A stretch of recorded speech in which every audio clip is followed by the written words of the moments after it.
A voice echoed in my mind. The National Reverse Flow Survival begins. Rules. The reverse flow river flows endlessly.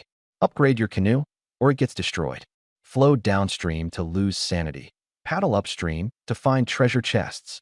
Lying in my boat, my head ached. Wasn't I just in class? Closed my eyes, and now this. I pushed myself up. The canoe wobbled, mist spraying against my skin.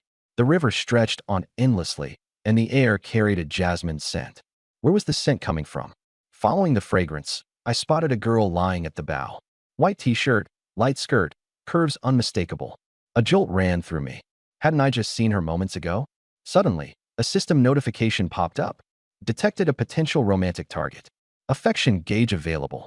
Lin Xiao, 20 years old, 166 centimeters, 51 kilograms, appearance 91, affection level 10.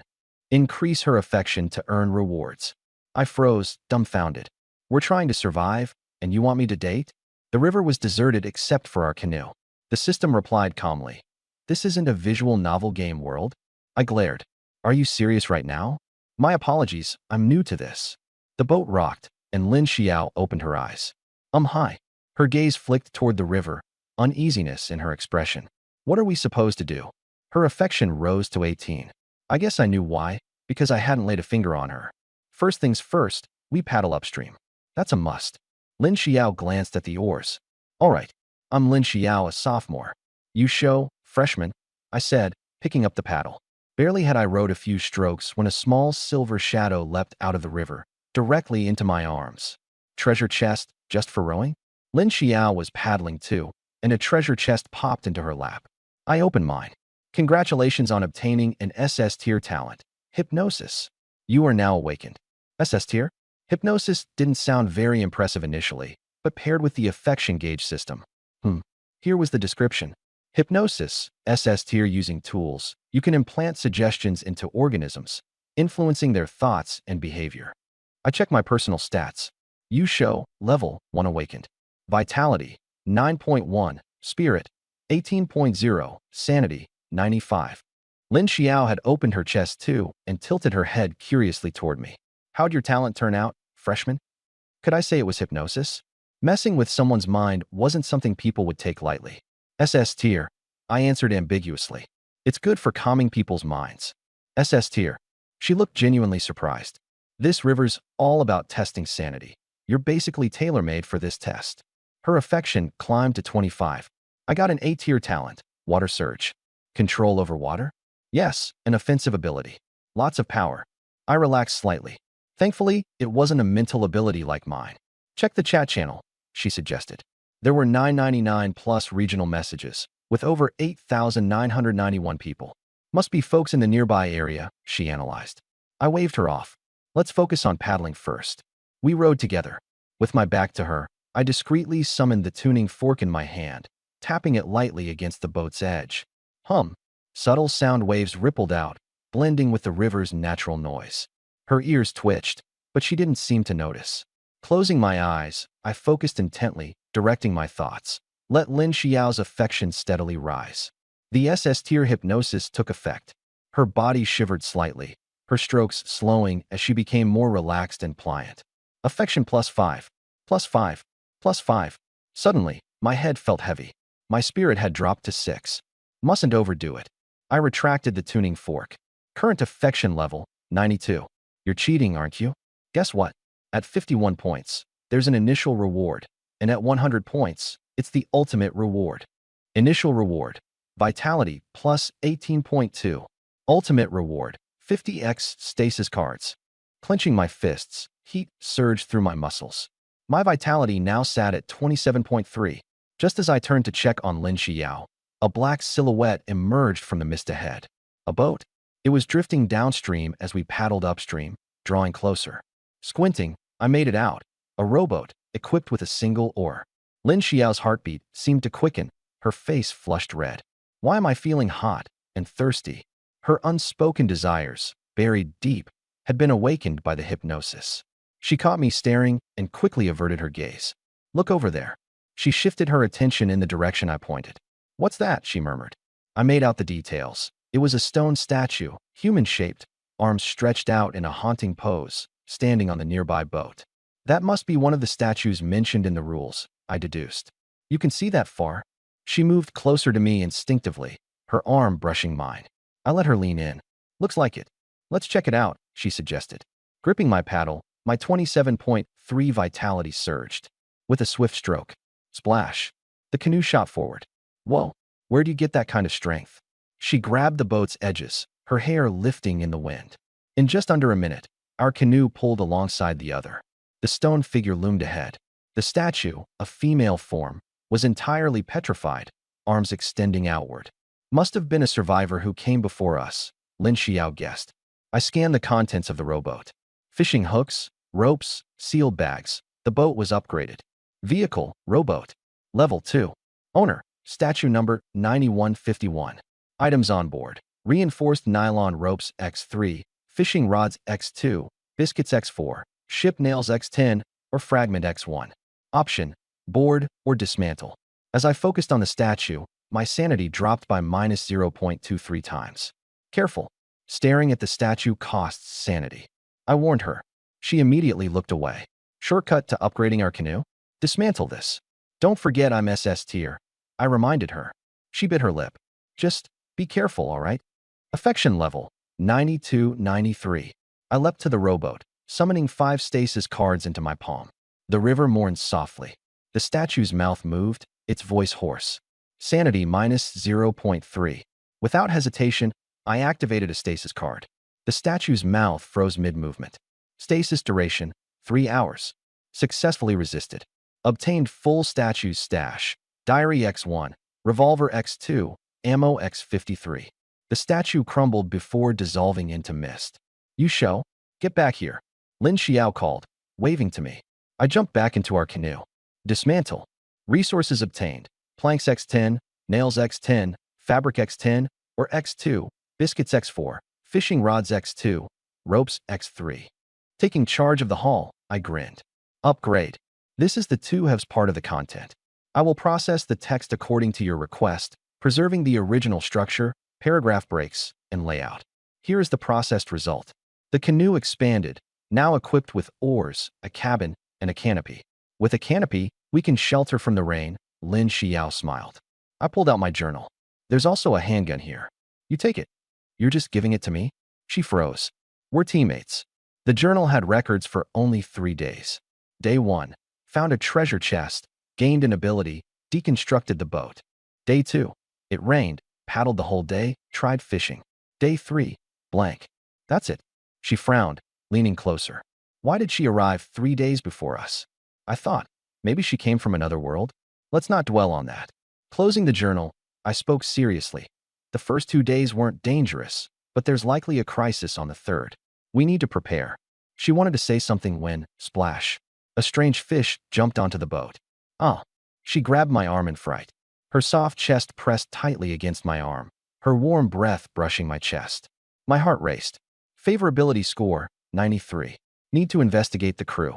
I first glanced at the fish. Just a normal river fish. Species, wild coulter fish. Attributes, Constitution 2, Spirit 1, Sanity 1. Evaluation, non-aggressive. Eating it raw will reduce sanity. I grabbed its tail and slammed it on the boat's deck. The little fish went limp. As I was about to straighten up, soft arms wrapped around my chest, and the scent of her filled the air. Senior, are you initiating this? I raised an eyebrow. Her face turned red, her ears flushing crimson. She trembled. Sorry, there's been too much scary stuff. I'm a little afraid. Can I hold you for a bit? The warmth and softness pressed against my back. I swallowed hard. So close. I'm not sure I can hold it together. Her body stiffened, her face as red as an apple. Panicked, she said, I can help. How would you help me? I asked. With my hands, is that okay? She lowered her head, her long eyelashes trembling lightly. I understood. A score of 93 was already at the threshold of deep interaction. However, she was still reserved. I deliberately created distance, sounding disappointed. Forget it. You seem reluctant. No. She panicked. I'll comfort you. Lie down. Lie down. She was insistent. No refusing. Let me be on top and calm you down. Her movements were slow, deliberate, like peach blossoms descending. Thud. She sat gradually. I was taken aback, finding myself under pressure. To rely on something steady in this reverse flow river, you need solid skills, she gently suggested. Junior, would you like to witness my A-level ability, water flow control? Certainly, I replied. Favorability score, +1. Current favorability score, 94. This system is so dumb. 10 minutes later, Lin Xiao mentioned, my junior sent a private message. She's a member of the Youth Volunteer Association. She said she awakened a map-related ability and can precisely locate people nearby. My heart clenched. The surrounding fog obscured everything within a kilometer. Could she really pinpoint us? Does it even show names? Yes. As soon as she finished speaking, I received a PM. Wang Jiele, classmate Yusho. You're really on the same boat as Lin Xiao. Wang Jiele, cheerful personality. Yusho, just say what you need. Wang Jiele. This reverse flow river is dangerous. Acting alone is too risky. Could we team up? It's just me and the class leader on our boat, and we're feeling nervous. I calculated silently. Wang Jiele wasn't a threat, but Su Jiman's abilities were still unknown. Interacting with others to improve attributes. This could work. When they became burdensome, we'd part ways. System, do I have to max someone's favorability to 100 before I can switch to someone else? Not that strict. You only need a score of 80 or more to move on to another person. Still, an 80 threshold isn't low. Your rewards are unbalanced. All into Constitution with no spirit bonuses. Feedback acknowledged. Reward mechanism optimized. The first time a target's favorability reaches 51, you now unlock free allocation of points. I felt satisfied. That's better. Yusho, are you distracted by messages? Lin Xiao noticed. Yes, a junior contacted me. She's someone I know.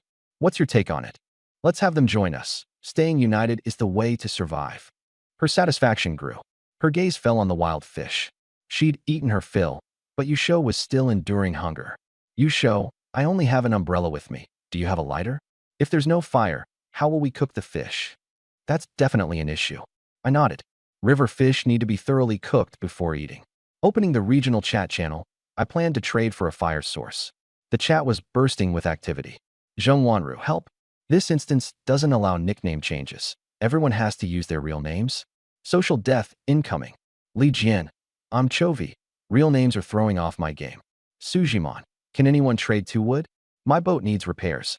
Here is the translated content, maintaining the paragraph structure, line breaks, and overall layout. I directly send a flood of messages. Yusho, do you have a fire starter or a lighter? A pot would be even better. Can you give me the planks I need for upgrades? X3. Li Jian, are you making a wish? He Xinshi, that's too idealistic. Scarce resources are kept tightly guarded. I know this won't work. Can't eat fish raw.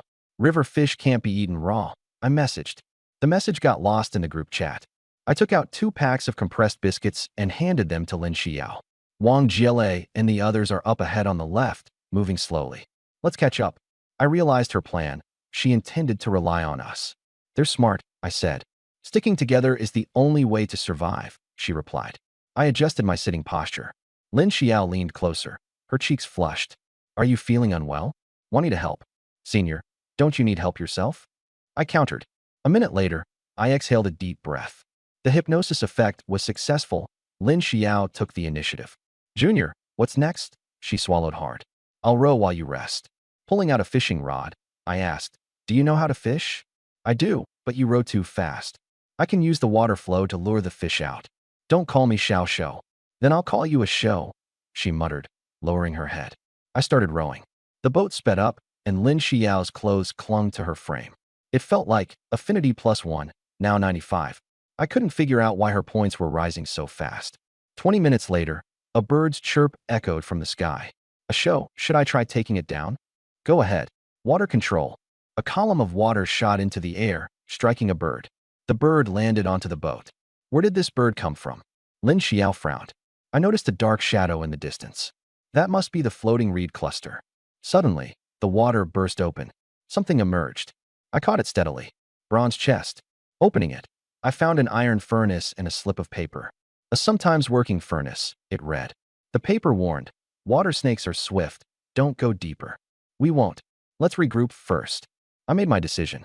After another hour of recovering mental energy, we encountered 2 female classmates. Hypnosis at 51 affinity points would earn attribute points. The system explained how physique integrates strength, speed, and stamina. Wang Jiele sent a message. Let's rest for a bit. It was still the beginner protection period. Water flow was smooth, no need to row. Suddenly, a golden announcement appeared. Feng Yunwen acquired silver chest. First one. The channel exploded. How is that fair? I haven't even seen an iron chest. Drop hints. The chat spiraled uncontrollably. Feng Yunwen remained silent. I stared at her name. Feng Yunwen was already famous in school. Now, however, she kept quiet. Lin Xiao rested against the boat's canopy. Comparison kills. She's just too lucky, she sighed. You know her well? I asked. She's always pinned on the campus forum. Everyone knows her. Refocusing myself, I said. Let's find Wang Jiele and the others. The boat accelerated as Lin Xiao activated her talent. Water brought fish leaping into the boat, 12 in total. Ahead, a lone canoe drifted. I thought, hypnotize as soon as possible to increase attributes. I checked my stats panel. Physique 20.9/27.2, mental energy 13/18. Hypnotize someone to 51 affinity points to gain free points. Reaching 80 affinity unlocks rewards. Wang Jiele spotted us. They're here. Su Jimian's soft voice followed. Will they really accept us? Yu Shou is our classmate. He must like the class monitor. Su Jimian's face reddened, her unease easing slightly. Wow, their boat's like a speedboat. Wang Jiele exclaimed, throwing out a rope.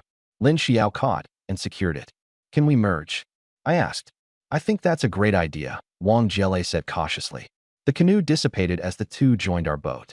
Wang Jiele patted her chest. The canoe just vanished. That's so unreasonable. Our vehicle upgraded to Tier 3. The boat expanded. I examined Wang Jiele. Appearance 87.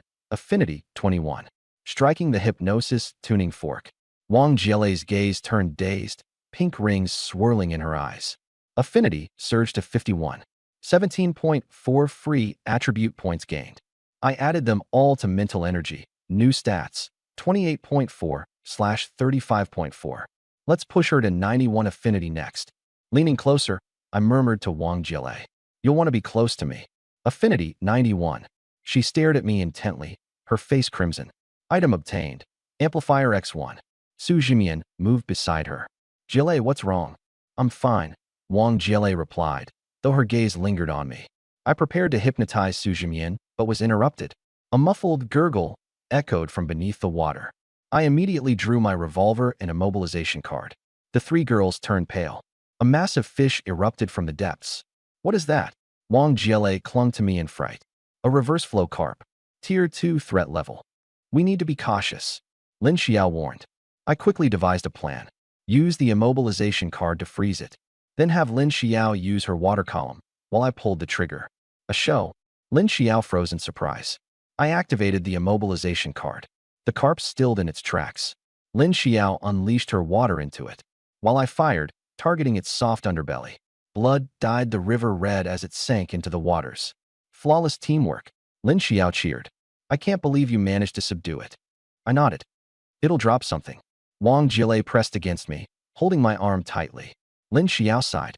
Too bad there's no fish meat. You've done well, I assured her. I can do even better next time. She grinned brightly. I turned to Su Jimian, taking out the hypnosis tuning fork. She immediately fell into a trance. Increase Su Jimian's affinity. Make her want to be close to me. Affinity 91. First time reward. 18 free attribute points. I allocated them all to mental energy. New stats. 28.4/53.4. Sensory perception sharpened dramatically. The three girls leaned closer, creating a charged atmosphere. Lin Xiao sighed. You two should tone it down. Wang Jiele turned to Su Jimian. Why are you getting so close? I raised the hypnosis tuning fork again. Everyone, come here. They immediately relaxed. I began the next round of hypnosis, speaking softly. You are all my crew members now. They nodded, their reservations dissipating. Su Jimian's affinity also climbed higher. Why is hers increasing so quickly? I pondered. With the session complete, I checked my mental energy expenditures. Only 10 points used. Surprising. Girls with high affinity had minimal resistance to hypnosis. Their memories blurred. They only recalled feeling comfortable post-session. Take a break for now, I suggested. Okay, we'll listen to you, Lin Xiao agreed. Captain Yusho, let us know if you need anything, Wang Jiele added. Su Jimian remained quiet but nodded in agreement. I began. In a few minutes, We might need to break through a barrier. They lowered their heads, understanding silently. I finally decided to raise Lin Xiao's affection to 100 before heading to the reed fields. The hypnotic tuning fork didn't need to be hidden. Everyone complied. She sat at the edge of the boat. Yusho hypnotized. Affection +1. A moment later. Affection 100. Lin Xiao remained serene, her heartbeat racing. I had filled her heart entirely. She would give her life for me without hesitation. What's the reward? I asked. The ultimate reward is being granted directly. Permanent skill, paralysis technique. I was stunned, continuing to row. System, you're way too overpowered. The mist above the river thinned, the reed fields vanished. What's happening? I stopped. Did you all see the reed fields disappear? Su Jimon and Lin Xiao nodded. We saw it. It's so strange. What's going on? I was stunned. The place I had found with such difficulty had vanished. I thought of the group chat for our area. Maybe someone there knew something. Once I opened it, messages were exploding. Wang Zhiheng, I'm done. Killing the little fish doesn't give any attribute points. Li Jian, are you dumb? Non-aggressive mobs don't drop points. Huang Jingwen, Li Jian, are you crazy? I gave you my star card, and you traded it for some lousy fish? Li Jian, I burned the small card as kindling. The fish was extra. I still didn't see what I needed. I decided to ask directly. Yusho, has anyone seen reeds disappear into thin air? A reply came quickly. Lu Yinhua. Yusho, did you find a treasure chest there? I recognized her immediately. Lu Yinhua, psychology rep from class 5, telecom. Yusho. Yes, I got one in the reed field earlier. Lu Yinhua. Let's talk privately. She messaged me privately. Lu Yinhua. Was it after you rode forward and the place disappeared? Yusho. That's right. You've experienced this too? Lu Yinhua. We found a bronze chest, and it had a clue. It said, the secret realm of the reverse river can only be reached by going upstream. Going upstream only? I was floored. Reverse river, it doesn't allow turning back. Once you go downstream, you turn to stone, and the secret realm vanishes too. But why did she tell me this privately? Yusho. Thanks for the info, psychology rep. Lu Yinhua. No need to thank me.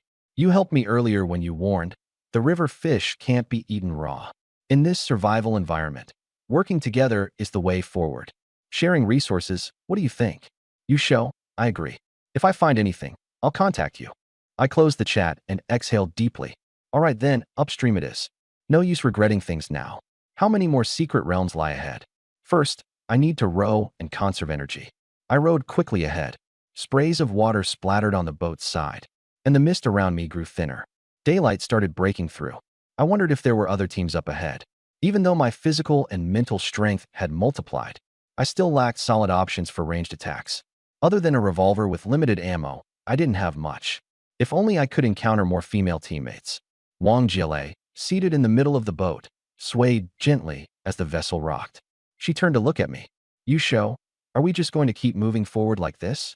I got an idea, better than blindly charging ahead and relying on luck. Might as well have her check things out, like scouting other teams' positions, while identifying where creatures were lurking, even if we encounter aggressive creatures. Between my skill and use of immobilization techniques, I'd be able to handle them. Scout the surroundings. Look for other people or creatures, I told her. You got it. Wang Jile beamed, closing her eyes to activate her talent. Out of curiosity, I asked, Jile, at full power, how far can you scout? About the size of 2 school campuses, she answered, still with her eyes shut. Then her expression tensed as if noticing something.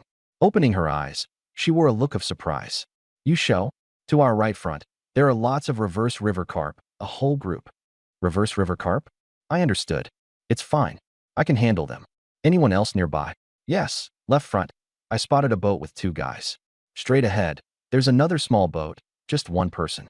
Probably female. How can you tell their gender? My scan reveals their names. I guess based on that. And the girl's name? Cheng Wan Feng, she answered with a tilted head. I believed it was a girl. No guy would be named Wan Feng. The name felt oddly familiar, though. But no one in my class had that name. Could it be a teacher I knew? The surname Cheng narrowed it down, probably my academic English 1 instructor. A glance at the timer showed there was less than an hour left on the newbie protection period. Time was running out. Sustained intense rowing, despite my enhanced constitution, was taking its toll. My pace slowed. Yusho, you must be exhausted rowing for so long, Lin Xiao said, walking to the back of the boat. Concern filled her soft features.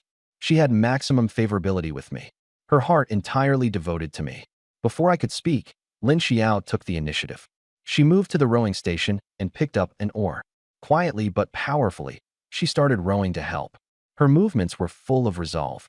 Su Jingyan noticed this. Stepping forward, she picked up the other oar. Her face was quiet, but determination filled her actions. The boat steadied, moving forward steadily with their efforts. Wang Jile sat in the center, watching us work together. She looked embarrassed. You're all working hard while I'm just sitting here. I feel terrible. She suddenly remembered something in her backpack, a couple of milk bottles. You show, are you thirsty? She asked. She ran over with the milk, holding it forward. The movement made her chest bounce wildly, her shirt barely holding up under the strain. I felt a rush of warmth inside. I am a bit thirsty, I admitted. I've got milk for you. Here you go, she said, handing me a bottle of golden classic milk. You had milk from the start? Of course. I always bring milk to class. It's perfect for restoring your energy. Lin Xiao and Su Jimian paused their rowing to glance over. Blushing, Wang Jile stammered. Captain, you're too busy rowing to drink yourself. Want me to feed you instead? Sure, I said. She twisted off the cap and tilted the bottle toward my mouth. You show? Open up. I quickly leaned in to drink. Captain, you drank so much. Stop already, Jile teased, her voice like a playful scold. And yet, she leaned in even closer. Favorability, 91-92. I smirked internally. When it came to teammates, hypnosis wasn't even necessary. As long as I didn't outright reject their advances, they'd take the initiative. Lin Xiao's face reddened. This junior is so smart, she murmured. Su Jimian turned her face away, blushing all the way to her ears. Yet her sidelong gaze betrayed her curiosity. Wang Jile fixed her shirt and cheeks flushed. Captain, I still have another bottle. No need. You keep it for yourself, I replied, patting her on the head. Suddenly, a server-wide announcement popped up. Congratulations to player Yu Shou and Lin Xiao for the first kill of a Tier 2 threat, Reverse River Carp. Reward. Vehicle upgrade available for 30 minutes. Congratulations, Yu Shou. Plus 10 physical points, plus 10 mental points. Congratulations, Yu Shou. Obtained X1 bronze treasure chest. Lin Xiao rushed over excitedly. Yu Shou, I got rewards too. Plus 6 physical points, plus 6 mental points, and a bronze treasure chest.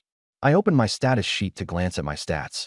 Physical, 27.9/37.2. Mental, 18.1/63.4. My physical stat was nearing the 40-point barrier. The muscle definition becomes increasingly visible. The regional group chat is exploding. Du Shan, a level 2 threat? I haven't even seen a level 1. Li Jian, Yu Shou bro, you're amazing. Zhao Xinqing, upgrading your boat straight away? Even faster than Feng Yunwen. The private messages flood in like crazy. I check Liu Yinhua's message first. Liu Yinhua, congrats. Even fighting a level 1 threat is tough for us. With the newbie protection ending soon, I was thinking about trading with you. Yu Shou, what do you want to trade? Liu Yinhua, I have a fire element talent and can give you cooked fish. I'd like a fishing rod in exchange. I already have a stove, so I don't really need fire elements. Liu Yinhua, I also have 3 packs of sanitary pads. I know Lin Xiao's with you. Would you like to trade them for her? I thought to myself, this guy has good instincts. He knows the 3 girls on board will need these. Yu Shou, sure, it's a deal. After the trade, I hand the pads to Lin Xiao. Her face reddens as she accepts them. Su Jimon affection rate, 93. It's time to open the bronze treasure chests. Lin Xiao walks over holding hers. Yu Shou, can you open mine for me? With your SS tier talent, your luck is better. I opened both treasure chests at the same time. Item, Rationality Recovery Music Box. Rarity, rare. Effect, speeds up rationality recovery. Usable 8 hours per day. This one's for you. Set it in the cabin where everyone can use it. I hand it to Lin Xiao. From the second chest. Item, Blue Lawn Stone Sculpture. Rarity, rare. Effect, grants immunity to attacks from sky predators level 3 and below. Wang Jile exclaims. This is awesome. No more fear of sky attacks. I secure the sculpture to a crossbeam in the cabin. Lin Xiao mentions. A lot of people are looking to trade with me. Let's prioritize the valuable offers. First, upgrade the boat. I use the upgrade card. A soft light engulfs the boat. The level 3 rowboat begins reconstructing. The hull doubles in width. The planks thicken. A power engine room and crew quarters emerge. Yet the rowing positions and paddles remain intact. Manual and mechanical modes can now switch seamlessly. The vehicle's new data updates. Vehicle, Yusho Squad's basic powerboat. Level, 4, upgradable to 5. Durability, 25/25. Speed, powered, retains 2 paddle slots and row positions.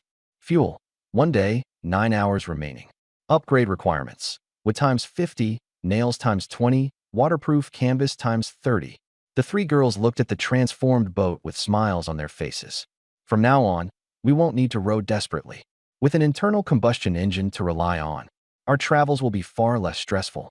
The upgrade from level 3 to 4 is a big leap, but from 4 to 5, it seems the required materials are much more manageable. The only downside is the less than full fuel tank.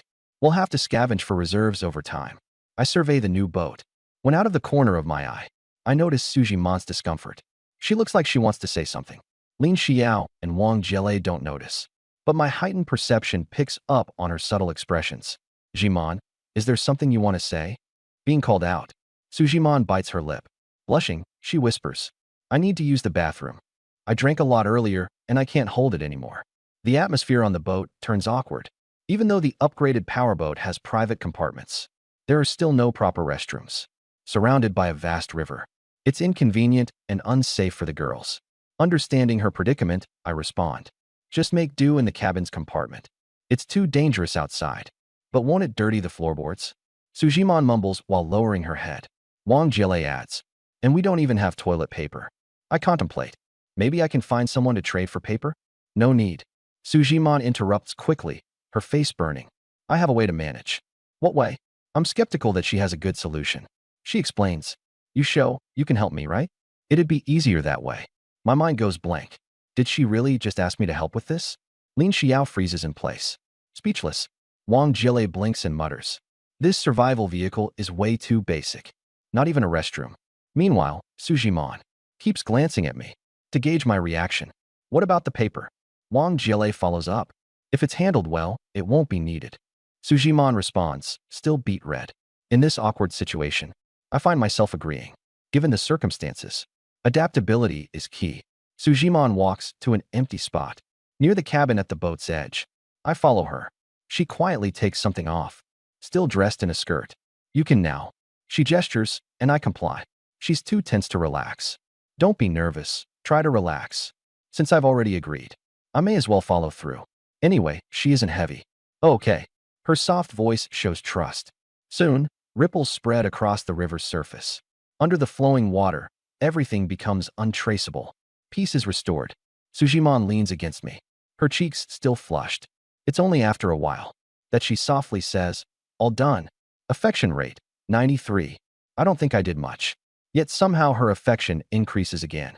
Sujimon, her hair in a single ponytail, has a few loose strands that fall onto my collarbone, carrying a sweet, faint aroma that leaves me momentarily dazed.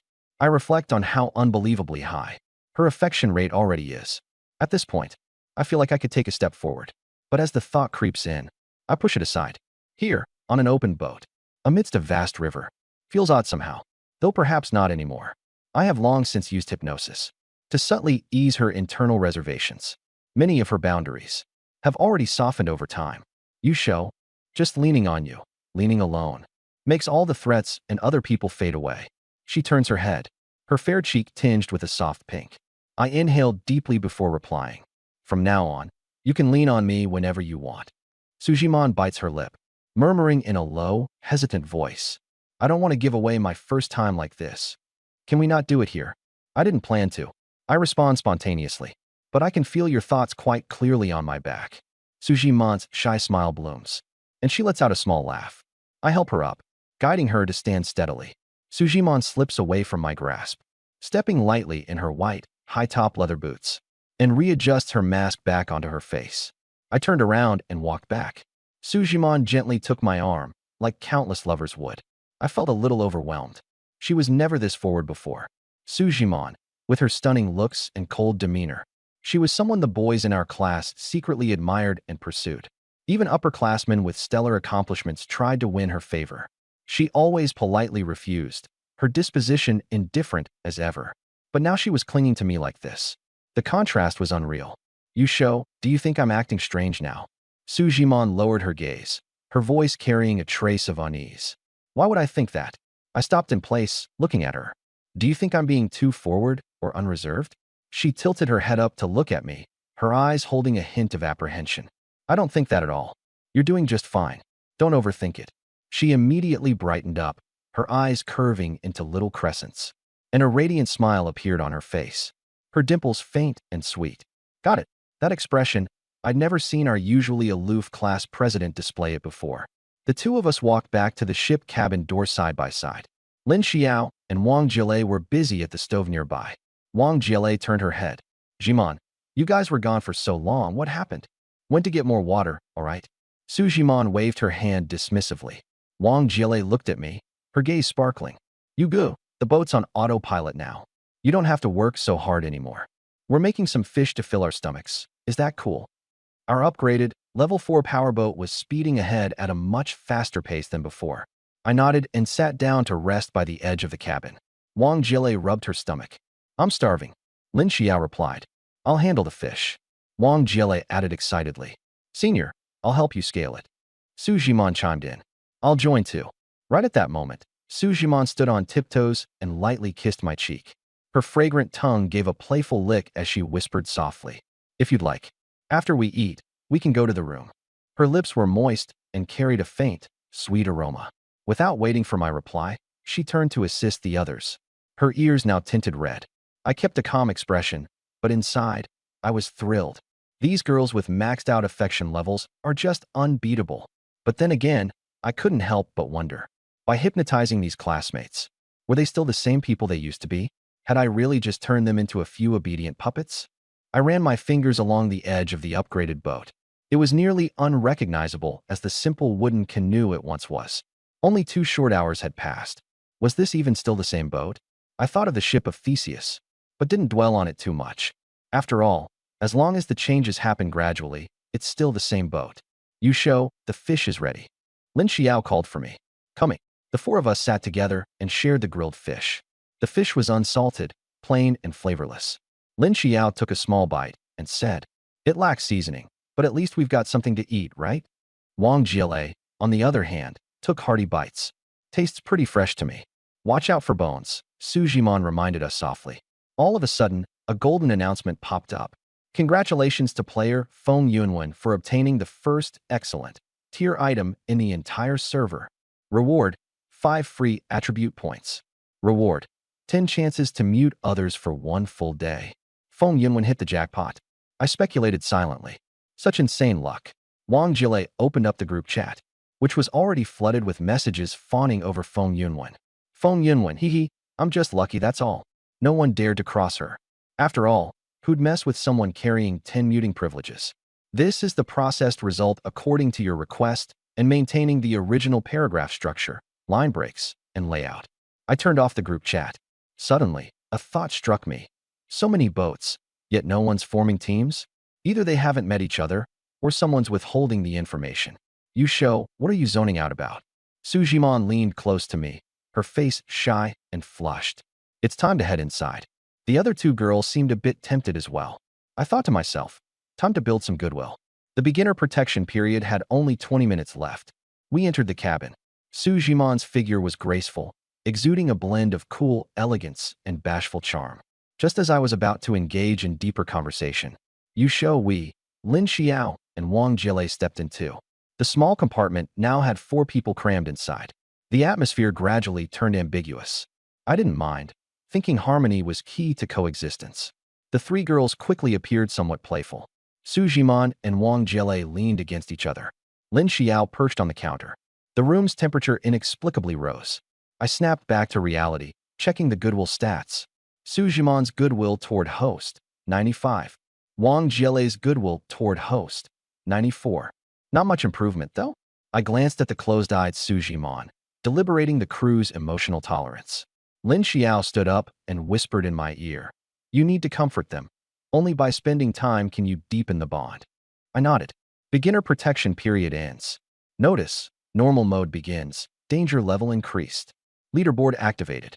Rules, the farther you row upstream, the higher your ranking. Rankings finalized daily at 10 p.m. Rewards include physique, spirit, mana, fuel, etc. At night, river speed decreases, and standing still for 8 hours turns your feet to stone. Lin Xiao vaguely asked, "What's our ranking?" I stayed calm. Our fuel would only last slightly more than a day. We had to strategize and act fast. I opened the leaderboard. First place, my boat. Of course, a level 4 powerboat crushing the competition wasn't surprising. I didn't panic, thinking this was a good time to improve my reputation. Perhaps it would encourage teacher Cheng Wanfeng to approach me. The group chat was exploding. Unbelievable. The competition is so intense. First place is unshakable. Huang Jingwen. Could you spare me some fish? You're so strong. Moral blackmail now? Lu Yinhua. Yusho isn't a charity provider, though. Yusho. If you have questions, feel free to ask. I aim to build foundational goodwill without becoming a lone wolf. Huang Jingwen. I'll ask again. Can you spare me some food? Lin Xiao. No, Yusho's provisions belong to me. I draped an arm over Lin Xiao. She smiled slightly, saying, "Don't worry, I'll deal with clingy girls." Huang Jingwen went silent. Then I dropped the bombshell. Yusho, boats can be combined. Let's cooperate together. The group chat immediately fell silent, with over 9,000 players waiting for more details. Yusho, it's challenging to row upstream. It's best if individuals merge their boats for greater efficiency. Feng Yunwen, does combining boats upgrade them? Sounds too good to be true. She had climbed to third place. Yusho, low-level boats become materials. Without materials, only the hull size increases. Feng Yunwen expressed skepticism, but I didn't argue. With my identity as the server's #1 rank established, the message was conveyed. Moving forward, encountering lone players would likely inspire less hostility and more willingness to form alliances. I prepared to contact teacher Cheng Wanfeng, assuming she had seen the announcement. I helped Wang Jiele and Su Jiman up. Su Jiman covered her cherry lips, her expression both languid and bashful. Wang Jiele said, I'll head out to wash the ridge first. I'll go fetch water. I grabbed a cup. The beginner protection period had ended. Winds grew stronger, and the current became faster. Our level 4 boat cut through the waves with steadfast precision. Within minutes, I came across Cheng Wanfeng. I tied a rope to the cup and lowered it into the water. As the cup dipped, a tugging force emerged. Identified species, standard mermaid. Threat level, 1. Stats, physique, 12, spirit, 13, sanity, 50. Behavior, fond of stealing items. The river shimmered, revealing a faintly glowing silhouette with sapphire hair and porcelain skin. The system's goodwill feature triggered. Species, mermaid. Measurements, 103.6297. Appearance, 83. Goodwill, -2 disdain. A humanoid species? With intelligence? I pulled out the hypnosis tuning fork, its sound waves rippling across the water. Surface now, the mermaid climbed onto the boat. Her upper body was voluptuous, concealed by drifting seaweed, while her sinuous tail gleamed like glass. System, you track mermaids too? Mermaids are also considered humanoid and can be trained or educated. No ultimate rewards, though. The system replied. Scan results show she has something underneath her abdomen. How do you determine that? I asked. Through scanning capabilities.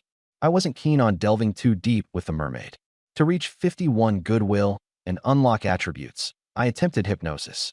Feel goodwill toward me and don't steal. Goodwill, 51, ambiguous, attracted. Consumed 3 spirit points. Free attribute points acquired, 16.6. The mermaid handed me a cup of water, her azure eyes radiating a mix of innocence and allure. Stay still, I instructed, nudging her to lie down. I allocated all points toward spirit. Spirit, 32.6/80.0. That should suffice. Lin Xiao pushed the curtain aside and froze. What is that? A river mermaid, very gentle. I answered, patting her shoulder to steady her. Glancing back at the docile mermaid, her growing attachment warranted effective handling. Over-restriction could provoke backlash. The two of us returned to the cabin. The mermaid leaned on the deck, her sapphire hair cascading down while her tail flicked gently, the very image of a shy maiden. Wang Jiele finished cleaning up. I pulled out a crystal orb. Look at this. The orb swayed, emanating pinkish hues in their eyes. You'll both feel your goodwill toward me soaring, I remarked calmly. Another 12 spirit points spent. Spirit, 20.6/80.0. The system complained. using spirit to manipulate. How will goodwill reach its maximum this way? Stop grumbling. Issue the rewards now. Wang Jielei's ultimate reward. Enlargement magic. Living tissue can be selectively enlarged. Su Jiman's ultimate reward. Sensitivity adjustment. Enhanced inner and outer sensitivity. Temporary rewards turned permanent.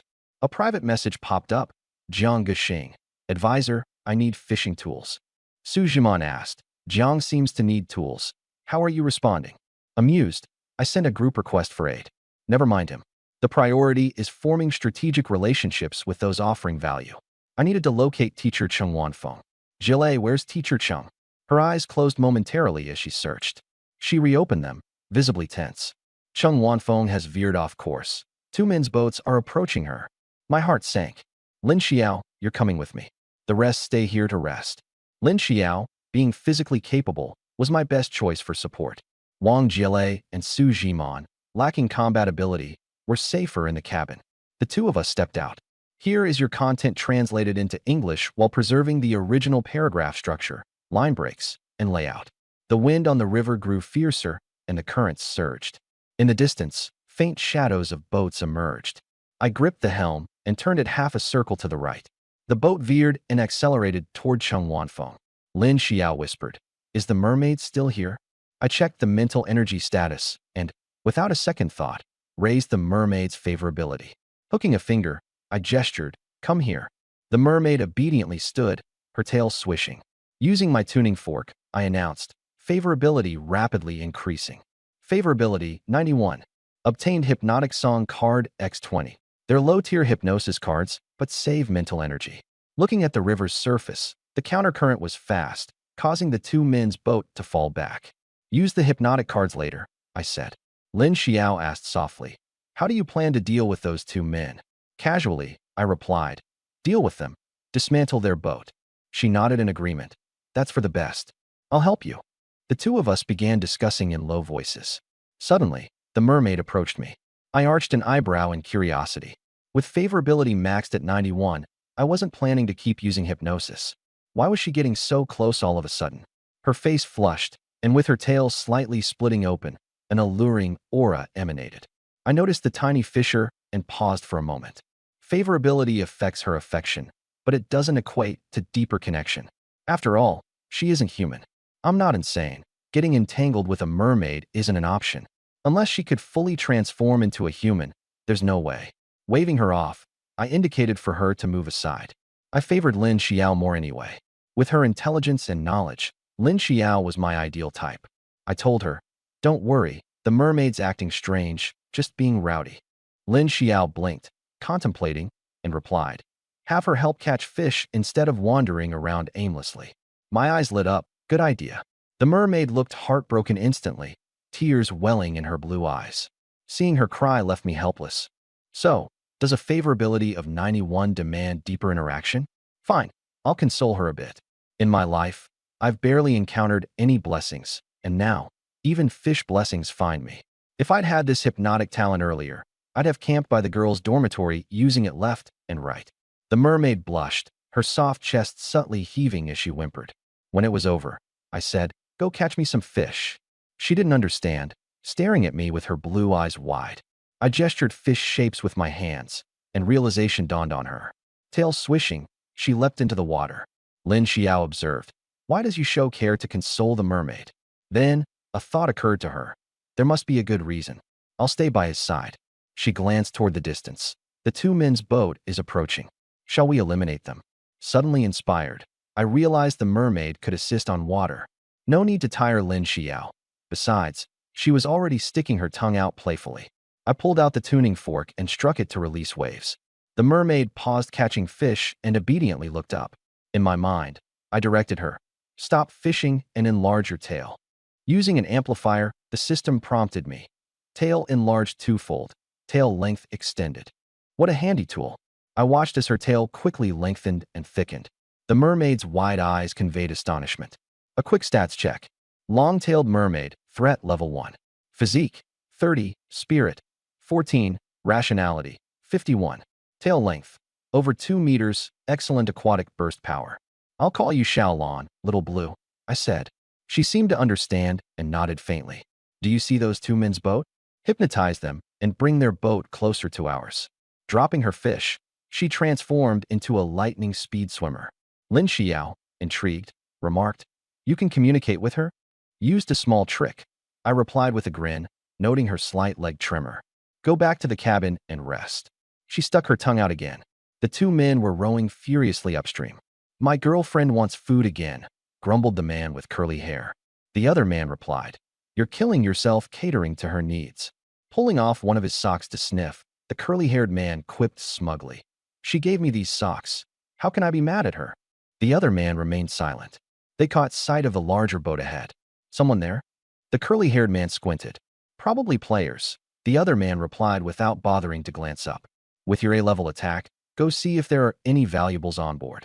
Keep it low-key. Suddenly, a song filled the air, soft, elegant, like a spring whispering. Their rationality started to dwindle, one point at a time. It was the mermaid's hypnotic singing, gentle, yet lethal. The two men soon passed out on their boat. With my full divine energy restored, I observed the scene, pleased. Xiaolon used her tail to push their boat, swiftly bringing it downstream toward ours. She tossed a thick rope and an iron hook, latching the smaller boat to ours securely. Her tail's this long, marveled Lin Xiao.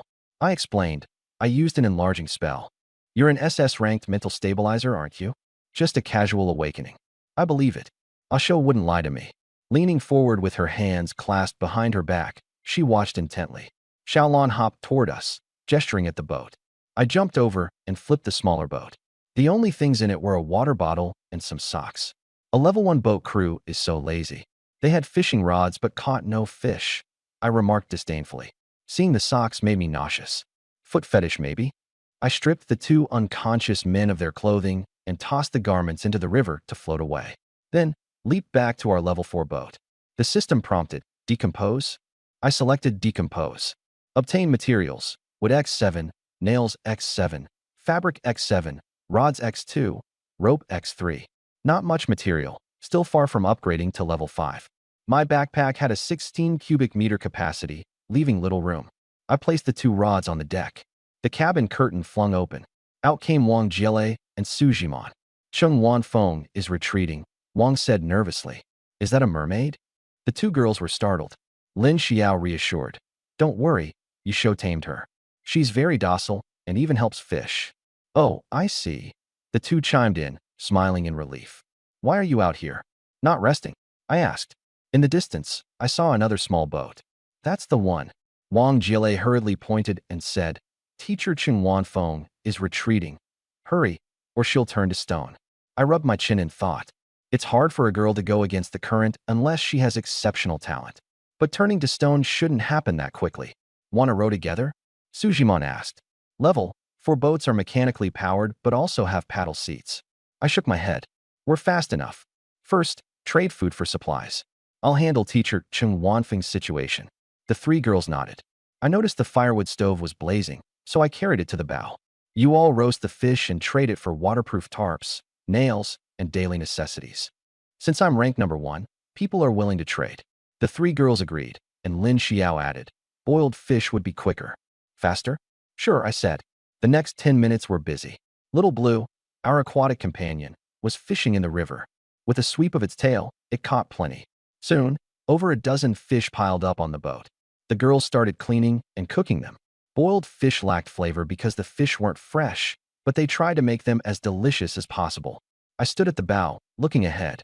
Chung Wanfeng's silhouette became clearer. I felt a surge of excitement. She's the one, the young English teacher. Her flaxen blonde hair flowed past her shoulders. Dressed in casual wear, she was rowing desperately. It's time to contact her, I decided silently. I sent her a private message to establish a closer connection. She was panicking, struggling against the current. In her head, she thought, good thing I ditched that pervert earlier. But the rapids were intense, and her strength was wearing thin. If this continued, she'd be washed downstream and eventually turn to stone. Just as panic set in, she received my message. Chung Wanfeng, I'm right behind you. Her eyes lit up. Chung Wanfeng recognized me immediately. I was one of her English students, and she'd seen news about our combined ship in the group chat. She knew I wasn't selfish. She replied privately, I'm so lucky to run into you. I said, There are 4 of us in total. We're looking for teammates. She hesitated, worried that it might be all guys, and, therefore, unsafe to join. I explained, Lin Xiao is one of the team members, as mentioned in the group announcements. Cheng Wanfeng chuckled at herself, embarrassed. I forgot about that detail. I didn't say much more.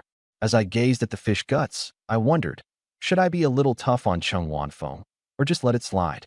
I had dreamed about her during class before, but actually doing something about it felt inappropriate. After all, she's a kind and gentle teacher. Lin Xiao tossed the fish guts onto the deck while I snapped back to reality, focus shifting back to food, with a hint of detached calculation. "Ah Shou, her boat's approaching," Lin Xiao shouted. I stood up and looked. Cheng Wanfeng's small boat was nearing, and she looked exhausted and disheveled. She bit her lip, her fine-framed glasses glinting in the light. The system displayed her profile. Favorability, 26, status, acquaintance. I paused, surprised that even after adding her proactively, our dynamic remained as that of ordinary friends. Her small boat approached and bumped lightly against the larger vessel. "Ah Shou, help me up," she said softly. I handed her a rope. "Grab it, and I'll pull you aboard." She grabbed hold, and as I pulled, she climbed up with unsteady movements, stumbling into my chest. Her body was slick with sweat, her neckline plunging to reveal an enticing shadow. "Are you okay?" I asked, wanting to steady her. She stepped away quickly, her face flushed, murmuring, "Thank you." She glanced cautiously at the 3 girls and Little Blue briefly, still reserved but slightly more relaxed. "Favorability, +1. I said, "Your boat's no good anymore. We need to dismantle it for materials." She nodded. "All right, I'll leave it to you. I'll join your team." She understood that her level 2 boat wouldn't last, it'd capsize eventually. I initiated dismantling, and the materials were absorbed into my inventory. Some spilled over into Lin Xiao's inventory to help balance the weight. Cheng Wanfeng kept some distance from me, guarded. Her restraint stoked a subtle fire within me. Out of sight, I quietly drew out the hypnosis tuning fork, hiding it behind my back. The timing was perfect. Without warning, I pulled her into a tight embrace. Her body stiffened, her expression filled with shock, but before she could push me away, it was too late. The tuning fork emitted its soft hum, a wave of hypnotic sounds resonating deep within her mind. "Relax. You'll enjoy this. You'll grow to like me more and more." Her body softened, leaning into my arms, and she lightly returned the embrace. The 3 girls in the distance exchanged knowing smiles. I kept the hypnosis going. Her favorability soared rapidly. She breathed heavily, her feelings a whirlwind, her thoughts wrapped around me completely. Some small part of her mind whispered, "He's my student. This isn't right." But her body refused to listen. Pressed against me, she whispered, "Closer." My hand wandered lower. Her favorability instantly peaked. She completely gave in, utterly enamored. No turning back now. I tucked the tuning fork away, her favorability locked at 93. With a slight recovery of my mental energy, the system rewarded me with free attribute points and a unique tool. Cheng Wanfeng tugged at my sleeve. "Let's not stay here." Her black dress clung tightly, accentuating her graceful curves. I followed her, stealthily using the adjustment tool. Perhaps I won't need hypnosis after all. The breeze carried the aroma of fish soup. Everyone pretended to admire the scenery, deliberately giving us space. Inside the cabin, Cheng Wanfeng looked at me with a mix of shyness and attachment. "Do you think I'm being impulsive?" she asked. I replied, "Not at all. In these circumstances, it's natural." She gazed at me intently. "You're my lifeline. I only have feelings for you." I shook my head. "I don't expect anything. Helping you is natural." She clung to my arm. "I'd follow you willingly." Determination sparkled in her eyes. When I took out the adjustment tool, her resistance melted as she rested her face against my shoulder, her ears red with embarrassment. I lowered my head to meet her waiting embrace. Outside, the sound of flowing water masked our intimate exchange. The others joked about me being popular, but didn't interrupt. As time passed, Cheng Wanfeng let her guard down completely, becoming soft and reliant. I marveled at the power of the hypnosis and the tool. Her favorability soared to 97. She leaned against me languidly, reluctant to leave. Utterly relaxed, she eventually drifted into sleep. I sighed helplessly. "Fine, it's my fault. Let's just max out the affection level." Taking out the hypnotic tuning fork, I tapped it lightly. Affection, 97-100. Mental strength, 26.7/97.6. Ultimate reward unlocked. Body shrink skill. Instantly shrink the opponent's body. The more mental strength, the stronger the power. I smiled with satisfaction. Another permanent offensive talent, not bad. Suddenly, the system notification chimed. The first surge will occur 3 hours later and last for 1 hour. Players are advised to conserve energy and fuel. Rewards will be given for surviving the surge period. I sighed inwardly. This survival game's pacing is brutal. Just started, and it's already eliminating the weak. After tucking a blanket over Chungwan Feng, I left the cabin. Lin Xiao hurried over. Ashu, the water level's about to surge. What should we do? Slow down. Checking the leaderboard. I saw we were in first place. Deciding on a medium speed now. I planned to go full throttle when the surge hit to grab the reward chest. Medium power is enough. It'll save fuel and keep the boat steady, I said. We'll use full throttle 3 hours later. Lin Xiao nodded. She always listened to me. Suddenly, she slapped her forehead as if remembering something. Oh, Ashu.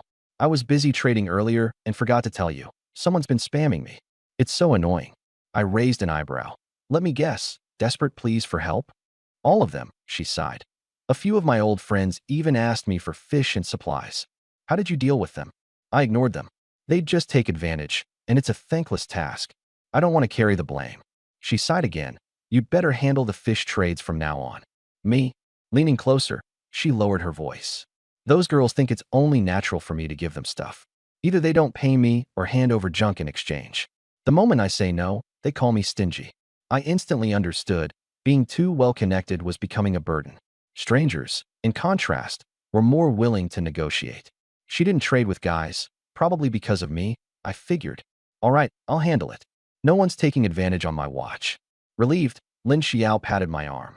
I just traded for duct tape, bandages, and salt, she added. I nodded. Salt's in shortage, especially with 3 girls sweating constantly during activities. You did great. I ruffled her hair. Wang Jiele chimed in. Xiaojia, you're amazing. Su Jimon nodded in agreement. Blushing, Lin Xiao brushed it off. Just lucky, that's all. Oh, Ashu, check your private messages. People probably reached out to you too. Opening my inbox, I found it flooded with messages. Skimming quickly, I ignored one-off pleads and focused on recurring senders. Huh, the dorm supervisor sent 13 messages. Scratching my chin, I noted that all the attached photos were hidden. Huh, she's probably out of trade items, then. Next was Wu Xuejia with 10 messages. The same girl who almost scammed me before? She's got some nerve. Opening her chat thread, the first 8 messages were filled with exaggerated flattery. Wu Luiying, Ashu, you're the absolute best. Her intentions became clear in the last 2 messages. Wu Luiying, I have a collectible anime doll. Can I exchange it for food information? Wu Luiying, also, I have some lingerie. I can send it to Linjia. I smirked. Why would I want useless junk like that? With so many girls and high-quality trades around, I'm in no need of that stuff. This isn't what I need. If you want my cooked fish, trade me wood. Say, 20 units would suffice. After a few seconds, she replied, I only have 5 units of wood. I don't need food. I want a weapon, even just a knife. Glancing at my inventory, I saw no knives, only a revolver. No weapons? No problem. Lone wolf tactics never suited me anyway. Send the wood first. Weapons will come later. Your boat can be upgraded to level 5 and last longer, right? Don't underestimate the benefits of being prepared. Instead of broadcasting trades in the group chat, I preferred dragging people in through private messages. It was more secure that way. The chat went quiet as she weighed the pros and cons. A few moments later, her message came through. Fine. Deal. But don't scam me. I grinned. Target confirmed. What's the point of being at the top if you don't pull others in? That's just showing off. Besides, I didn't rely on an emotion value system. I only played around with affection. Relax, you're making the right choice, I added, mimicking the tone of a seasoned con artist. After all, Wu Luiying herself peddled fake phone cards. Half scammer, half trader. Why'd she bank everything on this? Because resource management was key. Wood wasn't rare, but upgrading a craft needed blueprints, fuel, and stone. You had to stockpile materials first. Do you need more wood? I might have more to trade, she messaged. What else do you have? An intricate water collector for pure drinking water. A real moneymaker. Ooh, a top-tier item. I want it. All right, I'll exchange it for 21 units of wood, plus 30 waterproof tarps. I can only cobble together 15 units of wood and no tarps. Fine, that works. Making deals always cheered me up, Making materials flow with mere words was too satisfying. Scanning my inbox further, I focused on top 100 ranked players who had sent me PMs. Unfortunately, Liu Yinhua, ranked 129, wasn't an option this time. But then I noticed Jiang Gexing, my mentor, ranked 69 with 6 unread messages. Strong players like her were worth the effort. Copying my usual script, I reached out, promising support in exchange for wood. You wouldn't scam a teacher, would you? You're my favorite mentor. Trust me, I've got your back. You didn't reply when I offered a fishing rod last time. I was busy hunting treasure. Do you still need it now? Don't bother. The class monitor already gave me one. Nice. Give him a thumbs up for me. After some bargaining, she handed over 8 units of wood, conditioned on future collaboration. With that, I met my goal, 50 units of wood, with almost no effort. Storing the materials in our ship's hold, the pile loomed high. Lin Xiao and the others gaped in shock. Ashu, how'd you get so many supplies so quickly? Wang Jiele whispered jokingly. You didn't sell your charms, did you? The 2 others immediately glared at her. Embarrassed, she waved her hands apologetically. Just kidding. It's called attracting sponsors. I chuckled, spotting our little mermaid, Xiaolon, peeking over the boat's edge. Perched along the railing, her sapphire blue hair shimmered while her tail lightly slapped the water. She waved at me with a girlish smile, her eyes sparkling. I waved back. Then, something strange happened. Out of nowhere, a thick white fog began to roll in, blanketing the water with layer upon layer. Even the skies and river currents became enshrouded, muting the light. What's going on? I snapped to attention. Why this sudden fog? Lin Xiao's tone grew anxious. Everyone turned to face the water, where a flicker of light suddenly pulsed. A bronze chest shot out from beneath the river, arcing through the air. A treasure chest. Quickly catching it, I opened the chest to reveal a magical illumination lamp. Its effect? To light up the night and repel river banshees. Attached was a yellow paper note. In the fog realm, stick to your ship. Do not wander. Well, I was going to ask about waterproof tarps. Looks like we've stumbled upon an entirely new area. Excitement coursed through me. Checking my stats, my constitution was 30.1 and mental strength was 31.2. This time, I wouldn't miss my chance. Steering the ship into the mist, my crew's curiosity and unease became evident. Once we're in, stay in the cabin and don't go near the railing, I instructed firmly. Wang Jiele took half a step forward. I'll scout ahead. Not possible, I reminded her. Don't forget what happened in the reed mire. Oh, you're right. She recoiled, visibly frustrated. Reluctantly, the girls retreated to the cabin while Xiaolon and I stayed on deck. As our vessel ventured deeper into the mist, visibility became increasingly poor. I could sense the fog messing with my mind, a faint pull that created illusions. As if to prove my suspicions, the surroundings shifted. From the mist emerged Jiang Gexing, her figure mesmerizingly poised and alluring. Ordinary men would have faltered by now, but my mental strength kept me anchored. Still, no illusion's perfect, not when I'd never seen her true appearance. Yet I took no chances. The note wasn't lying. Much worse lies ahead. Out of the corner of my eye, another figure approached. A sudden jolt shot through me. This illusion wasn't just believable. It was uncanny, from footsteps to the air's moisture. For a moment, even my strong mind was tricked. How devilishly clever this fog realm is. I activated the immobilization card, freezing the phantom in place, pinning it to the deck. Xiaolon looked on, surprised. I wondered why the system didn't sound an alarm since the opponent was a female creature. System. Correct. Female creatures with low attractiveness are harder to charm. The host has the choice to handle this personally. All right, I nodded in agreement. Immobilization felt like cheating. The illusion remained, bolstered by the mist. I pulled out the remote control for the shrinking mechanism. It's time to end this, I said, pressing the button. I locked onto its heart. The figure froze, wavering briefly. The illusion of Jiang Gu dissipated, revealing the monstrous, true form. Its skin was an ashen gray, body skeletal and emaciated. Features twisted and sunken, its eyes deep set. Hair hung like rotting grass. Its frail limbs glistened with a moist film. -0.2 sanity. -0.2 sanity. I grabbed a wooden plank and smashed it against the creature's head relentlessly. After a series of blows, I tore some burlap to cover the corpse. Being able to disguise as human, hide in mist, and ambush, it's too dangerous. Words appeared before me. Misty Water Ghost, Level 2 Threat. Stats: Constitution 42, Spirit 55, Sanity 36. Traits. Hides within mist, creates illusions to confuse targets, feeds on vitality. High stealth capabilities, extremely deceptive, a tough enemy to handle. The remote's heart-constricting mechanism critically damaged its internal organs. The creature couldn't hold on any longer. A reward notification popped up. Defeated Misty Water Ghost. Reward: Constitution +5, Spirit +5, Bronze Treasure Chest ×1. Additional reward for resisting the illusion, Spirit +5. I was stunned. A free treasure chest and bonus rewards. My spirit had reached an astounding 107.6. The stats on my panel shifted. You show Stage 2 Transcendent. Hypnosis SS. Constitution 35.6/42.2. Spirit 35.1/107.6. Sanity 98. February 99.0. The danger was resolved. Xiaolan crept over, staring at the burlap-covered corpse in silence. I glanced at her, sensing something was off, and pulled up her stats panel. Constitution 30, Spirit 20.2, Sanity 56. Her spirit had increased. I instantly realized it only displayed current values, not upper limits. Xiaolan must have seen through the water ghost's guise and resisted the illusion unscathed. She pointed at the creature's corpse, then at me, followed by gesturing to her own nose. I pondered, so the mist could invert perception.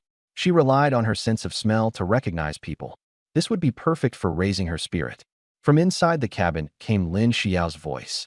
You show what's happening out there. Are you all right?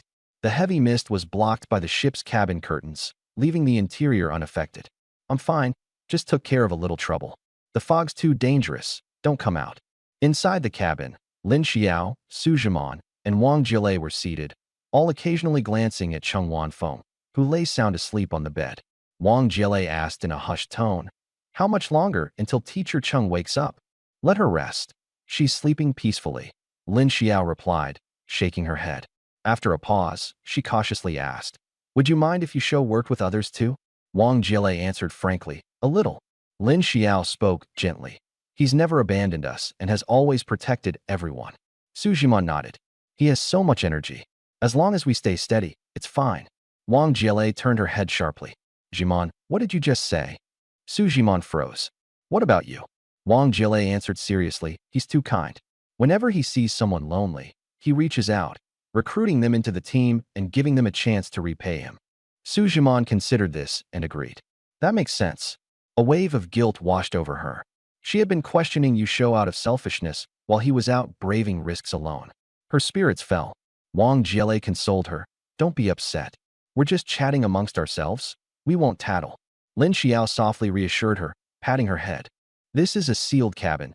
Who could overhear us? Of course, I heard it all loud and clear. With spirit over 100, my perception was incredibly heightened. I couldn't help but laugh at the situation. Wang Jilei thought of me as a pushover, while the girls had their fantasies, which would make my hypnotic abilities work like a charm in the future. I glanced at the handheld lantern. It was originally intended to cut through the mist. With the water ghost gone and treasure and attribute points in hand, it seemed unnecessary now. No need to use it. Xiaolan approached cautiously, her sapphire-like eyes fixed on me nervously. Why are you coming over? I asked softly. She extended her hand. A transparent fish scale rested on her palm. Giving me a scale? I was surprised. The scale was small and smooth, with a faint glow. Xiaolan hesitantly held it out, her throat making a soft, shy whimper, as though offering a precious treasure. Her tail swished hesitantly against the deck. I chuckled, reaching out to pat her head. Item: mermaid scale. Quality: rare. Type: token. Description: can track the corresponding mermaid's location in any body of water. Note: freely gifted, signifies deep recognition. I understood her intent. She feared confusion in the illusion mist and wanted to ensure I could distinguish her. Her thoughtfulness touched me. Even though I didn't need it, the gesture was too meaningful to refuse, so I accepted it. After waiting a few minutes without encountering a second water ghost, I wondered, was there only this one? Or was the boss of the mist close? With nothing better to do, I opened the chat channels. A new section next to the regional channel was now unlocked. Global chat, available to Stage 2 Transcendence. Total online users, 591. Across the globe, fewer than 600 people had reached Stage 2. Surely some major figures were lurking in there.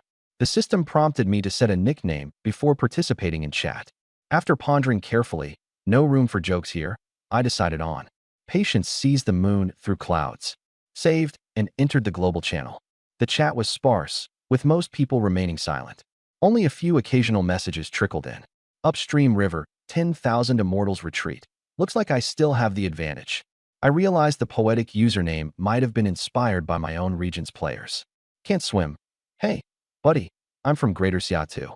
Upstream river, 10,000 immortals retreat. Text is auto-adapted to native language. Nicknames are translated globally. Manuel, agreed. Karen, death rates in secret realms are extremely high. I've seen 2 ships vanish already. Anatoly, pretty standard. Entering one is practically suicide. Can't swim. Any big shots from Greater Xia? DM me. Smiths are jerks. Teaming up is useless. The dangers in secret realms don't care about group size. Olaf from the north, agreed. Sharpening your own talents is what matters. After a few more lit messages, the chat fell silent. It was obvious. Stage 2 players were highly wary of each other. Almost everyone either stayed quiet or probed cautiously. The few comments made were far from trustworthy. Finding it pointless, I left the global channel. The regional chat was far more entertaining. At least it involved familiar people and real updates. Opening the regional channel, I found messages scrolling rapidly. Li Jian, are we losing more people? Did many enter secret realms? Zhao Zhirong, no choice. A lot of them won't make it back alive. Li Jian, some people are reckless. Even I avoid secret realms, and I have an A-level talent. Huang Jingwen, that just means you're weak. Li Jian, ordinary bronze tier realms start at level 2 threats. Who has the stats to handle that? Constitution needs to burst high, spirit nearly maxed, otherwise, you're just cannon fodder. Zhao Zhirong, what are level 2 threat stats? Li Jian, fighting up front means certain death. Feng Yunwen, agree. Huang Jingwen, wow, even Feng spoke up. If the region's number 2 player says it, it must be true. Li Jian, speechless. Lu Yinhua, focus on finding statue ships first. Don't mess with secret realms recklessly. I raised an eyebrow at that. Lu Yinhua came across as level-headed and rational. There were no weaklings in this channel. Anyone lacking strength or time wouldn't bother engaging in casual chat. Still, they didn't anticipate something. I had been the first to enter a secret realm and had already taken down a level 2 water ghost, gaining attributes in the process. I smiled lightly and closed the interface. The lax look on my face vanished. Thick fog churned, swallowing the entire ship in a blanket of white. The river's surface was eerily still, with only a faint sound of flowing water. Being strong didn't mean I could relax. The mystic realm was dangerous, and I couldn't afford to be careless. I certainly don't want the boat to capsize because of some embarrassing accident. I pulled out 4 restraint cards and held them between my fingers, training until it became muscle memory so that with the slightest movement I could deal them out quickly. I wasn't exactly an expert, but 1 card shot would be enough. The atmosphere shifted. I used the card immediately. I stood straight and scanned the white fog, mental power fully unleashed, keeping watch over the whole area. Inside the cabin, the curtains blocked out the cold mist, warm and quiet. Lin Xiao had an elegant, composed air. Wang Jile nervously glanced outside, worried about me out there. Su Jimon suddenly shuddered and moved closer to Lin Xiao, her face pale, her panicked eyes revealing a sense of danger. Without any ambiguity, she shouted, "Yusho, something's approaching outside." I heard her. I thought her warning was related to whatever it was out there. Earlier, she hadn't reacted to the water ghost, but this time her warning was strong. Could the threat involve the whole ship? I tightened my guard. The river's surface shook violently. There was movement underwater, and the big ship rocked slightly. I scanned the thick fog, ready to use an immobilization card at any moment. The next second, a blinding golden light pierced through the mist. Treasure chest. A huge, golden, glittering treasure chest flew out of the fog. The chest body was heavy and covered in elaborate carvings, dazzling and glaring. I couldn't feel happy about it. My mind was perfectly clear, and Su Jimon's warning was still ringing in my ears. It was all a trap, an illusion. Caution first. I flicked out an immobilization card. Activate. The treasure chest froze instantly. Gravity took effect, and it crashed into the water with a splash, sending water everywhere. Congratulations, Yusho, for resisting the fog illusion. Reward. +5 Jinyak. The girls in the cabin felt the vibration. From behind the curtain, Su Zhiman shouted. Yusho, you okay? Fine, handling it. I looked toward where it had fallen. The treasure chest's sheen faded, revealing its true form, a huge black stone covered in spikes, falling at high speed. If I had reached out to catch it, I'd have been seriously injured, maybe even smashed open. I took out a lighting lamp. Turn it on. White light tore through the fog, revealing 3 grayish-blue half-floating mist water ghosts beneath the surface. They turned and fled, screaming miserably. I spread my hand, then clenched it hard. Contraction skill activated. My mental power instantly dropped by 5.1 points. The 3 water ghosts were grabbed by an invisible giant hand. Their internal organs were crushed, their limbs convulsed, and their eyeballs sank inward. Their screams were piercing. No matter how they struggled, it was useless, and their lives faded rapidly. Little Blue clapped excitedly, eyes shining. Defeated Mist Water Ghosts *3. Plus 5 Constitution. Plus 10 Yuck, I complained. Can't each monster drop 1 treasure chest? The 3 girls held their breath. Su Zhiman said softly, It should be okay now. Wang Jile rubbed her chest. Those screams gave me goosebumps. Just then, Cheng Wanfeng woke up. She lazily turned onto her side and lifted the blanket. The 3 of them all looked at her at once.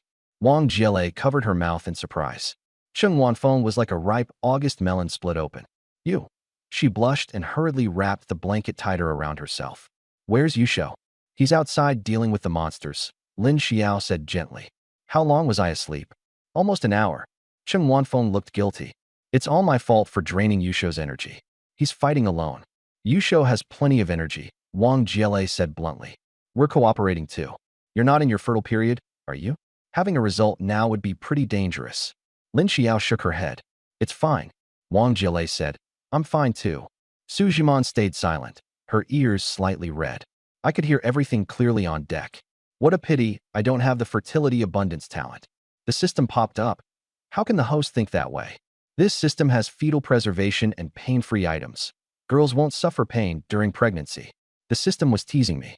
I looked out at the river. The mist had dispersed, and the view was much clearer. 10 minutes passed, and no more water ghosts appeared.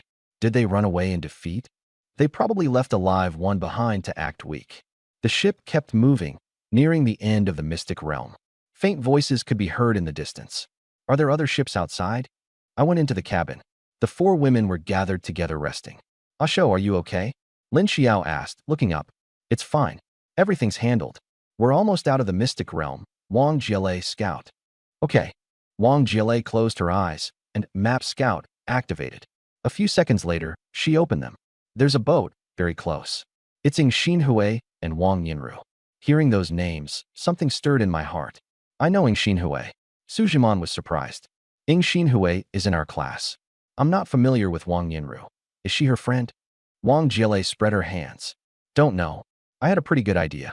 Ng Xinhui was pretty and loved posting on moments. Among the 13 girls, half were beautiful, and I'd run into 3 of them already. My luck was off the charts. I'd never seen Wang Yinru on moments. Whatever. We'd meet her soon enough. Got it. I'll go out and take a look. You guys stay here. I went up on deck. The fog had dispersed, and daylight poured down. The system popped up. Area announcement. Yusho and others have cleared the first tier, 2 threat, Mist Secret Realm. All players. Constitution +5, Spirit +5. Obtain bronze treasure chest ×2. I let out a breath of relief. Not bad. 1 trip gives 15 Constitution, 30 Spirit, and 3 treasure chests. Killing the water ghost dropped 1, and the other 2 were awarded for clearing the stage. I'd keep them for now and open them later in front of Len. Xiao. The chat channel exploded. Huang Jingwen, are you cheating? That's unfair. Wang Jiahao. There are really a lot of people on that ship. I thought you were bluffing. Li Jian. We need to take this seriously. I ignored them. The lead was already obvious. Looking into the distance, I saw a battered little boat with a man and a woman on board. The man was awkwardly rowing. The woman was tall. It was Ng Xinhui. You're so annoying, she complained. Why am I on the same team as you? Why were you pestering me before the teleport? The boy wore a plain short-sleeved shirt and looked dull-witted. Go ahead and curse me. I'm the team leader. Ng Xinhui showed no mercy. If I'd known, I wouldn't have come out. You're already in college. Don't you have anything better to do? The boy got anxious. Stop talking. I'm working hard. I'll make you change your mind about me. Ng Xinhui sighed helplessly. Enough. You're making the boat go slower. Wang Nianru was one of those creepy, self-satisfied types. Ing Xinhui could only endure it thanks to her A-rank attack talent.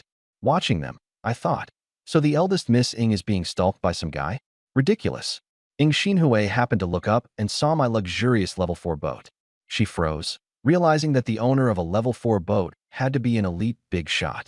A look of longing flashed in her eyes.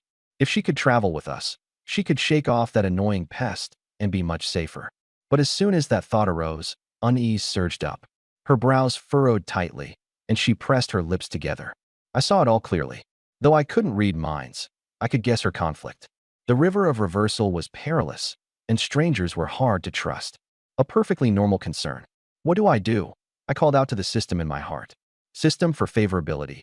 Hurry up and show me Ing Xinhui's panel. Request received from host.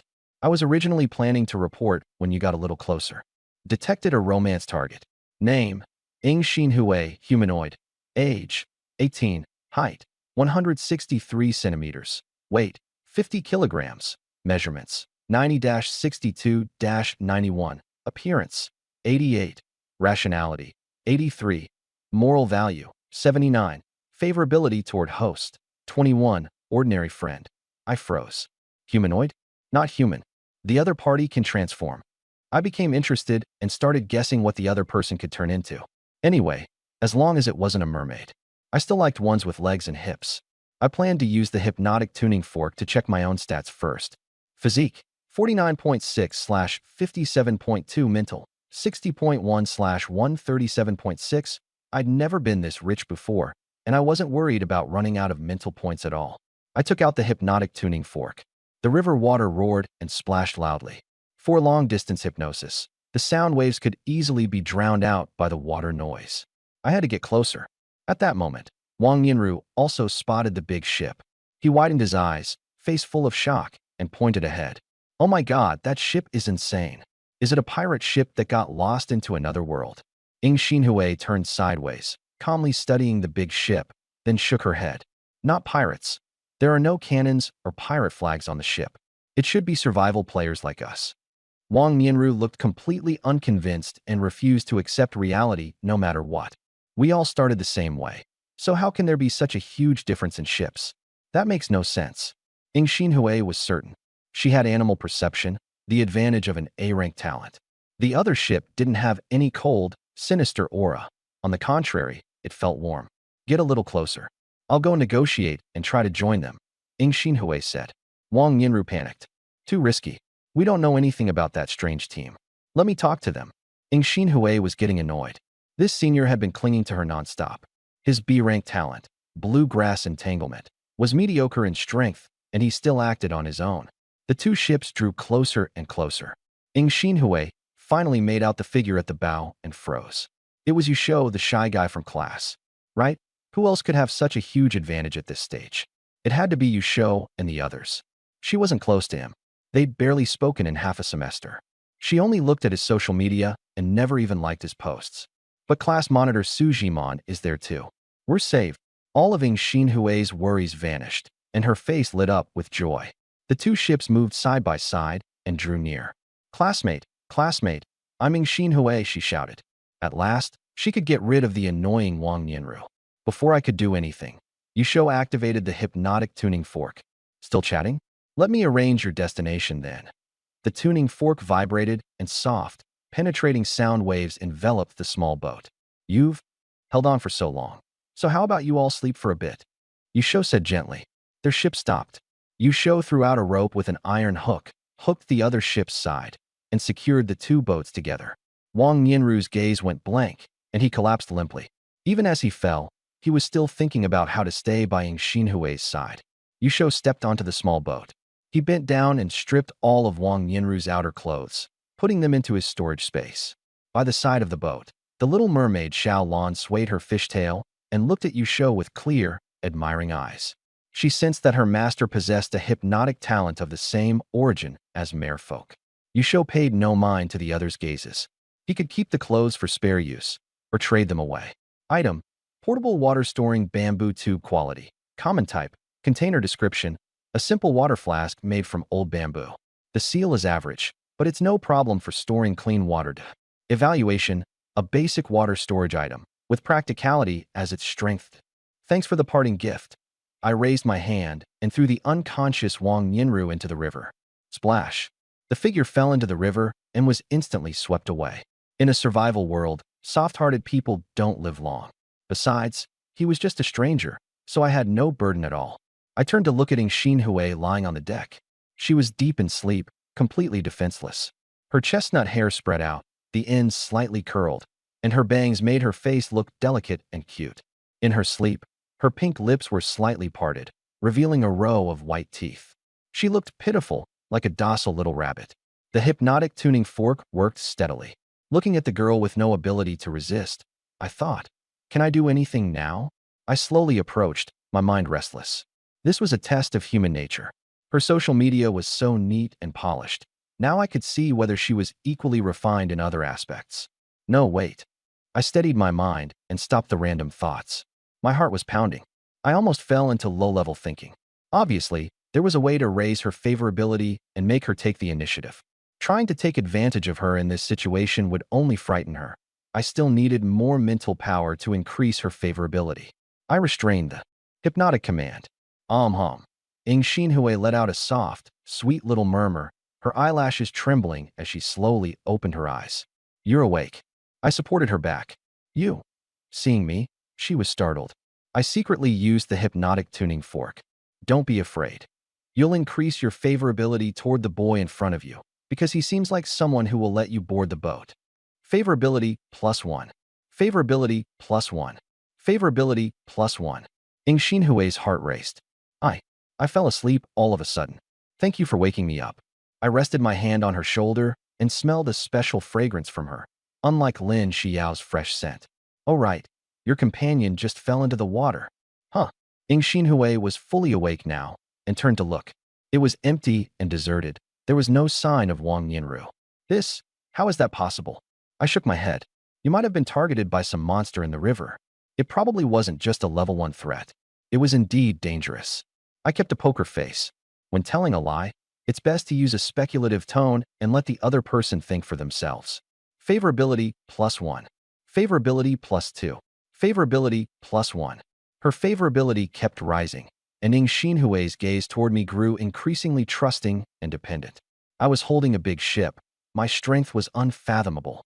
If she had malicious intentions, I could easily strike first. There was no need at all to make up lies. She bit her lip and tested the waters. Yusho, I'm too vulnerable alone on a small boat. Can I come onto your big ship? Her heart was in her throat as she waited for my answer.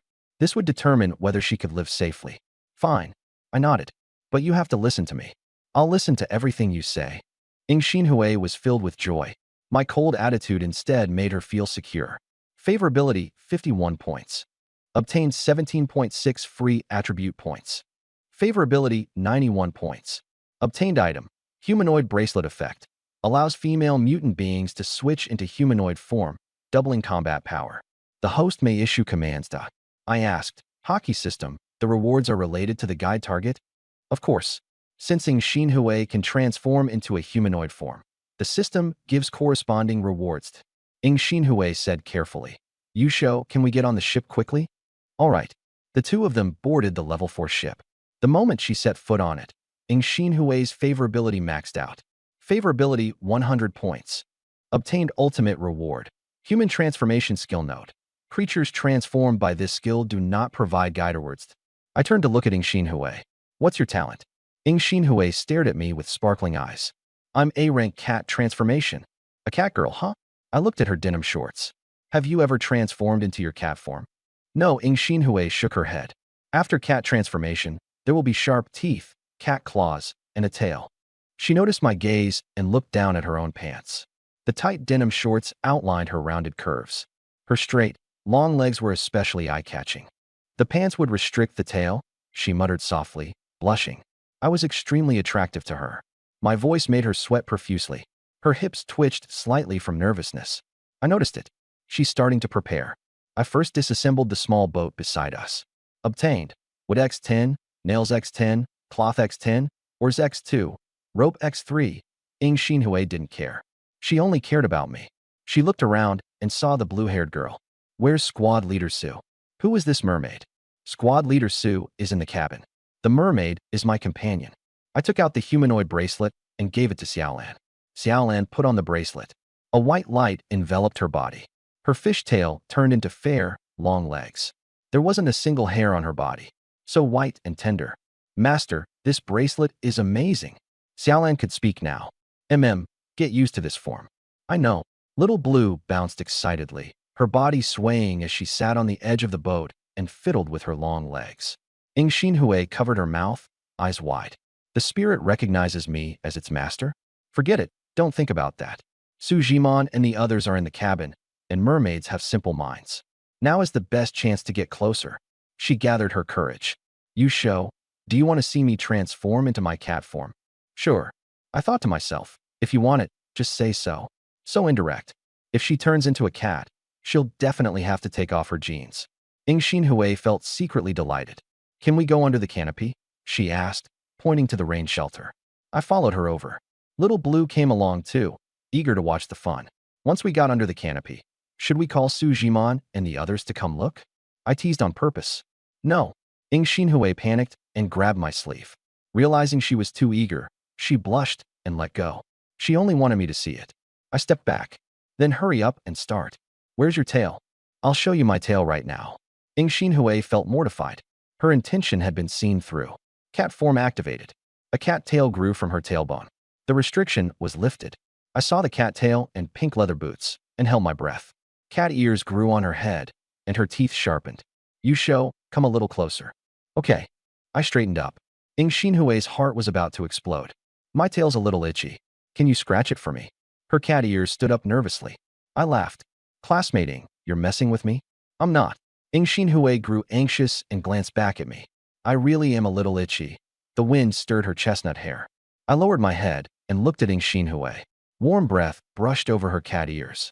The cat ears twitched slightly. Ing Xinhui tensed, her voice turning soft. You show, do you like me as a cat-eared girl? Of course. I answered without hesitation. Ing Xinhui's mind heated up, and she instinctively cried out, Meow. Meow. Meow. The commotion was not small.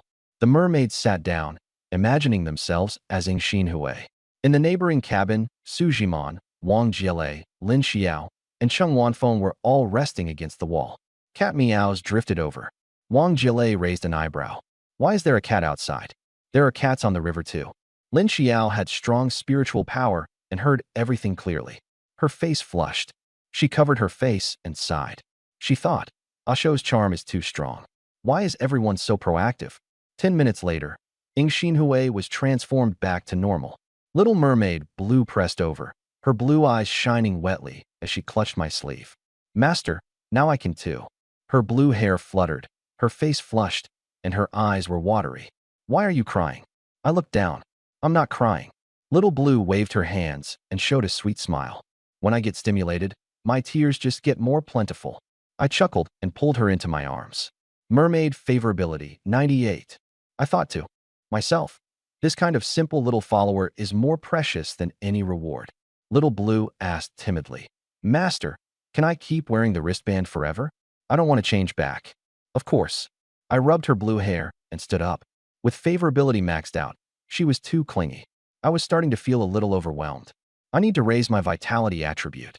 Ing Xinhui was asleep, and her cat ears were still there. I couldn't be bothered to deal with it. Xiao, you guys can come out now. The four women walked out. Seeing Ing Xinhui with cat ears, their expressions varied. Lin Xiao stepped forward. I'll carry her inside to rest.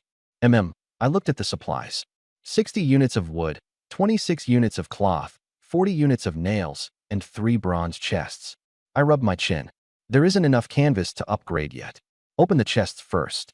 Reminder, ordinary cloth can be synthesized into waterproof canvas at a ratio of 3:1. There's synthesis too? I raised an eyebrow. The system's pretty thoughtful. The wind was still blowing against the current.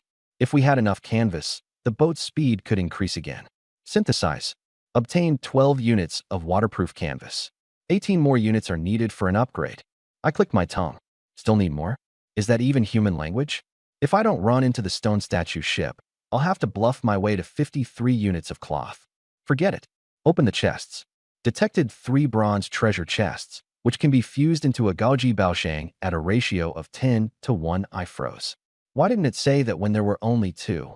The system played dead. So it only mentions fusion when there are enough chests? Messing with my mindset, I complained.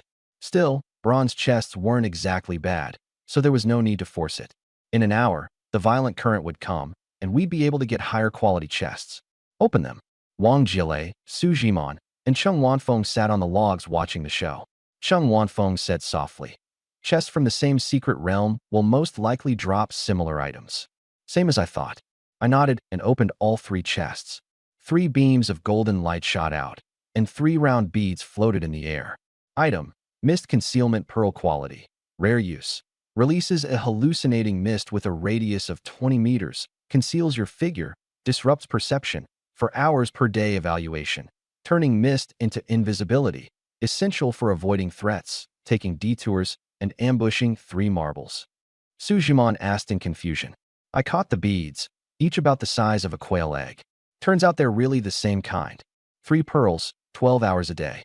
No need to fear standing out when the tree is tall. Now I'd be the one plotting against others. While we were chatting, the river suddenly slowed. The surface calmed, and the waves disappeared. Little Blue was the sharpest. Why did the current get weaker? Wang Jile was startled, only then realizing the mermaid could talk. She not only has legs now, she can talk too? I spread my hands and smiled. Relax.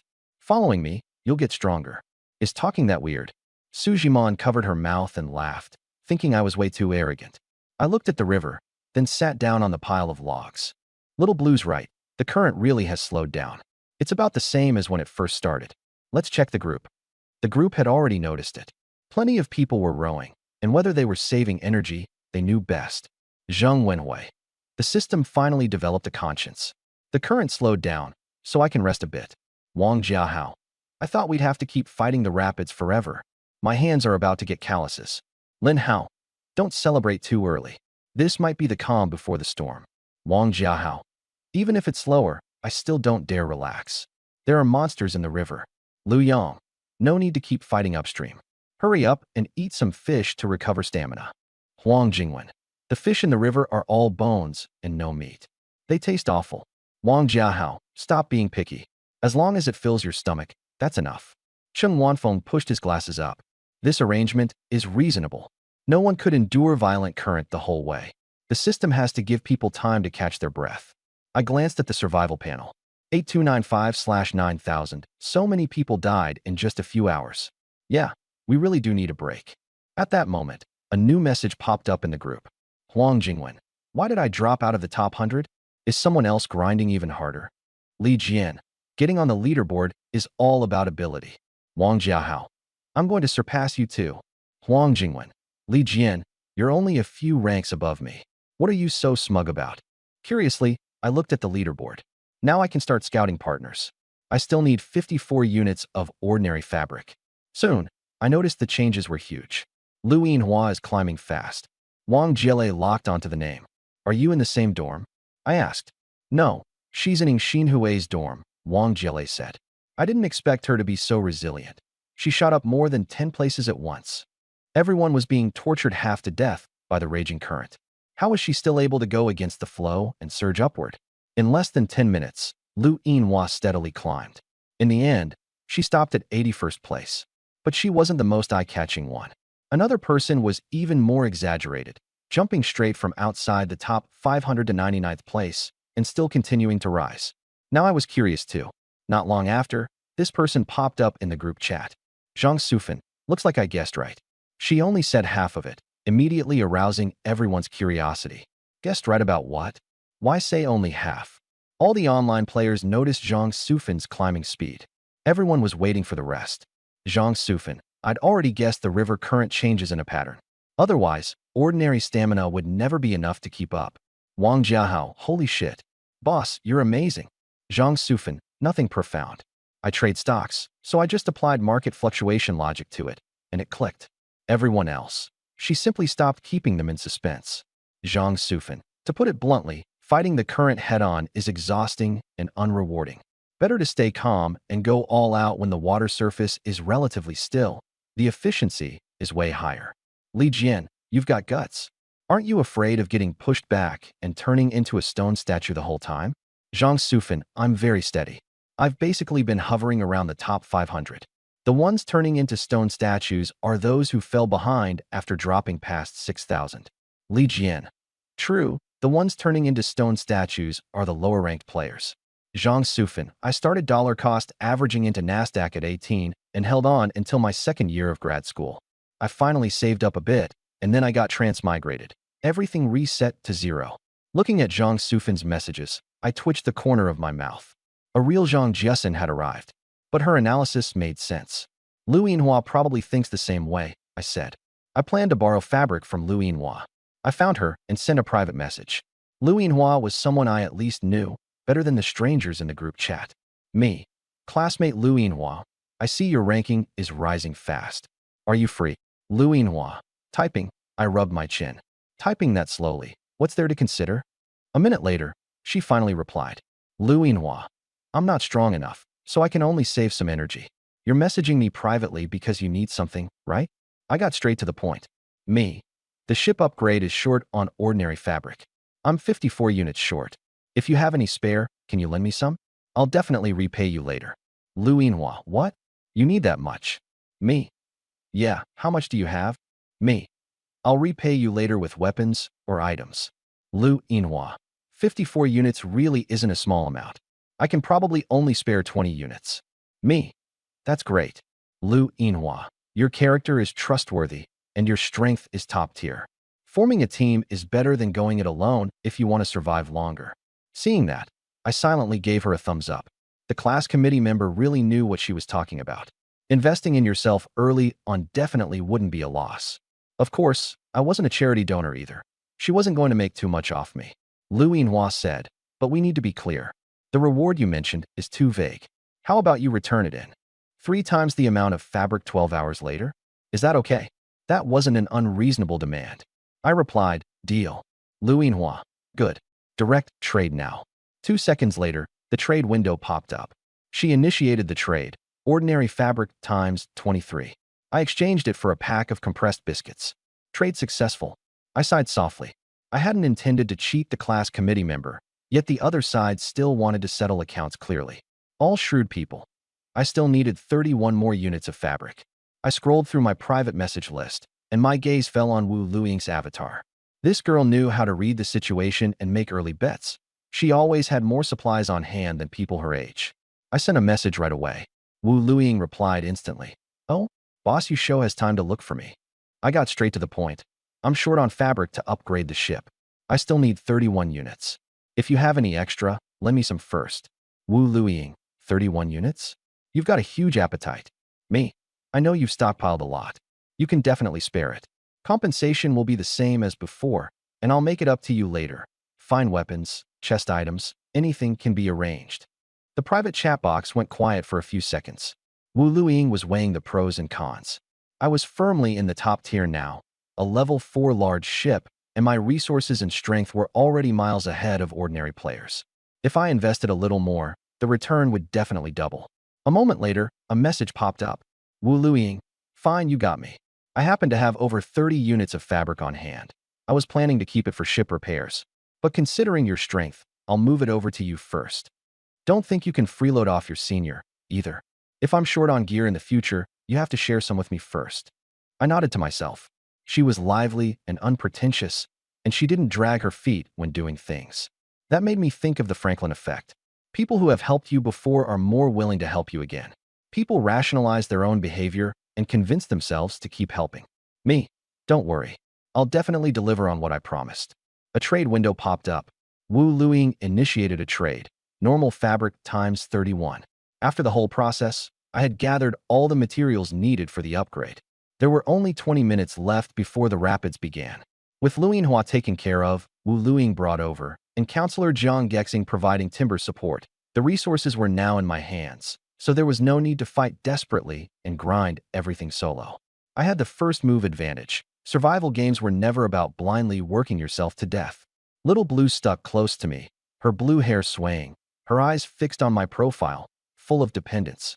Lin Xiao, Su Zhiman, and the others stood quietly by the side of the ship, not disturbing my negotiations, only watching the river for any movement. All right, I've gathered the level 5 materials. I can upgrade now. The people on deck all turned to look at me at once. Wang Jielei's eyes lit up, her face full of anticipation. Chen Wanfeng pushed up his glasses. Little Blue pressed against my side, tilting up her little face, her eyes shining with admiration. Lin Xiao asked, "Upgrade straight to level 5. I didn't explain much and summoned the upgrade interface. Do you want to consume materials to upgrade the level 4 ship into a level 5 ocean-going vessel? Upgrade. Golden streams of light erupted across the entire ship. The glow flowed along the railings, deck, and mast. The wooden hull gave off a deep humming sound. The level 4 large ship began to transform. The mast grew taller and thicker, waterproof canvas unfurled, becoming a huge, arched mainsail.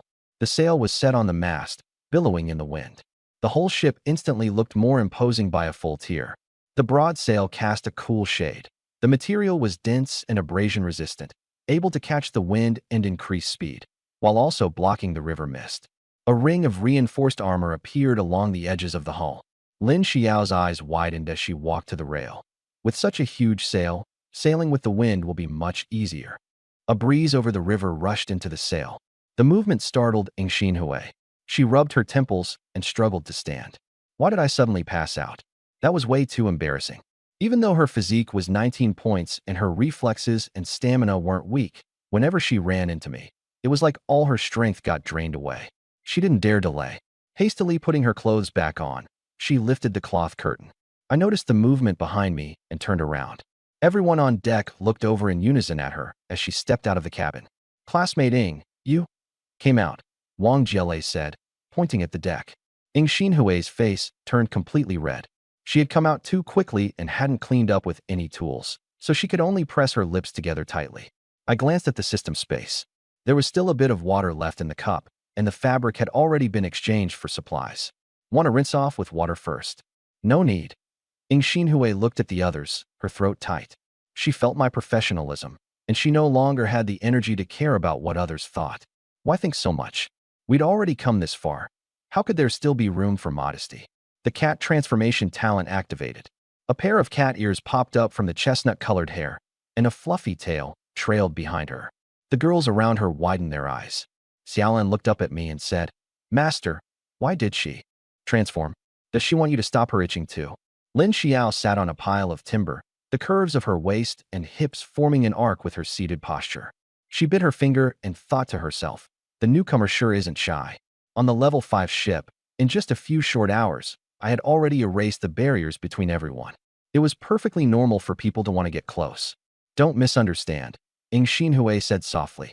She controlled her tail, using the tip to clean herself. The tail got stained with traces. Like a cat, she lowered her head and gently licked the tip of her tail. I was stunned. I hadn't expected her to be so direct. The mermaid Xiaolan tilted her head in confusion. What is she doing? Wang Jielei stood by the side of the ship, her chest rising and falling with her breathing. Her full curves held up her short sleeves. She laughed out loud. What else could she be doing? Taking a bite of Xiaoyu's. "Jielei, you're joking like that too?" I was surprised. Wang Jielei folded her arms, the soft flesh of her chest swaying slightly. Did I say anything wrong? I looked closely at Ing Xinhui's lips. Well, not quite. Ro is female, while Milt is male. Ing Xinhui swallowed, her ears twitching again and again. "Stop teasing me. I just like you show. If you like someone, you should say it directly. What's wrong with that? Although, for you all, being intimate this quickly is a bit rushed." The other girls exchanged looks. Who said it was rushed? This Ing Xinhui actually thought she was the trailblazer. How arrogant. I said, "Actually, they were earlier than you." Huh. Ing Xinhui froze, her eyes wide. She couldn't believe it. Her mouth parted slightly, her face full of shock. "You all, even class monitor Su." Su Zhiman was the class monitor. She was usually gentle and reserved. She didn't seem like someone who would take the initiative. Being looked at like that made her blush with embarrassment. She immediately turned to look at the water's surface. Her cheeks were burning, and she couldn't say a word. Ing Xinhui was petrified. Then what was she being so shy and awkward for? It was completely unnecessary. Embarrassment flooded her heart, and she wished she could find a crack in the ground to crawl into. "Stop standing there stunned," my voice rang out. "The raging current is coming soon. Everyone get into the cabin. I looked up at the river surface. The originally calm current had begun to churn violently. The air grew oppressive. The secret realm's first test was about to begin. I didn't want the girls risking themselves outside. The cabin was small, but at least it could keep them away from the impact of the waves. Fortunately, the secret realm's attribute points were shared by the whole team. Not every girl needed to fight. As long as I charged ahead and worked hard to deal with the crisis, I could carry everyone forward. Not long after I spoke, a system message appeared. The first surge in river flow is about to begin. It will be triggered in 5 minutes. The raging current will last for 1 hour. All players, please sail with all your strength. Players who successfully endure this raging period will be awarded treasure chests of corresponding quality based on the ship's integrity and speed performance. Teacher Chung looked at me, her tone full of trust. You show, teacher's talent is A-rank speed. I can only help with travel, not combat. From here on, we can only rely on you. She didn't try to act brave. She didn't force herself. She clearly understood the limits of her own abilities, and she trusted my strength even more. But she still felt uneasy about hiding in the cabin the whole time and doing nothing. So she quietly added, "We'll go inside and make food to replenish our strength. When you're done handling the current, you can come out and eat something hot." The other girls nodded. I called out, "Okay, just leave Xiaolan and me here." Lin Xiao didn't move. She stepped forward, her skirt clinging tightly to her legs, outlining her long, graceful legs. Her figure was slender and upright. She looked up at me, eyes firm. In a serious tone, she said, "No, I can't keep hiding behind you all the time. My talent may not be top tier, but I can help. I want to stay by your side and face this together." For Lin Xiao, standing beside me and facing the crisis together was far more reassuring than hiding in the safe cabin. She didn't want to be protected forever. She wants to be someone who can protect me, someone who can share the burden for me. Then, Xiao, you stay too. I made my decision. Senior Lin has decent talent and the ability to protect herself. The other 3 female classmates and teacher Chung went into the cabin. They took the stove and a few fish with them. Soon, only me, Lin Xiao, and the mermaid Xiaolan were left on deck. Only the sound of waves pounding against the hull remained. The wind howled past. Lin Xiao said, "Ashu, why do you negotiate with other people so much?" My stats are high, so naturally there's more of that." Lin Xiao smiled. She even thinks she was the first one, when clearly I was first. But the other person is a classmate, you know, that sense of stimulation. I seem to really not compare to her. This senior was even reflecting on herself now. I helplessly pressed a hand to my forehead. "Xiao, you didn't do anything wrong at all. Why are you only thinking about that? There are plenty of things you can do for me. Just hugging me is enough to satisfy me." Lin Xiao's eyes lit up. Her grievance vanished instantly. She was full of joy. She nodded, then wrapped her arms around mine. Her cheek rested against my sleeve. Lin Xiao said softly, "That's true. I need to restore your energy." Inside, I thought, thanks." At that moment, a mechanical prompt sounded. The trial officially began. Area announcement. The first surge in river flow has begun and will last for 1 hour. All players, please make your preparations. The originally calm river surface suddenly roiled violently. Huge waves surged and slammed hard against the level 5 large ship. The hull shuddered with a dull rumble and swayed slightly. Thankfully, the ship was sturdy enough that even the biggest waves couldn't damage it. It only felt as if the current was frantically tugging at us. I let go of Lin Xiao and rushed to the control panel, pressing the start button. The combustion engine was pushed into high gear, and the propeller split the water. I adjusted the angle of the sail and accelerated with the wind. The wind's gotten stronger. Good thing it's still behind us. I didn't even look at the channel messages. Right now, the river surface was what mattered most. With the surge in current, there would be even more stone statue boats and player vessels coming down from upstream. There was no point in having Wang Jiele scout ahead now. Charging straight forward was the least effort.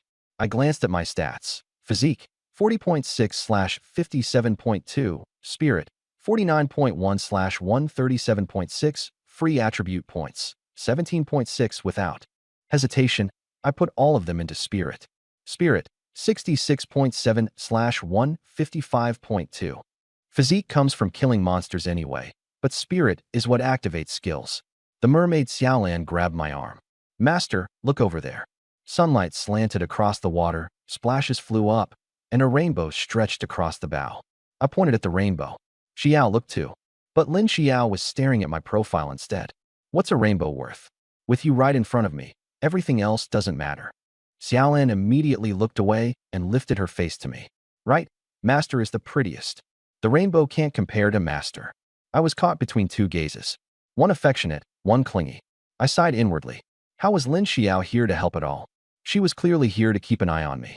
Suddenly, a server-wide announcement popped up. Frowny face, congratulations to 10,000 immortals retreating against the current for obtaining the server's first golden chest. Reward, 10 free stat points. Congratulations on the first kill of the level 3 threat, Little Kraken. Reward, 1 vehicle upgrade, 30-minute duration. I steadied myself. Sure enough, there were strong players who dared to charge and fight, and they were incredibly lucky. The entire server exploded. I turned off the channel and focused on what was ahead. Watching others achieve things was useless. I could kill level 3 threats too. I just hadn't run into any. Now that the chance was here, I had to seize it. And now the chance had come. On the water's surface, a huge black shadow slowly emerged. It was a stone statue ship. I took a deep breath. A stone statue ship had advanced hidden treasures. This time, it might just drop something good. If I could survive this hour, there was even a chance at a gold chest. I said to Lin Xiao and Xiaolan. A ship will appear in the distance. Its aura is off. Don't look at it. Lin Xiao asked. A stone statue ship? Probably. Xiaolan asked me if she should overturn it. I shook my head. Stone statues reduce sanity. Last time it worked through sight and language. Don't take the risk. Last time it seemed pretty easy though, Lin Xiao said in surprise. But she immediately understood that I had special means. I had an SS rank soothing talent. I've got my own way. Don't worry. I didn't explain further. Lin Xiao nodded. In her mind, she guessed. Twin talents? You get items by skinship with girls? Is that why he's been negotiating with others?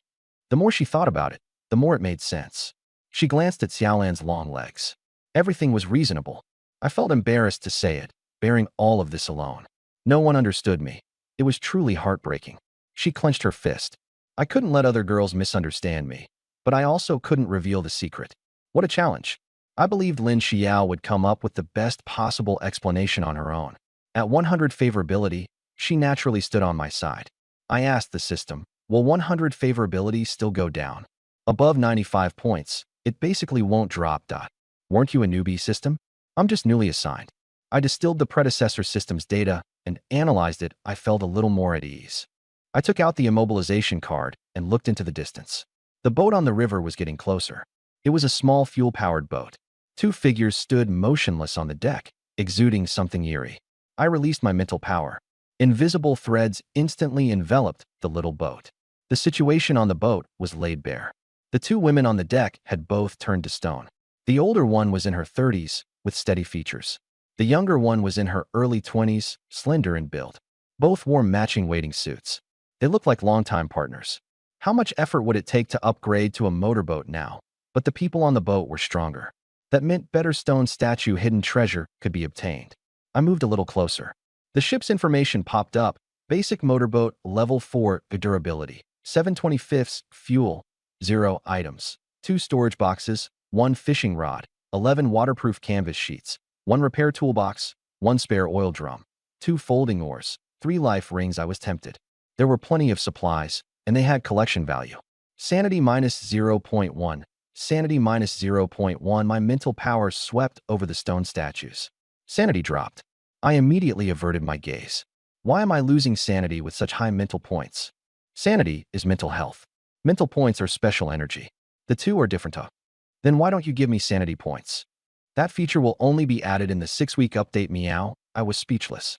Copying Genshin Impact, huh? Master, are you okay? Xiaolan grabbed my arm. Her eyes were full of concern. I'm fine. I rubbed her blue hair. It felt excellent. Rather than waiting for it to drift over, why don't I take Master over there by swimming? Xiaolan made a serious suggestion. I thought about it, then nodded. Okay. Lin Xiao didn't say anything. A mermaid could turn into a fish tail, while she herself could only control the river water. Just add fuel, and it would work. Xiaolan took off her wristband and handed it to me. Master, please hold this for me. I put it into my backpack. A blue light flashed. Her legs turned into a fish tail, and the scales shimmered with a luminous sheen. Master, hold on to my hair. Xiaolan leaped into the water. Her smooth back floated on the surface. I took off my coat and long pants. Lin Xiao stepped forward. I'll get it. She took the clothes and held them tightly against her chest. The fabric still carried my body heat. Be careful, she reminded me softly. I will. I leaped into the water. Xiaolon caught me steadily. I leaned forward, lying prone, gripping her long hair with both hands. The supreme bone pressed against the mermaid's smooth back. Xiaolan's lips curled into a smile. Hold on tight, master. With a flick of her tail, she shot forward at high speed, weaving nimbly through the raging current. I felt the rise and fall of the mermaid's waist. 30 points in physique. Her strength and speed far surpassed ordinary people's. Lin Xiao stood on the deck, her gaze fixed on the water's surface, both hands hugging the coat even tighter. If anything happens, I'll control the water flow and spray them back. I would never let my companions get hurt. Lying on the mermaid's back, feeling the warmth beneath me and the surging current, I actually knew how to swim and was pretty decent at it. But it was hard to refuse Xiaolan's kindness, and I also wanted to conserve my energy. The one fish advanced rapidly through the raging water and soon approached the stone statue ship.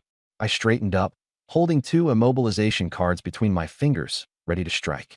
Though this kind of item had a usage limit, its tracking was reliable and it took effect quickly. It was especially useful in the early stages for dealing with something like a stone statue, something stationary. It could quickly control the situation. In my other hand, I gripped the revolver, finger on the trigger, bullet chambered and ready to fire. At any moment, there was a high probability the stone statues weren't living beings. My trump card, the ability to shrink a target's body, might not kill them in one hit. I could only fight hard with immobilization cards and immobilization art. First immobilize the stone statues, then find their weak points and deal with them. My mental power was abundant right now. With a Yurg of 66.7, I could cast immobilization arts several times. I could afford the cost. At that moment, a soft female voice drifted over, losing warmth in my limbs, my soul slowly falling asleep. A drifting ship carries me. I've already drifted to nowhere to return. Another sound-based influence? I immediately used an immobilization card. The card flew out and fixed itself onto the 30-year-old female stone statue. Immobilization duration, 1 hour 51 minutes. The voice stopped abruptly, leaving only the roar of the violent current. I felt slightly puzzled. This time, my sanity hadn't dropped. Had I already resisted the stone statue's whispers before, and now developed resistance? Master, should we go up? Xiaolon poked her head out. Her blue hair was wet and clung to her cheeks, her fishtail swaying gently.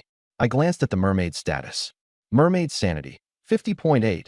Xiaolon had still lost 0.2 sanity points. No need. Stay underwater and wait. I didn't want Xiaolon to keep consuming sanity. I jumped onto the ship. A young woman sat on a deck chair, her body frozen in a petrified pose. Her entire body was gray-white, like a carefully carved statue. Her stone eyes actually shifted, sweeping across the deck, while her mouth parted slightly, as if she were about to speak. I directly sent out an immobilization card, locking her eyes and mouth in place. Immobilization duration, 2 hours. Originally, I had 50 immobilization cards, and now I had used 6.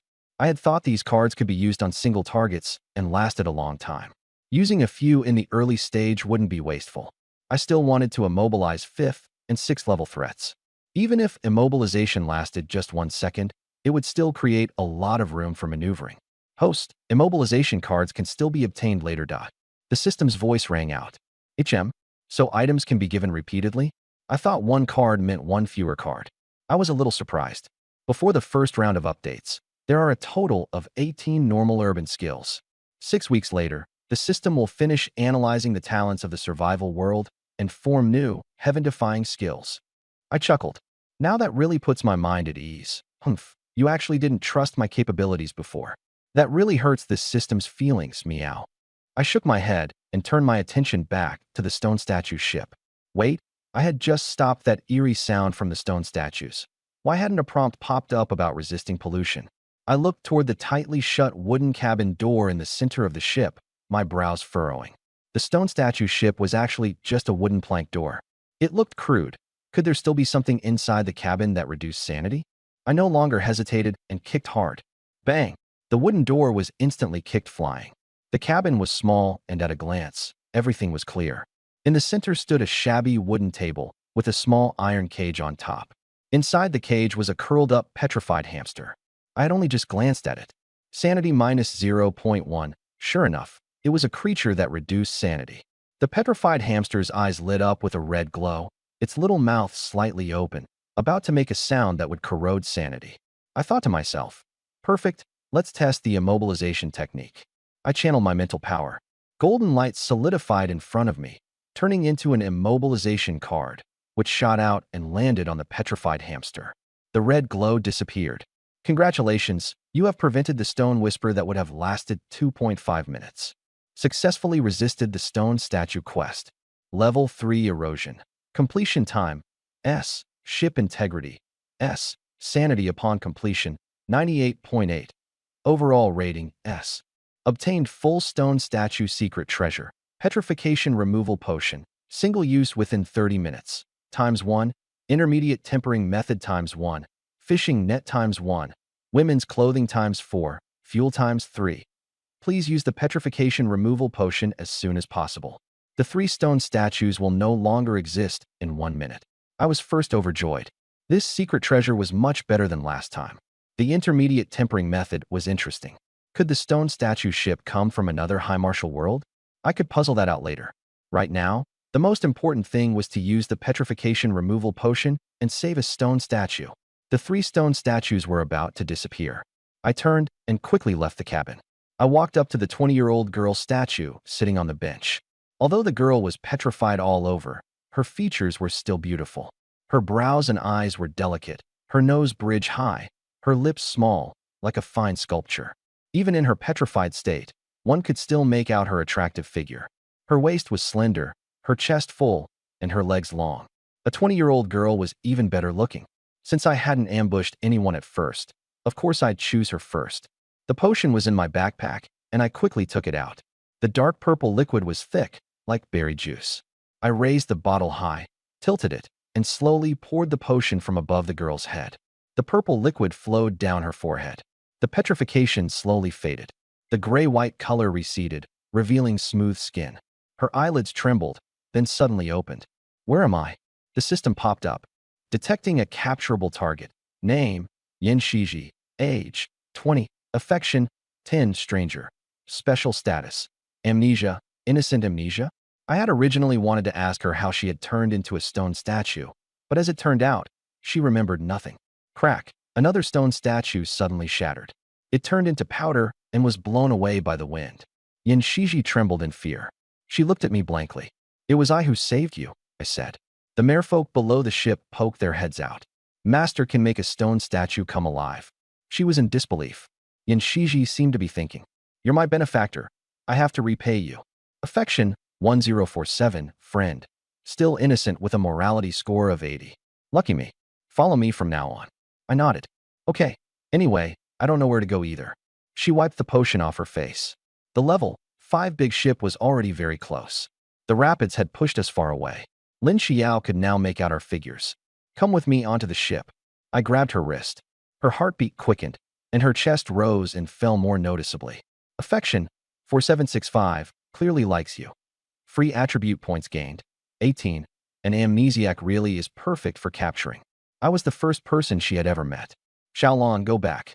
Yes, master. Xiaolon answered cheerfully. Can you swim? I asked. Yes, I'm pretty good in the water. Yin Shiji nodded. The 2 of us jumped into the river. The system space was only 16 cubic meters. I'd hook the stone statue ship later and then dismantle it. Lin Xiao understood what I meant. The rapids surged violently. Yin Shiji's chest swayed with each stroke. Master. Xiaolon was puzzled. Was Master not going to ride her anymore? I thought about it. No need to force it. I swam onto Xiaolan's back and wrapped my arms around her waist. The mermaid happily flicked her tail and swam forward. Yin Shiji followed behind. Does the benefactor not know how to swim? I can carry him too. She was very good in the water, as if trained. Watching me hold the mermaid, she thought. What can I give the benefactor? Having lost her memory, she had nothing. Should I let him break? At that thought, she choked on water, her cheeks burning. The benefactor isn't that kind of person, right? I looked back at Yin Shiji. She had been swimming easily just moments ago. Now her face was red to the ears. Don't end up falling into the water like Hamamiko. Soon we arrived below the level 5 ship. Xiaolon flicked her tail and carried me up onto the deck in a leap. I got ashore and looked back. Should I pull Yan Shiji up? She had already climbed aboard. Her soaked outdoor clothes clung tightly to her body, her chest full, waist slender, hips rounded, and her two long legs glistened from the water. Droplets slid down her thighs and fell onto the deck. Yan Shiji has become your crew member. Captain privileges can view crew level and sanity value. I wasn't surprised. As soon as she boarded, the system displayed her information.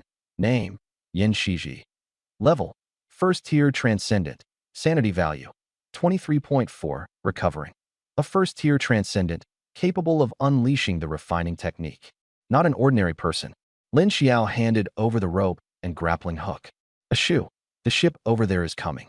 She didn't make a move because she didn't want to steal the credit. Only with high contribution points could one become captain, so it was better for me to keep mine high. I took the rope and opened the panel. Physical, 43.6/57.2.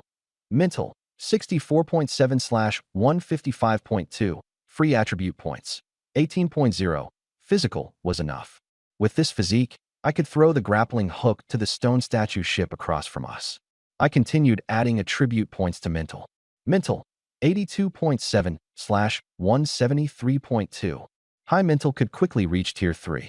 There were also hypnosis items not yet unlocked. Maybe they could be used after leveling up. I gripped the rope with both hands, muscles in my arms tightening, and hurled the grappling hook with all my strength. Whoosh! The grappling hook landed precisely on the stone statue ship, biting deep into the hull. Disassemble? Yes/no. I chose yes. Congratulations, player obtained. Wood X36, Ordinary Fabric X29, Iron Nails X25, Fuel X1. The stone statue ship instantly vanished. I thought to myself, thanks to the predecessors for their generosity. The system space was only 16 cubic meters, not enough to hold it all. Supplies piled up across the deck. Ashoo, I still have 10 cubic meters of space. I'll help you store some, Lin Xiao said. Okay. She took away part of the wood, and the deck became spacious again. Go call the people inside out. It's safe now, I said. Okay. Lin Xiao handed me a piece of dry cloth. Wipe off the water and put your clothes on. Yan Shiji stood there, looking around. She secretly glanced at Lin Xiao and thought, this girl is so beautiful and so good to the benefactor. She must be his girlfriend, right? Wanting to repay him with her body was too absurd. Affection, 6566, clearly likes. I looked at Yan Shiji. Her favorability increased again, probably because the boat gave her a sense of security. 66 points. I can kiss her cheek now. Just as Lin Xiao left, I hurried up to Yan Shiji. I cupped her face with both hands and kissed her cheek directly. Yan Shiji froze. Her face turned red. Did her benefactor see that she wanted to repay kindness with her body? So he kissed her, as a tacit approval? Favorability, 6671, shallow affection. The increase was slowing down. I immediately took out the hypnosis tuning fork and lightly flicked its arms, making it vibrate. Relax, you're very safe. Your favorability toward me is increasing rapidly. Favorability +1. Favorability +1. Pink swirls appeared in Yan Shiji's eyes. Student Yu Xiaotong, we're here. The girls came out. Cheng Wanfeng asked, who's the new one? Yan Shiji. I rescued her from the stone boat. She has amnesia and may not be from Earth, I said. Wang Jiele and the others curiously gathered over. Favorability, 100. Obtained deep reward. Purification Angel Summoning Scroll X20 obtained ultimate reward. Summon Purification Angel skill. I froze. If I touched someone, would they turn stupid? Yan Shiji came back to her senses and pressed tightly against my arm. You brought me back to life. I have no family or friends, and I want to offer everything to you. She took off her outdoor jacket. Is she that eager? Wang Jile whispered. Lin Xiao made a shushing gesture. I have the talent to get stronger through physical closeness. Cheng Wanfeng blushed. I'm going to gather supplies. Su Jimon stared without blinking. The mermaid Xiaolan was also observing and learning. More than 10 minutes later, I put on my clothes. There were no threatening creatures in the rushing current. If there were level 2 threats, I could hypnotize them into pulling the boat, then kill them after using them, and even gain physique points. But then the other players wouldn't be able to survive. I checked the leaderboard. First place, Yu Shou's boat, second place. Feng Yunwen's boat, third place. Zhang Sufen's boat. Zhang Sufen was gaining momentum. Yan Shiji was still lying down. Lin Xiao wanted to help her up, Don't move me. Let me lie here for a bit, Yan Shiji said. Wang Jile said, Xiao, there's something big going on in the group chat. Everyone in the group was praising Zhang Sufan. Senior Zhang, give me a recovery potion for stamina. Zhang Sufan's talent was related to recovery, and after reaching third place, she started selling recovery potions at the last moment. Good timing. Most players were still rowing by hand. After being battered by the current for dozens of minutes, everyone was exhausted. Recovery potions had become a lifeline. Zhang Sufan said, recovery potions aren't free. Trade food for them. Lin Hao said, Senior Zhang, I've been fishing for an hour and got nothing. Please give me one bottle first. The others all started whining about being poor. Everyone wanted handouts. Huang Jingwen said, Senior, everyone is rowing right now. Who has time to look for food? Give us the recovery potions first, and we'll pay you back after we open the treasure chests. I laughed. Once the treasure chests were opened, who would still pay her back? At that point, they'd all hand over junk. Zhang Sufan said, Do you think I'm a charity worker? Li Jian, support. The group chat was buzzing with discussion. But privately, everyone was definitely going to trade. Zhang Sufan was a second-year graduate student, not an idiot. She only accepted food and didn't bind herself to anyone. I didn't need recovery potions. My physique was high enough that I didn't need to row. But other people did. The mid and low-tier players were all relying on stamina right now, and it would still take at least 1 or 2 weeks before they had mechanical power. During this period, Zhang Sufan could harvest a huge amount of supplies. Lin Xiao came over and squatted beside me, her collar dipping low. Ah Shou, should we trade with Zhang Sufan? We have a lot of fish. I thought about it. I didn't need recovery potions, but I did need materials. I checked the upgrade requirements. High-quality wood 40, sturdy iron nails 20, premium canvas 10, metal ingots 30, turbocharger components 20, low-level energy cores 3. A level 6 ship required far too many materials, and it also needed high-end components. Looks like the level 6 ship would be entering the high-tech era. With so many materials, I couldn't buy on credit. If the payback cycle was too long, it would screw over the collaborators. I posted in the group chat, I need a large amount of timber, nails, and canvas. I can provide food. The group instantly went quiet. Everyone was dumbfounded. Yu Xiaotong and Zhang Sufan joining forces to farm together? Huang Jingwen. Didn't classmate Yusho say we should unite? Can we get food first? Li Jian. Still trying to freeload? I'll shoot you with my gun. The group erupted into another argument. Some people started calculating how to trade materials for food, then trade the food for recovery potions. Seeing me speak up, Wu Luin couldn't sit still. He had given me supplies before and didn't want to see me get cursed at. Wu Luin. This is Yusho giving everyone a chance to exchange for stamina recovery potions. With someone defending me, the girls all started speaking up. Lin Xiao. Fair trade. No one's forcing anyone. Wang Jile. Right? It's not like anyone's being pressured. Lin Hao. Then trade if you want. It's better than having no recovery potions. Zhao Jiong. Stop arguing. We survive by trading with each other. The dispute died down. More people privately messaged me asking about trades. In the distance, the black vest girl was drenched in sweat as she rowed hard, moving extremely fast. I'm exhausted.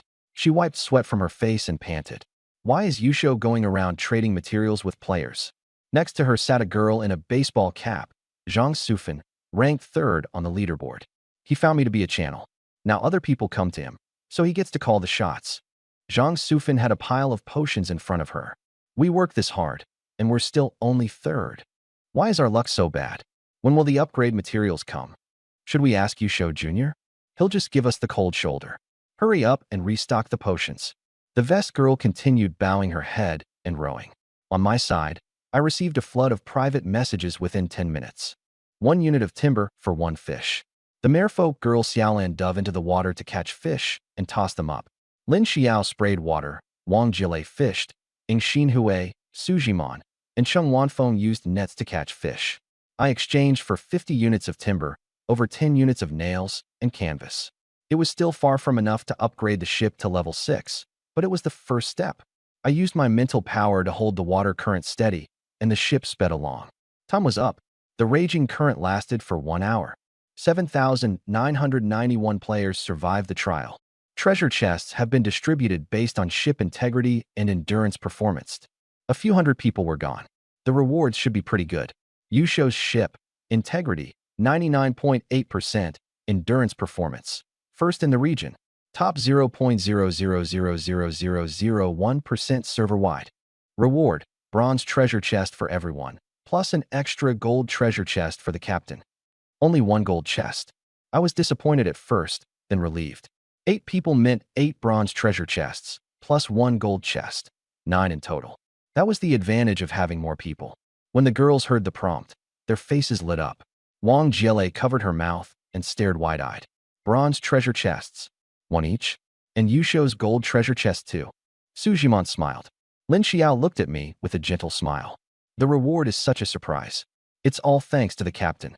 Congratulations to Yusho for obtaining the region's first gold treasure chest. Reward, 10 free attribute points. Only 10 points. I wasn't surprised. The best reward was killing a high-level threat, which could unlock qualification for the ship's promotion. Chest points were just too few, but it was useful for others. Killing a level 1 threat only gave 1 attribute point. A level 2 threat only gave 5. Ordinary players were already in danger just dealing with level 1 threats. Are there no treasure chests above gold in the entire server? I understood now. Gold was already the best reward. The Raging Current trial has an upper limit on rewards. Good thing I only used 1 point of mental power to stabilize the water. 2 streaks of light landed in front of me. The gold treasure chest was the size of a basketball and fairly light. The bronze treasure chests were about the same size. The girls' treasure chests had also arrived. Lin Xiao quickly stepped forward. Ashu, now that we have so many treasure chests, let's open them all now.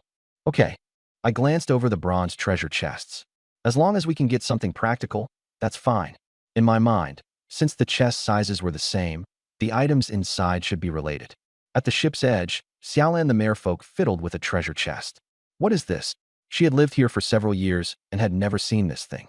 The most precious things she had were the pearl ornaments she had stolen, and she wore them all on her body. Little Blue groped around blindly. Click! The treasure chest opened. Blue light burst out. Everyone looked over. The mermaid girl was too impatient. Lin Xiao said, shaking her head. I'm the luckiest one. It should have been me to open it. But seeing Little Blue's delighted expression, that was fine too. She contributed the most, so let her have it. Item: G18 pistol. Quality: rare. Type: firearm. Description: a rapid-fire weapon favored by special forces. Fully automatic, with strong recoil requiring careful control. Recovers 25 rounds of ammo per day. Evaluation: small investment, big return. Wishing you good aim. Everyone froze. A firearm had come out. I thought to myself, what would my chest yield? I opened the bronze treasure chest. Item: field dagger. Quality: rare. Type: melee weapon. Description: a sharp, hard blade for field combat. Can slash and stab, silently killing enemies. Evaluation: lethal at close range. Sneak attack recommended. I looked at the dagger. Why was mine a knife? Mermaid Little Blue didn't understand the power of firearms. She thought the piece of iron was not as pretty as pearls. She swam over to me, her wet hair against her skin, leaving water trails across the deck. She handed me the G18. Master, I can't use it. I'm giving it back to you. The girls watched this scene. Wang Jiele said softly, has this elf become Yusho's contracted beast? Ing Xinhui smiled. Yusho has charisma. Aren't you also obedient to the captain? Wang Jiele blushed. How can that be the same? In her heart, there was an emotional bond between her and me. It was completely different from the mermaid's attachment. I took the pistol. Can I have the bracelet? Little Blue asked, tilting her head. The pink opal had great appeal to mermaids. I nodded and gave her the bracelet. Little Blue beamed and immediately put it on, turning it over in her hands again and again. Then she transformed back into human form. The girls were amazed. All the bronze treasure chests were gathered in my hands. I finished opening them. 3 G18s for daggers and 1 long blade. Item: Special Forces Long Blade. Quality: rare. Type: melee weapon. Description: a specially made battlefield long blade. Wide sweeping strikes, strong charge destruction with fire element. Evaluation: this slash will look very cool. The mermaid asked in confusion, how can such a small box fit such a big sword? I said, maybe spatial teleportation? Done opening them. They were all attack weapons, not bad. I guessed all the players got the same thing. After the rapid current test, everyone was exhausted. If they didn't hand out weapons to boost morale, many people would be done for. Let's divide the items, I said. I took 2 guns, 1 dagger, and 1 long blade. I gave Lin Xiao 1 pistol. She was the second strongest and the first to join the barrier breakers. Cheng Wanfeng shook her head. Give them to the 3 girls. I'm timid. I'll stay in the cabin. The 3 girls didn't fight over them. They waited for my arrangements. I said, you can all use weapons, but processing food requires a teacher. They're not as skilled as you. Cheng Wanfeng's heart warmed. I took out the hypnosis tuning fork. With a light tap, I hypnotized everyone on the ship. No matter when, you will never harm you show. Everyone was affected by the mental suggestion. The girls probably wouldn't hurt me anyway, but better safe than sorry. Prepare to open the golden treasure chest. I opened the gilded chest. Radiance burst forth. I looked at my palm. A multicolored, shimmering drift bottle flew out of the chest. I caught it steadily. Mysterious drift bottle. Quality, excellent. Description, whoever retrieves the bottle will hear a command. Desperately fulfill your wish, and then lose their memory. If the wish fails, you may continue making wishes. I stood up. Wasn't this King Solomon's sealed bottle? Lin Xiao stared at the rainbow bottle. Aisho, what kind of item is this? Come look. The girls gathered around, except for Yin Shiji, who was lying on the ground. Wang Jilei's eyes widened. Excellent grade. Higher than fine grade. I directly threw the bottle into the water, watching it drift away. This could get a lot of people. Just hearing the sound could make them fall for it. Can it transmit the sound of a hypnosis tuning fork? But the affection system needs to actually see the person. Forget it. I'll deal with it later. I said to Lin Xiao, I'm going into the cabin to verify something. Don't disturb me. Leave it to me. Lin Xiao nodded. I went into the cabin. I took out the tempering manual. It only took a few minutes to read through. It was a training method that paired special movements with breathing. I started practicing. After 20 minutes of practice, physique plus 0.5, only 0.5?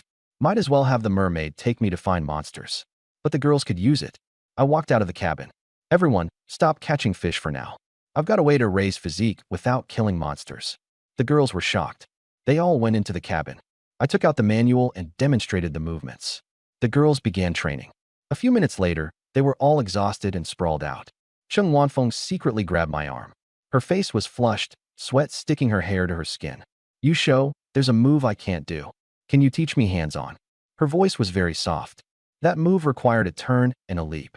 Cheng Wanfeng was wearing a hip-hugging skirt, so there was no way she could do it at all. I nodded. Okay. Looking at that skirt, tight at the waist, wrapping around her hips, ending halfway down her thighs. Teacher Cheng, your skirt makes it inconvenient. Cheng Wanfeng looked down at herself. She did it on purpose. At 26, standing next to a bunch of 20-year-old girls, her energy couldn't compare. Her face wasn't as delicate as Lin Xiao's, her chest wasn't as big as Yin Shiji's, and her waist and legs weren't slim enough either.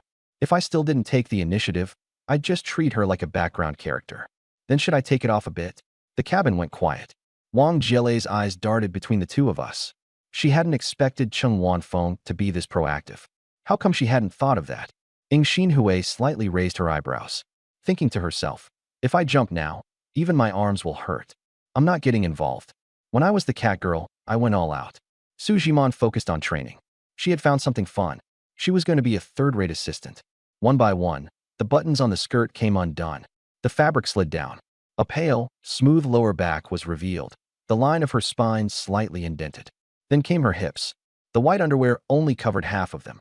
There were red marks at the base of her thighs, like they'd been pressed in. I coughed, thinking of the sensation from before. With sensitivity applied to Teacher Cheng, the effect was too obvious. We'd just finished the breaching operation, so this wasn't a good time to train. Better wrap this up quickly. Cheng Wanfeng bent down and pulled the skirt out from around her ankles. She folded it twice and draped it over a wooden crate, too embarrassed to lift her head. For more than 10 seconds, the atmosphere in the cabin was so tense it felt hard to breathe. Su Jimon's lips moved. Then she swallowed it back down. She didn't want to affect my guidance. I admired her openly. My gaze swept from her waist to her legs. Just try the technique. Getting injured would be worse. Don't force yourself, Wanfeng. I stood at her side and guided her. With the skirt no longer restricting her, Cheng Wanfeng's movements became smooth.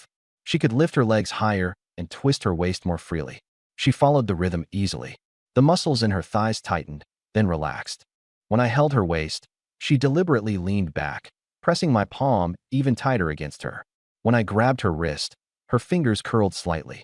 By the time we were done, There were new red marks on her body. Sweat dripped onto the deck boards.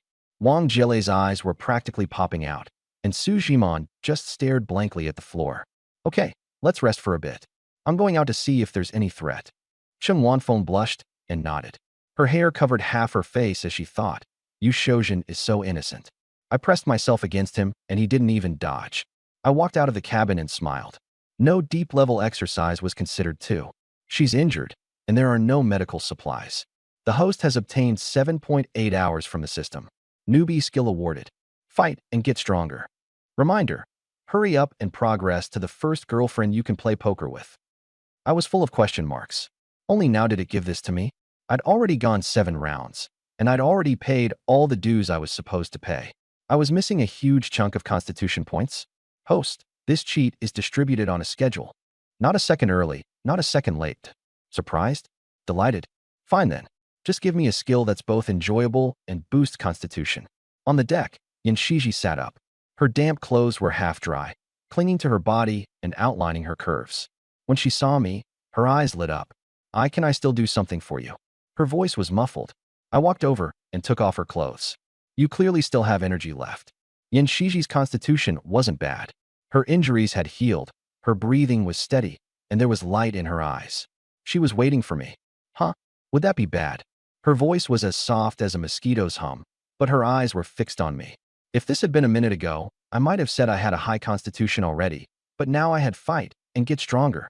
I could take 10 on 1. Okay. Yin Shiji breathed a sigh of relief. Just now, being alone on the boat, she felt abandoned by the whole world. The river water rushed loudly, and everything around her was empty. Now that I was here, she smiled, the corners of her mouth revealing shallow dimples. This time, should you lie down first? Her finger pushed against my chest. When I heard that, Yin Shiji wanted me to take the lead. But I'd just gotten fight and get stronger. How could I just stand there as decoration?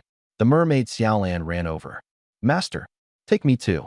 She liked the bracelet and could be affectionate with me while wearing it. Every time she put it on, her whole body would heat up. I looked at her, then at Yin Shiji, and nodded. This time I really was as tough as iron. Zhang Sufin's recovery potion? Not needed. With fight and get stronger, the more I exercised, the more spirited I became, and the more I messed around, the more strength I had. The intermediate tempering method only added 0.5 constitution points after more than 20 minutes of training. The efficiency was too low. It was better to stay close to the girls for a bit. Inside the cabin, Cheng Wanfeng's face was still red as she adjusted her pants and wiped sweat from her forehead. Everyone heard the movement outside the cabin. Wang Jielei covered her mouth, eyes wide. Cheng Wanfeng worried. Yusho doesn't know how to refuse.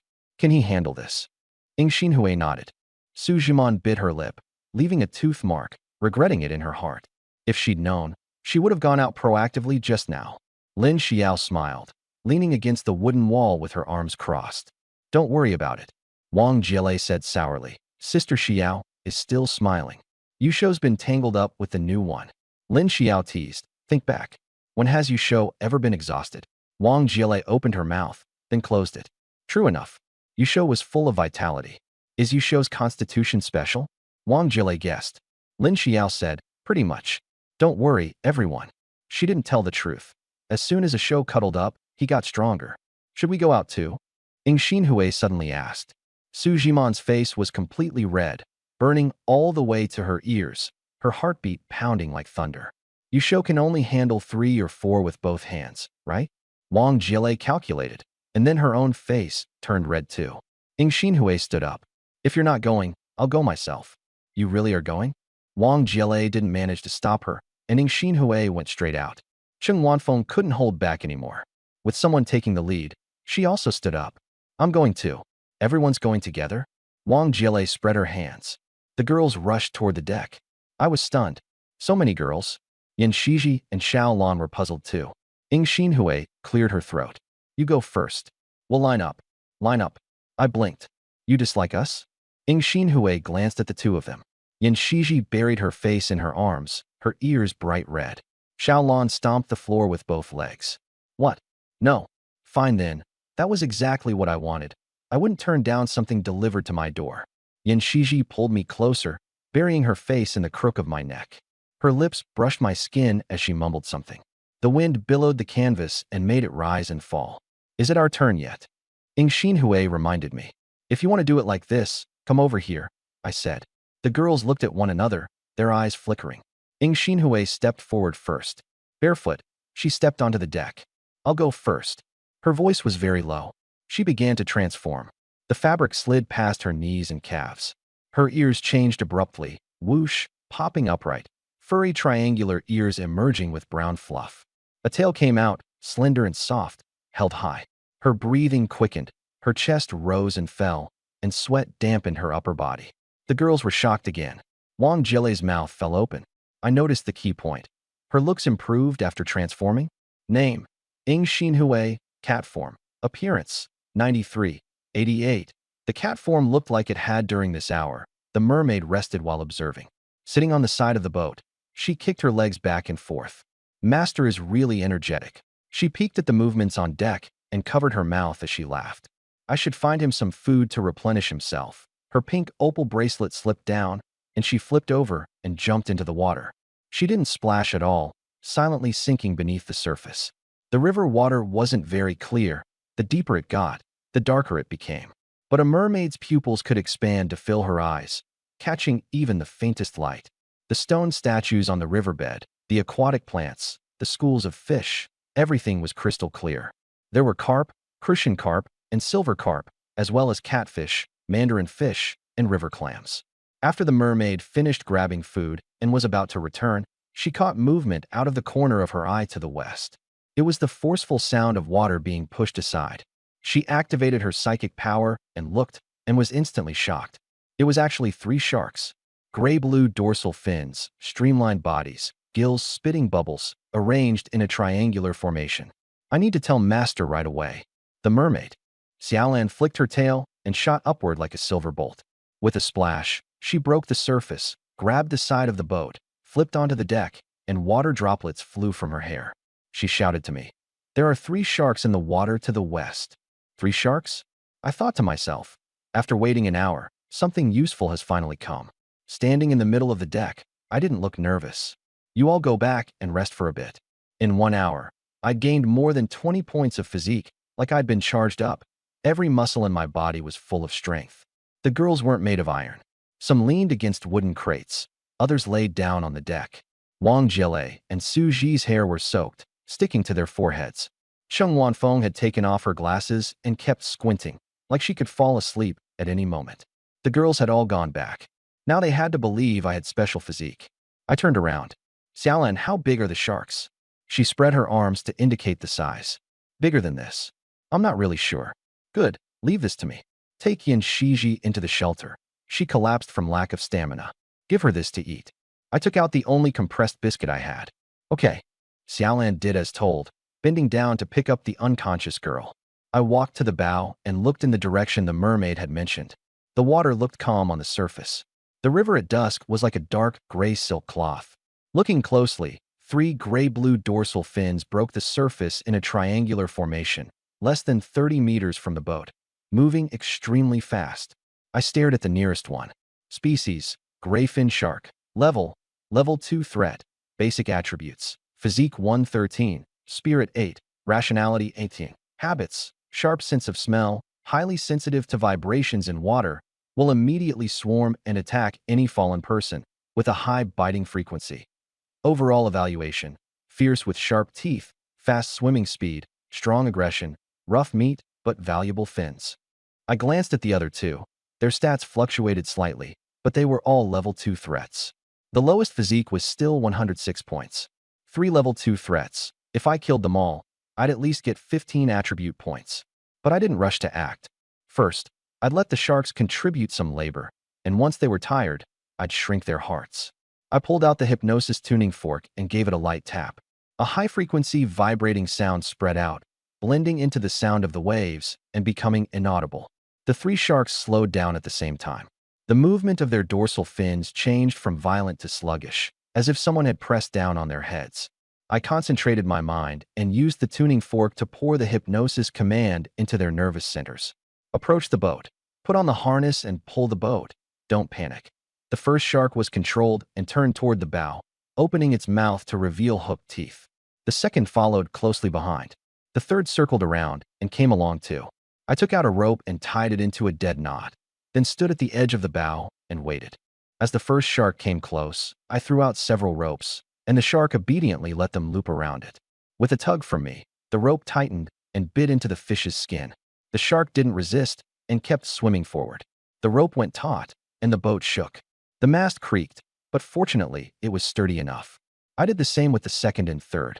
The ropes tightened, and the three sharks lined up in front, like three untamed horses that had been domesticated, dragging the level 5 boat forward at speed.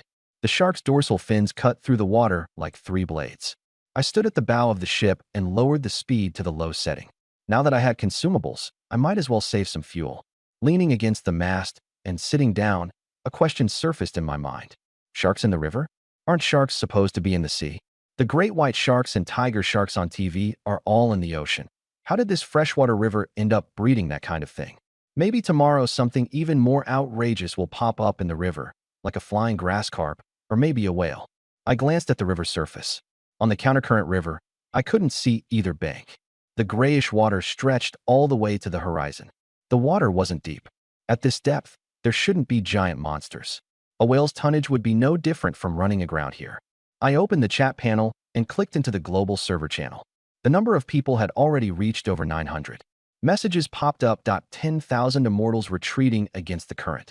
3 sharks emerged from the river, but unfortunately, they're only a level 2 threat. Can't swim. Sharks? In the river? I'm moving closer to the middle of the boat first. Karen, I've got 2 on my side too. Their gray dorsal fins just surfaced. Anatoly, they aren't ramming the boat. They're just swimming alongside it, as if they're waiting for something. Karen, I jabbed at one with a spear. Missed, too fast. Loves milk. Hates wrenches too, came here too. George Bird, no trace. The sharks seem like they're waiting for us to fall into the water. Anatoly, I got a silver treasure chest drop. Never wears a mask, it's all the same. I frowned. The sharks appeared almost simultaneously, as if they'd been released in a coordinated wave. They could drop silver treasure chests? How are players below level 2 supposed to fight them? I opened the regional chat and froze. Nobody in the regional chat was discussing sharks. It was all chat messages. Who caught fish? Who traded for cloth? Sharks don't appear below level 2? Host, the game is protecting the target. But it's been over an hour, and it still hasn't detected a new girl. The system popped up. This is a girl desert. Do I absolutely have to run into one? The host can raise favorability as soon as you meet them. Right now you're wasting your talent. I thought, crap, the system's developed intelligence. I glanced through the regional channel. Everyone was trading supplies. Wang Jian'e can have lunch meat. Anyone want to trade? Lin Xiaoyu, I've got a grass carp. What can I get for it? Sun Xiao, who can give me some water? I'll trade compressed biscuits. I'm dying of thirst. I withdrew my gaze and thought, wait, isn't this an exchange? The trading window can actually trade live fish. Humans are living creatures too, right? I opened the trading section. The interface was simple. Offer on the left and receive on the right. At the very bottom was a small note. Trading instructions. 1. Both parties must confirm consent. 2. Tradable items include supplies, props, ship components, living beings, and intelligence. Living beings must have lost the ability to resist. 3. Human organs are forbidden from being traded. 4. Captains may trade crew members to other captains. Crew members may not trade captains. I clicked my tongue. Captain privileges really are huge. Would there actually be captains trading crew members now? No. During the rowing stage, everyone is a source of labor. Losing even one person would definitely slow the ship down. Only once there's power would crew members become less valuable. I closed the section and thought, forget it. I'll plan this slowly. Why do I feel a little like a villain? I was startled. Hypnosis, immobilization, getting stronger with every battle. If I also used food to swap girls onto my ship, I'd really become a monster. I slapped my thigh. Damn it. I'd been influenced by pessimistic thinking. Even if I was a monster, I'd be an invincible one. At that moment, a message in the group caught my attention. Sukai Bei sent a message with a screenshot. Item, bathing bathtub, rarity, rare, function, automatically heats after being filled with water. Soaking for 10 minutes increases mental recovery speed by 10%. Usable once every 24 hours. My eyes lit up. A portable hot spring. Mental recovery acceleration. So useful. Messages in the regional channel surged. After the torrent had passed, and things calmed down in the evening. Everyone was drenched in sweat and wanted a hot shower. Naturally, I didn't want to miss out.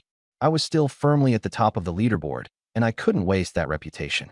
I sent a message, "Give it to me, and I'll give you a lot of food." Feng Yunwen quickly replied, "If I don't shower, my whole body feels awful. Can you let me have it?" Huang Jingwen followed up, "Kai Bei, we're classmates. Give it to me first, I'll return it after I use it." Li Jian asked, "What are these people talking about?" Su Kaibei was frightened. After more than 10 seconds, she replied that she would auction off the bathtub. Highest bidder wins. The channel exploded. Bids flew back and forth from all sides. The place was in complete uproar. Then Zhang Sufan suddenly placed a bid. 10 bottles of physique recovery serum, 50 pieces of cooked fish. The entire room fell silent. The bidding stopped instantly. No one could outbid that kind of generosity. Su Kaibei decided to give it directly to me and Lin Xiao, saying there were more women on my ship and greater demand. I thought to myself, a bathtub that restores mental energy? I'm not letting this go. Zhang Sufan couldn't reach me. I was first. Anything I bought, she couldn't do anything about. I sent a message, offering 80 ordinary fish and promising to help answer upgrade questions in the future. The channel erupted again. Everyone was shocked. This move was solid. No one could stop it. In private chat, Su Kaibei became very chatty. She even volunteered to be a companion, acting like a Yandere girl, and actually wanted me to give her food every day while also being a lovesick companion. I calmly refused, but then Shisun Wang Jilei was sore all over, leaning against the wall in exhaustion. Lin Xiao kept her eyes on the bathtub, checking the water temperature. They all knew the details of the bathtub arrangement and were eager, looking forward to taking a hot bath. I signaled for everyone to bathe in shifts. The 3-meter-long tub was spacious, but it would be unbearable if they all squeezed in together. The first batch had 2 people around me, and the second batch had 3. That timing worked out just right. Lin Xiao stepped forward first and said softly, "Let me help you Shodwa wash first. He's been busy all day." Su Jiman hesitated. She wasn't as natural as her senior and was too timid to be bold. The other girls tacitly agreed, leaving the choice to me. After a moment of silence, I said, "If we're just talking about washing, let Lin Xiao do it. But you all can help out verbally." Ying Xinhui stuck out her tongue playfully, and Wang Jilei teased with a smile. The atmosphere was delicate. The girls' hearts raced and their cheeks flushed, but the mermaid Xiaolan was even better at catching the key point.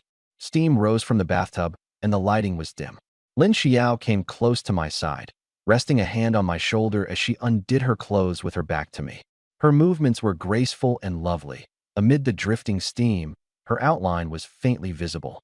She asked softly, "Ashu, why aren't you moving? Do you want me to help you?" I answered, "Sure." We got into the water. As the surface rippled, the bathing atmosphere turned soft and gentle. Cheng Wanfeng was not to be outdone and joined the first group as well. She was nervous yet expectant, her knees slightly weak. After one batch finished, another took its place. Ying Xinhui's cat form had a clear advantage, bringing me surprise after surprise. By the end of the bath, the water had gone from clear to murky, and I was planning to dump it out. The system popped up a message. Physique points +2. Physique points +2. A panel popped up, and I stared at it for 2 seconds. Xiaogan, there wasn't any backstepping here, so why did my physique points increase? Does the host think this system only recognizes that one kind? Too conservative, meow. That's too silver-winged. What kind of glorious thing is that? By the way, the more targets you Google it, the stronger my functions become. Oh, what a pity. If the system had a physical body, we could trash talk and farm rewards together. The host is making a nasty joke. This system refuses to answer, meow. I walked out of the cabin. Yan Shiji was still sleeping in the corner, covered with a thick blanket. Moonlight filtered through the gaps, and thin silvery beams fell on her cheeks. Her skin looked like porcelain. The mermaid lady was still standing guard alone. The night wind blew up, and Xiaolan stood at the bow, her upper body bare. The mermaid turned her head. "Master, it's getting cold. Don't come out." "It's fine." I walked over. Goosebumps rose on her arms, so I helped her pour the dirty bathwater into the river, refilled the tub with water, and pushed it to the bow. "Xiaolan, stay in the tub." "Really?" She immediately slipped into the warm water and closed her eyes. I stood at the bow, deep in thought. The leaderboard would settle at 10 p.m., and it was only 8 now. The last hour had to be sped up. I couldn't let anyone steal the rankings. I still owed Wu Luiying a weapon and owed Lu Yinhua 23 units of waterproof canvas. 7 more units of ordinary cloth would be enough, and I also needed to upgrade the energy core to keep my advantage. If I wanted to take a shortcut, I'd have to run into a level 3 threat. I stared at the shark and had a flash of inspiration. Use shark blood to lure in a bigger monster. Big fish eat small fish, and sharks are prey too. Better to take the initiative and use the shark as bait to hook a beast from deeper waters. I took out the rope with the iron hook. Physique, 75.1/82.7 Spirit, 130/173.2. Luring out shark blood was a piece of cake. I flicked my wrist, and the iron hook shot out, stabbing into the back of the last shark. Blood began to seep out, and the smell of blood spread. The injured shark quickly swam to the front. Just then, Wang Jiele came out of the cabin, her cheeks flushed, her braid hanging down on one side. "You show, I want to use the bathroom. Use a basin instead. The wind's strong tonight." "Okay then." She didn't leave, her legs pressed tightly together. "Student Yu Shou, there's a person with an extremely faint life aura in the distance. Their name isn't showing. Only one. I don't know if it's a player. Be careful." "Got it." She lowered her head and muttered, "Why did Sujimon get such a lucky break? I'm not going back. Help me pinpoint the direction, and I'll help you a bit." I understood what she meant. A moment later, Wang Jiele landed on the deck, her brows and eyes curved. "You Shou, you're too easy to talk to. You'll suffer for it later. It's fine. A loss is a blessing." She walked to the edge of the boat. "The other side will run into us in 30 minutes. Be ready." I remembered the item and took out 3 misting stealth beads. They can be used 4 hours a day. If I don't use them now, it'd be a waste. Wang Jiele looked at the gray-white beads and asked, "You want to hide the ship?" I nodded. "That way we can seize the initiative from the dark," she said. The beads released a fog with a radius of 20 meters, enough to obscure our figures and interfere. Wang Jiele was pretty normal. The explosive part was the hypnotic training. Soon, I saw the shadow of a small wooden boat. Its outline was fuzzy in the moonlight. A few minutes later, Wang Jiele whispered, "It's about to appear." My mental power was over 100, so my vision was farther than hers. The boat was a bit smaller, with no mast or sail, just a small cabin, and there was someone at the bow. I looked more closely. The other party was unnaturally pale, skinny, and bony. A minute later, I widened my eyes. A skeleton. The skeleton wore a bowler hat, the brim pulled low to cover half its face. "There's a high chance it's dangerous. You go back first." Wang Jiele nodded and left.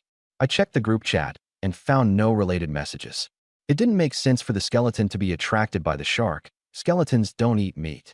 Sujimon waking up without warning meant the skeleton had no intent to kill. Then what was it here for? The skeleton brought the boat drifting over, now less than 40 meters away. I took out 4 immobilization cards. For a level 3 threat, I'd use them directly. A level 4 threat would be pinned down as a target, and a max-level Bone King was nothing to mess with. The details of the skeleton became clear. It was a female skeleton with relatively wide hips. The skeleton spoke, its voice faint and floating, sounding in the air or in my mind. "Sir, don't panic. I'm a skeleton merchant who likes trading. I mean no harm." I was stunned for a moment, and information popped up. Name, Riveril. Occupation, level 1 night trader. Threat, none. Physique, 20. Mental, 100. Abilities, proficient in over 200 languages. Special trading talent, tradable. Construction items, clothing, food, medical supplies, upgrade materials, etc. A trader? High mental power, able to see through the fog? She took off her hat and put on white gloves. Her laughter seemed to echo in my head. "Sir, you're the strongest in this zone. Come trade with me." She claimed to be an official merchant, fair and mutually beneficial. Upgrade materials could be supplied even without a stone statue ship, but the price was high. I had hypnosis, dealing with her wouldn't be hard. But she didn't have a brain. Skeletons relied on necromancy and soul power, and S-rank hypnosis would be ineffective. I remembered that summoning the purification angels was something the favorability system gave me. I asked her how trustworthy she was, worried she'd flee to the undead world after the trade. She grinned, teeth bared. "I'm alive, and I'm not running from the secret realm." I hid my hand behind my back and took out 3 summon scrolls. 3 pink-haired little girls flew out of the scrolls, unbelievably fast. Riveril didn't notice in time and was touched one after another by the 3 winged angels, causing her bones to flash. A prompt appeared. One scroll consumed. The other party's mind has been purified into simplicity. Effect lasts 20 minutes on the host. With 3 enhanced scrolls, the duration increased to 1 hour. I worried she might settle accounts afterward, but the system assured me there was no need to worry. After a moment, I said, "Miss Riverell, are you feeling calmer now?" She nodded innocently. "Sir, I do feel much more comfortable." When I asked why I had given her such a precious item, I said calmly, "That was a trading item." She panicked and denied it. "It wasn't mine. I guess she had privately used the light, so I didn't dodge it." I continued pressuring her. "Don't try to default. My light is legendary grade and extremely powerful." She hurriedly apologized, taking off her hat and clasping her hands together in supplication. I let her off the hook. She said, "If you protest, you'll be punished by the rules." She handed over her weak point and asked for compensation. I smiled. "Since you used legendary grade light, compensate me with equivalent items or I'll protest." She took out a mist of souls. "A level 3 threat soul. I'll give you this." I said, "Keep it. Give me 6 or 7 level upgrade materials, help build rooms, and if you have skill books, give those too." She froze, then revealed what she could provide. 5 low-grade energy cores, 50 turbines, 40 high-quality pieces of wood, 40 high-grade canvases, 2 automatic lucky fishing rods, and 40 metal ingots. She could also build various rooms, and she had 1 skill book, Waterball Technique. Her hat was her trademark, so she wouldn't give it to me. I nodded. "That's fine. I'll take the rest." She gave far more than enough, piling everything onto the deck until there was almost nowhere to walk. The system prompted, "Low-grade energy core detected. Expand backpack." 1 core would expand the space 50 times. I refused. The girls all had backpack space anyway.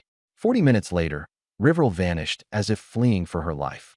I looked at the newly added facilities. The bathroom had a ceramic toilet, and the sink drained directly to the bottom of the boat. The kitchen stove and sink drew river water directly.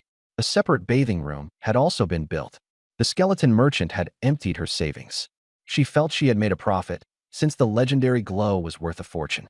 She was too ashamed to face her sister, so she went home to avoid the embarrassment of having lost money. Wang Jiele stared at the facilities in a daze. "Did you turn on creative mode?" From shock to confusion to admiration. I smiled without saying anything. She said, "You were just being simple when you came earlier, but Brother Yu is actually amazing at outsmarting monsters, right?" The mermaid blew bubbles in the bathtub and said nothing. I kept smiling without saying anything. Now the only thing left was nails, 60 iron nails. Though it was a lot, 1 unit of ingot could be exchanged for even more. I told the girls to pack up the materials and set the boat to top speed. It was much faster than being dragged by a shark, and the ropes slackened. I reminded them, "Use more oil and don't waste the energy core upgrading." In the last hour, the chat area was quiet, and everyone was racing against the clock. The matter of the nails had to be handled slowly. I stood at the bow of the ship, squinting ahead. When I had some free time, I took out a skill book, and a photo fell out. Under the moonlight, it was a photo of a pink skeleton, not like River's white one, but with bones a pale pink, like the color of lips. I chanted, "Seeing beauty as white bones calms my heart of desire. Seeing white bones as beauty removes my fear." After reciting it a few times, the pink skeleton in the photo seemed a little prettier. This trick really works. Looking closely, her attire was luxurious. A red gemstone on her hat sparkled brilliantly. Her robe was embroidered with golden runes, her belt had silver buckles, and a purple amethyst on her staff adorned her head. A celebrity from the skeleton world? It wasn't strange to have a celebrity photo. She was just collecting it. I caught a glimpse of the shark beginning to slow down. The shark sensed that I was watching it and desperately picked up speed. The ship was going too fast, so they could only barely keep up behind us. "The shark's a bit weak. In a while, we'll be able to kill it and bleed it out," I sighed. A shark with over 10 times normal physique only had about twice the physical strength in reality. It couldn't pull a big ship for long. I really wanted a nuclear-powered donkey. Then it suddenly occurred to me. The item amplifier had 2 chances a day, and I'd already used one on the mermaid. Now I could still use it on the shark. If I doubled it, it should be able to hold out longer. I took out the amplifier and pressed the button. Xiaogan, borrowing my power again. The shark is relatively small, amplified 1.9 times.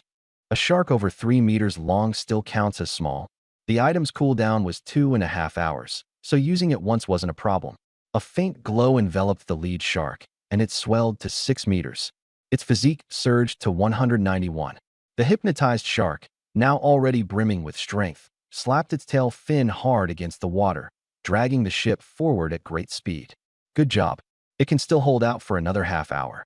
I didn't stand at the bow to face the wind, nor did I go into the cabin. There were things to deal with at night, so I moved into the shed. There was a shelter next to the kitchen that blocked the wind, and the temperature was still acceptable. Had Yanshiji fallen asleep? I had earlier had the mermaid feed her some compressed biscuits. She should have recovered by now. Yanshiji, are you awake?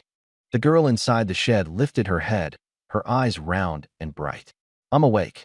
Savior, do you still have the wrapper from the compressed biscuits? She was holding a bag. The wrapper? Why do you want it? When I see the packaging and the food together, I feel a sense of familiarity, and it puts my mind at ease. Familiarity? That was pretty normal. It was probably standard in her original world. She only felt familiar with the appearance, but all her memories of the past were gone. Sealed by the statue, all traces of her past had been erased. I don't have any for now, but I definitely will in the future, I said. She straightened her body. I won't eat for free. I'll definitely help. I smiled. You have refining techniques, so you have combat power. She turned to look at me. What is that?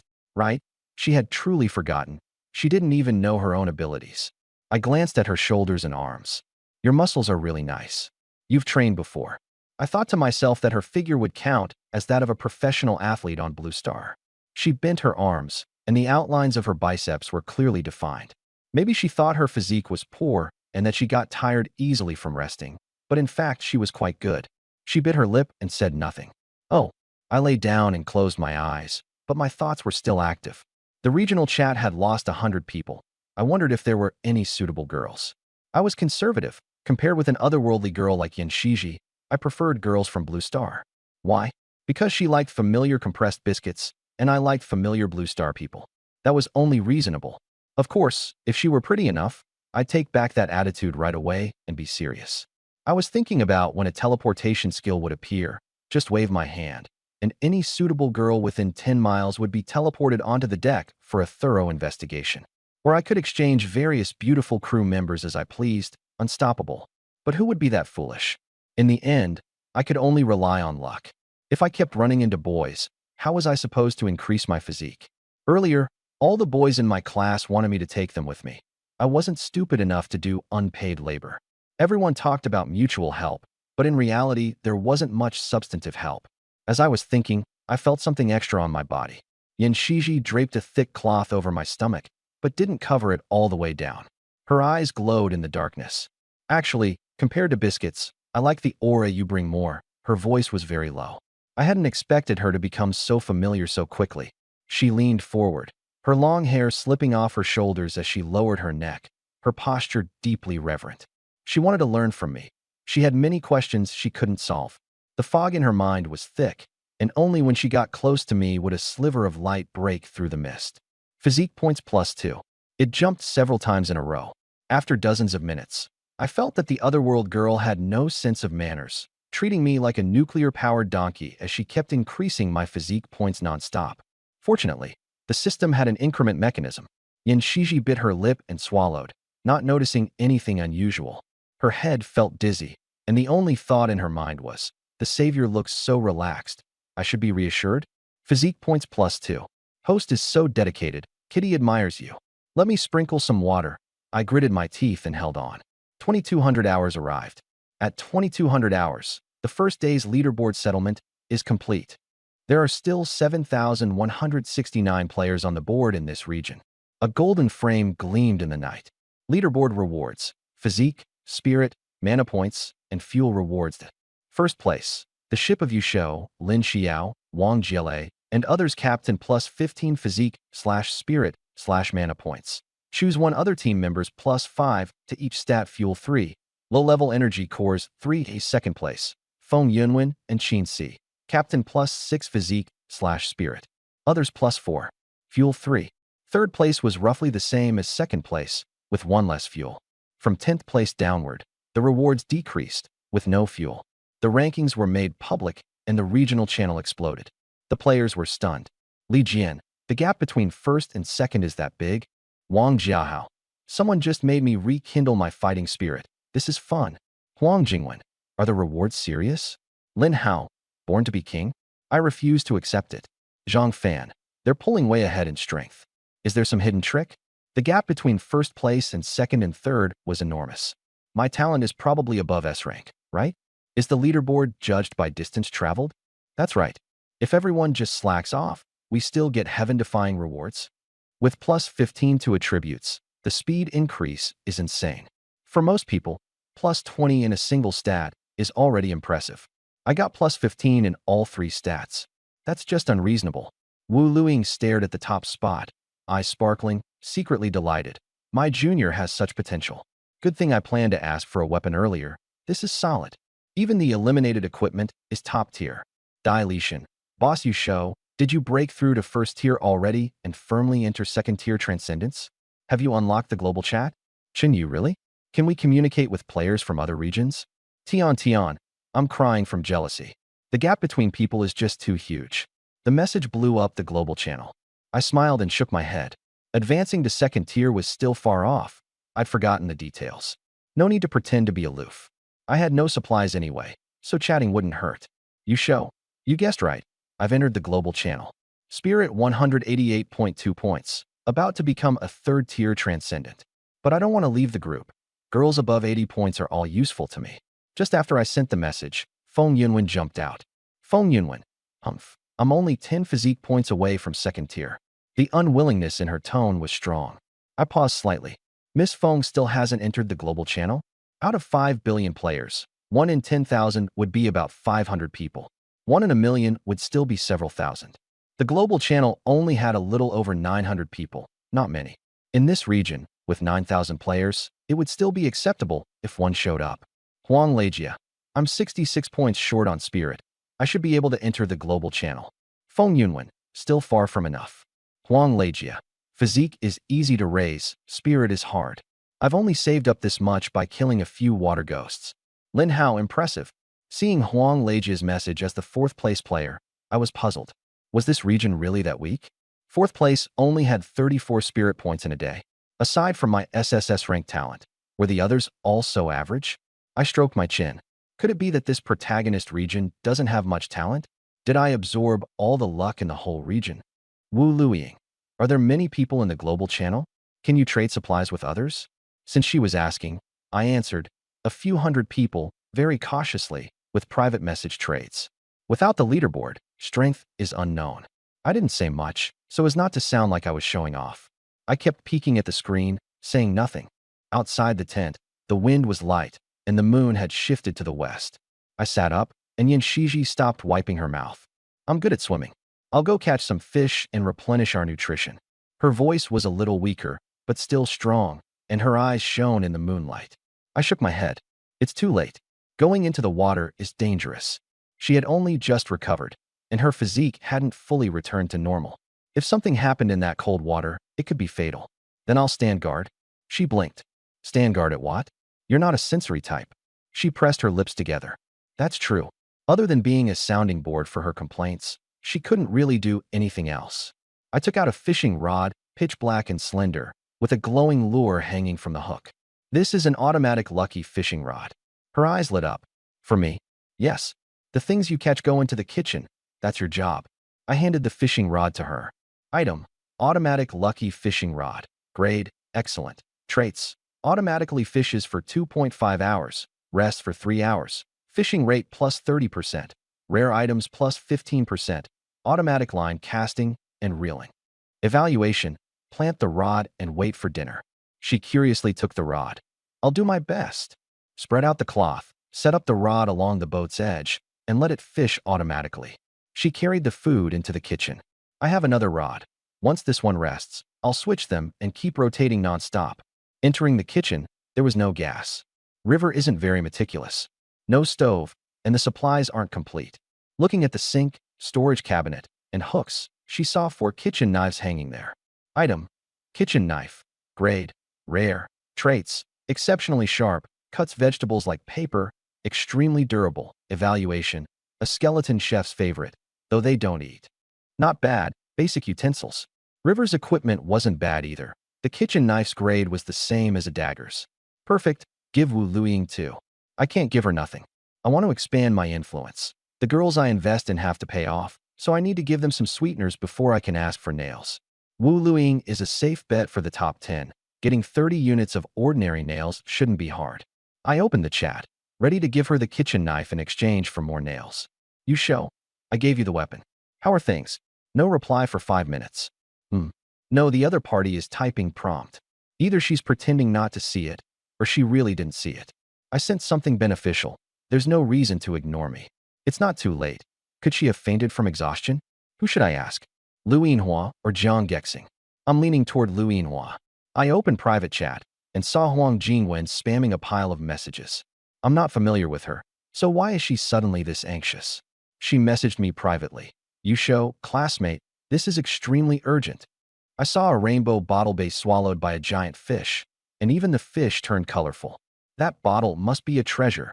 Item grade, poor, legendary. What is a rainbow bottle? I froze. Wasn't that my mysterious drift bottle? If the bottle is picked up by someone, it would be even more useful. An excellent item. Why would a fish swallow it? Too hungry to tell colors apart? You show, tell me what you want. The drift bottle is mine. Huang Jingwen doesn't know that. To her, the rainbow bottle is ownerless. Huang Jingwen. I originally wanted to keep it all for myself, but the fish's skin is tough, and I don't have a weapon to deal with it. Even Feng Yunwen doesn't. Lend me a ranged weapon to help me get the rainbow bottle, and I'll give you the weapon plus compressed biscuits. Reading her messages, she sounded like she was talking in her sleep. Killing the fish to make the rainbow bottle useful would attract people, but I'm not a simp. An excellent bottle won't be ruined in a fish's belly. I'm guessing the bottle has a built-in respawn. Like a hidden item, once swallowed, it resets its location, so I don't need to make a move. Huang Jingwen. Say something? I didn't want to talk about the cost. You show. Everything you said is fake. The rainbow item only appeared on the first day? Did you eat a hallucination fish head or something? I kept silent. Having been denied, she froze. She had seen the rainbow bottle and the rainbow fish. How could it be a hallucination? This guy is too stubborn. Random encounters always happen. No wonder he's being controlled by Lin Xiao. Lin Xiao gets free labor. What a life.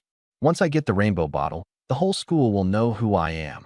I ended the private chat and checked the bottle's whereabouts. Being swallowed by a fish was fine, better than going missing. Suddenly, the system exploded with a message. Congratulations to player Yu Shou for killing the level 1 threat, the dazed fish. Rewards obtained. Constitution +5, bronze treasure chest. I stared at the 3 question marks that popped up on the screen. I hadn't done anything. Why was it determined that I had killed the fish? Where was the confused fish? I hadn't even seen it. Over there, Huang Jingwen and her companion were attacking the slow-moving fish. The fish's body emitted rainbow-colored light as it swam leisurely, completely ignoring the girl's attacks. It swam so slowly, and the current was so gentle that it wouldn't be swept away at all. Huang Jingwen knew this was the best chance, and she was anxious. The next second, the rainbow glow of the confused fish became even more dazzling. Light shone from within the fish's body, and beams shot out through the gaps in its scales, as if something inside its belly were burning. The water's surface was lit up brilliantly, as though a rainbow had been poured into the river. Huang Jingwen cried out, Did the other side eat a rainbow bottle and is about to level up? The quiet girl with a ponytail beside her, Qian Xiangyao, asked, Jingwen, what do we do? Huang Jingwen's voice was firm, but her hands were shaking badly. The light from the fish grew stronger and stronger, and she was squinting almost shut.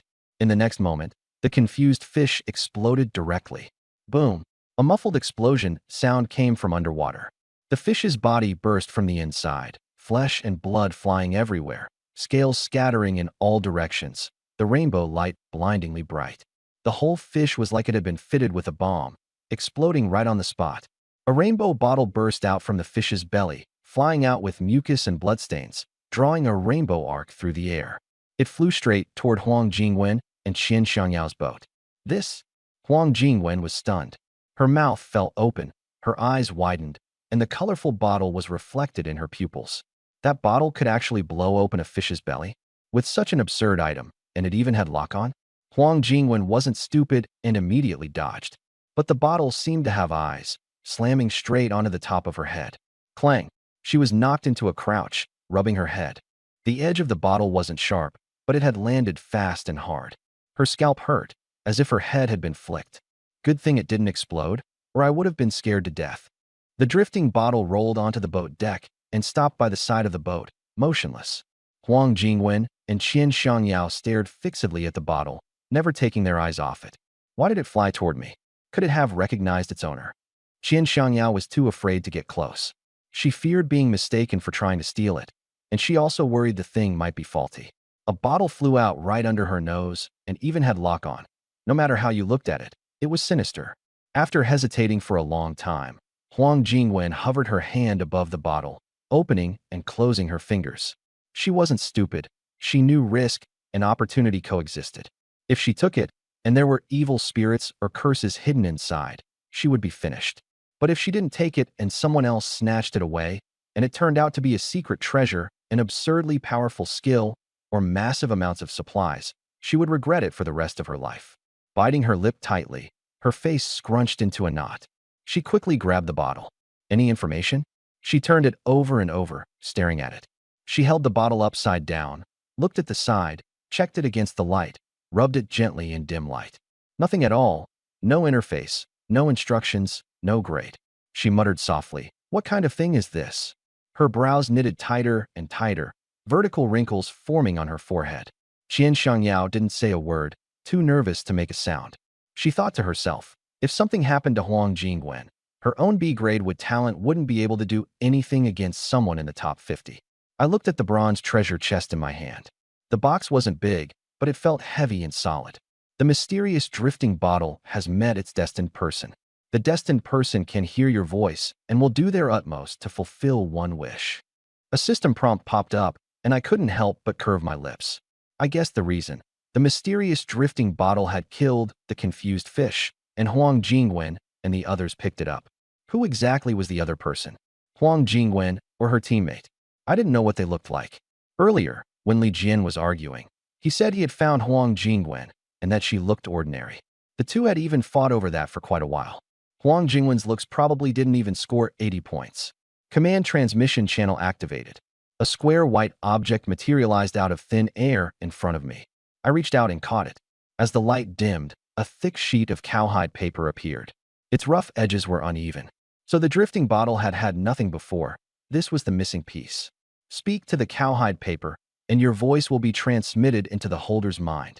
Say a wish, and the other party will do everything possible to make it happen. I frowned. That was too limited for a wish. I took out the hypnosis tuning fork and tried to use it to issue instructions. The tuning fork vibrated, and I approached the craft paper, but the paper showed no reaction. Don't get any crooked ideas, greedy user. The craft paper can only transmit wishes, and only wishes the other party can fulfill. I shook my head helplessly. This crappy paper was not even as useful as a phone, and it was supposed to be an excellent grade item. I looked at the leaderboard. Huang Jingwen's team was in 59th place. Not bad. If I asked her for everything on her ship, she should give it to me. After a wish comes true, the other party's memory will be erased, so there's no need to worry about any fallout. First, I needed to confirm who had the bottle. I sent a message. You show, classmate Huang, don't stay silent. Have you run into danger? Do you need my help? Huang Jingwen stared at the bottle intensely, but found nothing at all. It's taken you so long to reply. You must have done it on purpose. Huang Jingwen. Heh, I got the rainbow bottle. It has nothing to do with you. Strange. We had no interaction at all, so why should I care whether she lived or died? Maybe she thought I was in first place, and that casual concern for me meant someone would be there to chat with her? I laughed.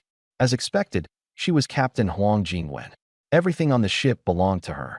I said to the craft paper, you will give all the supplies on the ship to Yusho for free. Huang Jingwen was just about to snap back when a voice came from the bottle. You will give everything on the ship to Yusho for free. The voice had magic in it, making her dizzy and disoriented. The sentence kept echoing in her mind. Am I crazy? Huang Jingwen struggled to resist, but it was useless. Her body was being controlled unconsciously, and she had lost control over it. Qian Xiangyao saw Huang Jingwen move, and in the night, the supplies vanished one after another from her hands. Her face went blank, and with her eyes half closed, she looked as if she were dreaming. Sister Jingwen, what are you doing? Huang Jingwen gave no response. The rainbow bottle disappeared without a trace. In the chat log, Huang Jingwen's message came out haltingly. I voluntarily gifted these supplies to classmate Yusho, with no compensation required. The system judged it valid. The transaction could not be revoked. I received. Qin Xiangyao took a deep breath.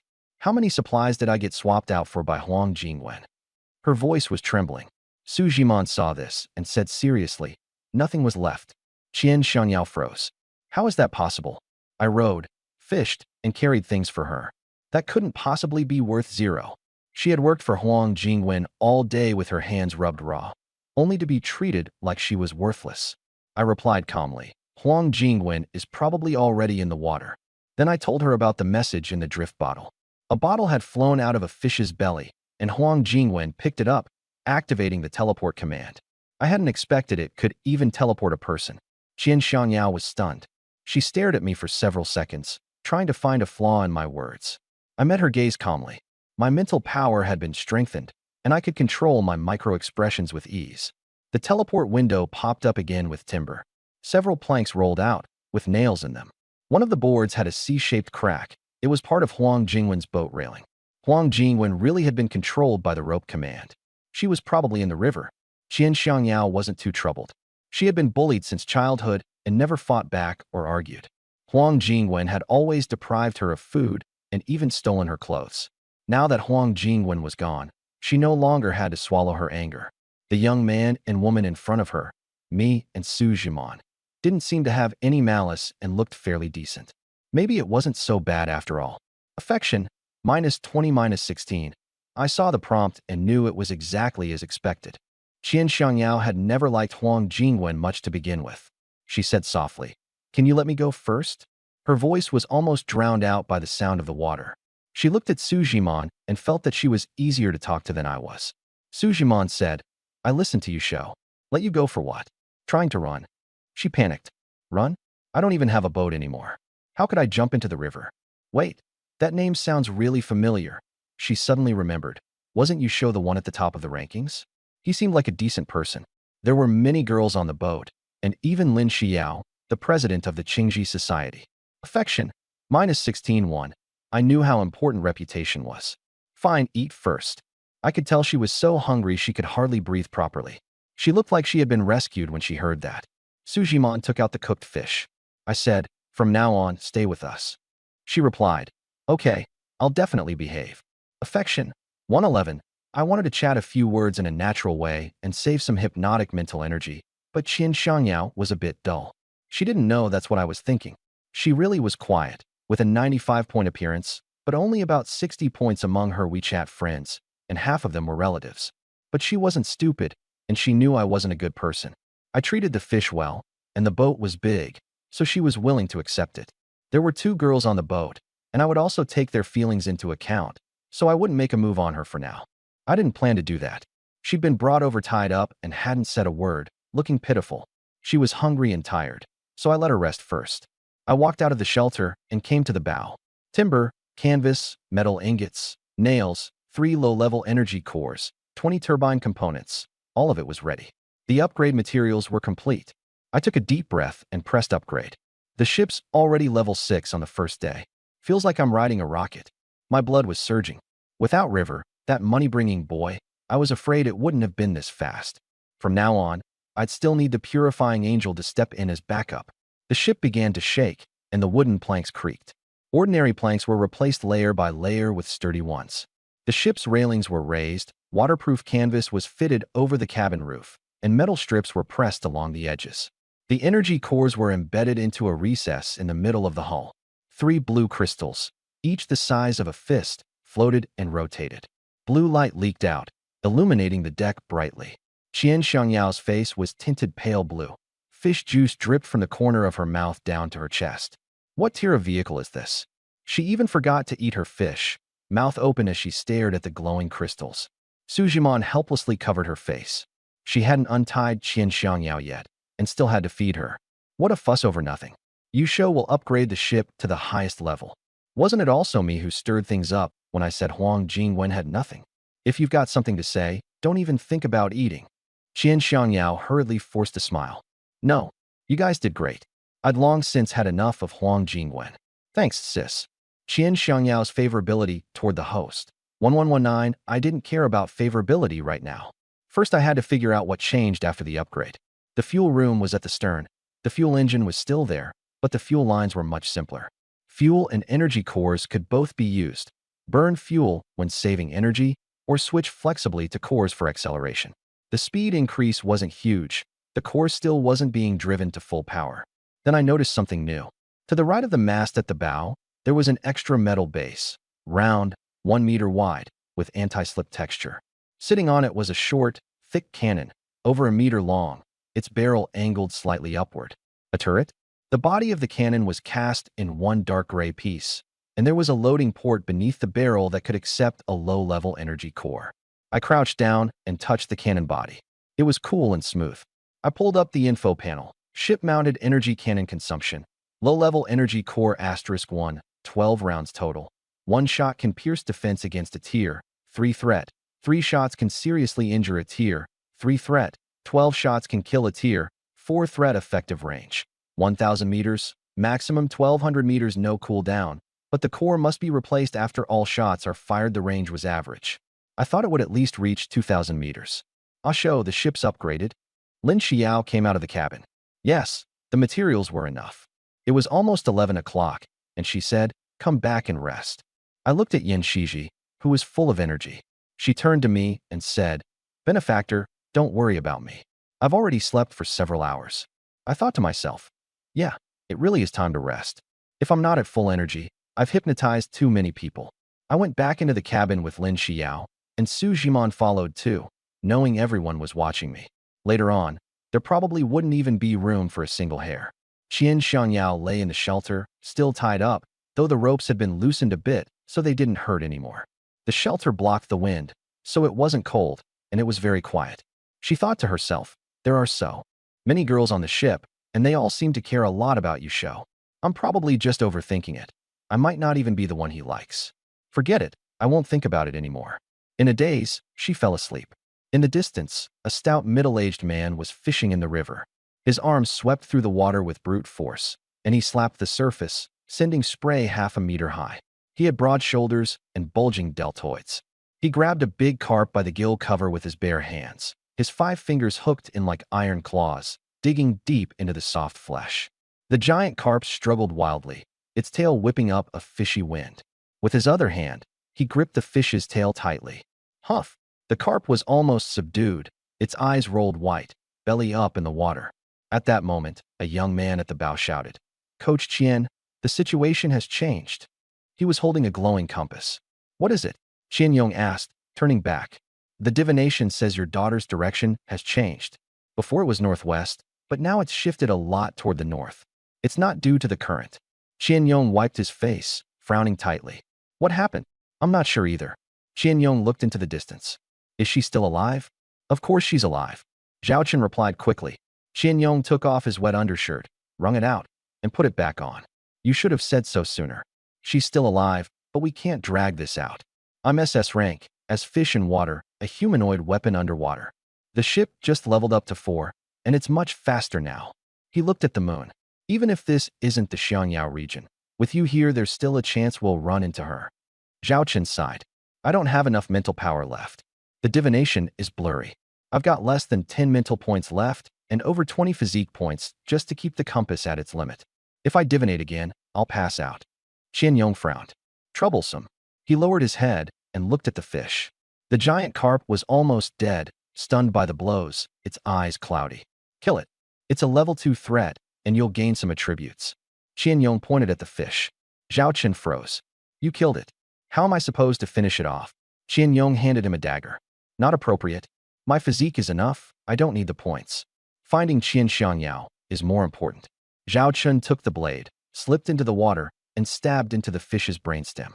His hand was as steady as a rock. The fish rolled onto the water's surface, twitched a few times, and died. Kill a level 2 threat, physique +5, mental +5, obtain bronze treasure chest. Zhao Chen's expression remained calm. Those 10 attribute points, plus a treasure chest.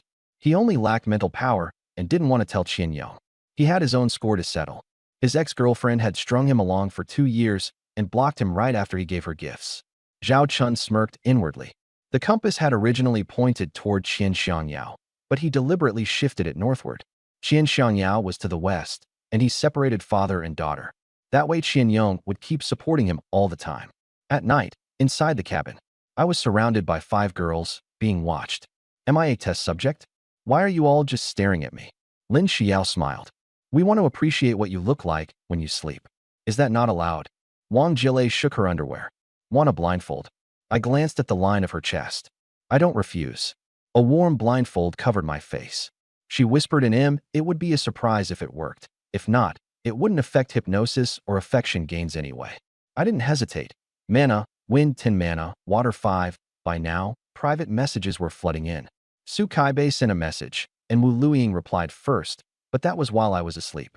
Let's check Su Kaibei first. Wu Luiying didn't send a photo, not thoughtful. Su Kaibei, morning, you're awake. I woke up early and kept wanting the first person you saw when you opened your eyes to be me. Su Kaibei.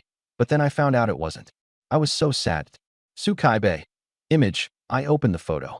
A girl in pajamas had taken a selfie, her hair hanging loose, lips slightly pursed. The lighting illuminated her face. Her features were clear, her collarbone exposed, and the neckline showed a pronounced valley. You show who taught you this?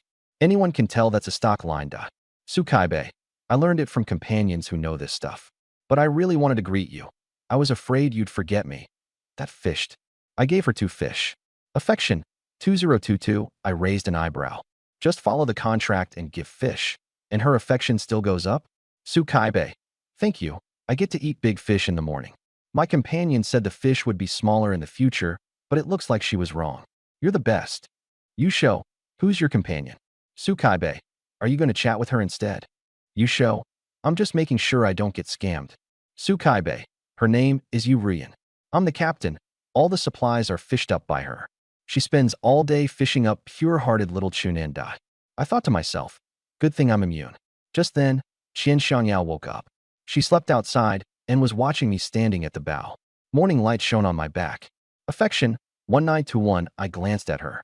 She was lying on her side facing me, eyes half open, half closed. Just looking at me increased her affection. I opened Wu Luiying's private chat. Wu Luiying. Sorry, we ran into a statue ship. It was dangerous, and my rationality dropped into the 20s. My bestie dragged me away to a statue ship? My eyes lit up. What level would a statue ship be if it could drop the rationality of someone in the top 10 to that extent? Level 3? Level 4? A little concerning. What if the statue ship didn't come after me? I'd use the immobilization card, and their tricks wouldn't work. Forget it. I'll give Wu Luiying 2 kitchen knives. You show, got it. I'll give you 2 rare kitchen knives. 3 seconds later, she replied. Wu Luiying, really? You show, hurry and trade. Exchange for a cup of drinking water. Wu Luiying. Okay. The trading window appeared, with the water packed in a round conical canvas bag. I put in the 2 kitchen knives and completed the trade. This water was for another person keeping an eye on this place. I carried the water over. Qian Xiangyao was lying on her side, her face buried in her arm, only one eye visible. What did you trade the knives for? She was secretly watching. Water? Alcohol. A drink. I said, my mouth's dry. I'm drinking water. She looked at the canvas bag, then at my face. For me, seeing that 2 knives had been exchanged for water, she suspected there was something drugged in it. Afraid that I liked to take the initiative and throw myself at her, she couldn't fall for it. I'm not thirsty. She shrank back. Affection, 2119. This was the first time I'd ever seen affection drop. She was afraid I drugged it. I'll take a sip first, okay? I drank a little and handed it to her. She held it, but didn't drink, continuing to observe my condition. I sat down by the pillar, my eyes wandering between her and the water and her face. I thought, no hypnosis, and her psychological defenses are high. Her affection won't budge. In the end, she drank it, swallowing a small mouthful slowly. Affection, 1929, so delicious. Yusho Jr., you're such a good person. The corners of her eyes and mouth curved up. Great, I'd been stamped with a good person card. Her looks were 95, one of the prettiest girls I'd ever met.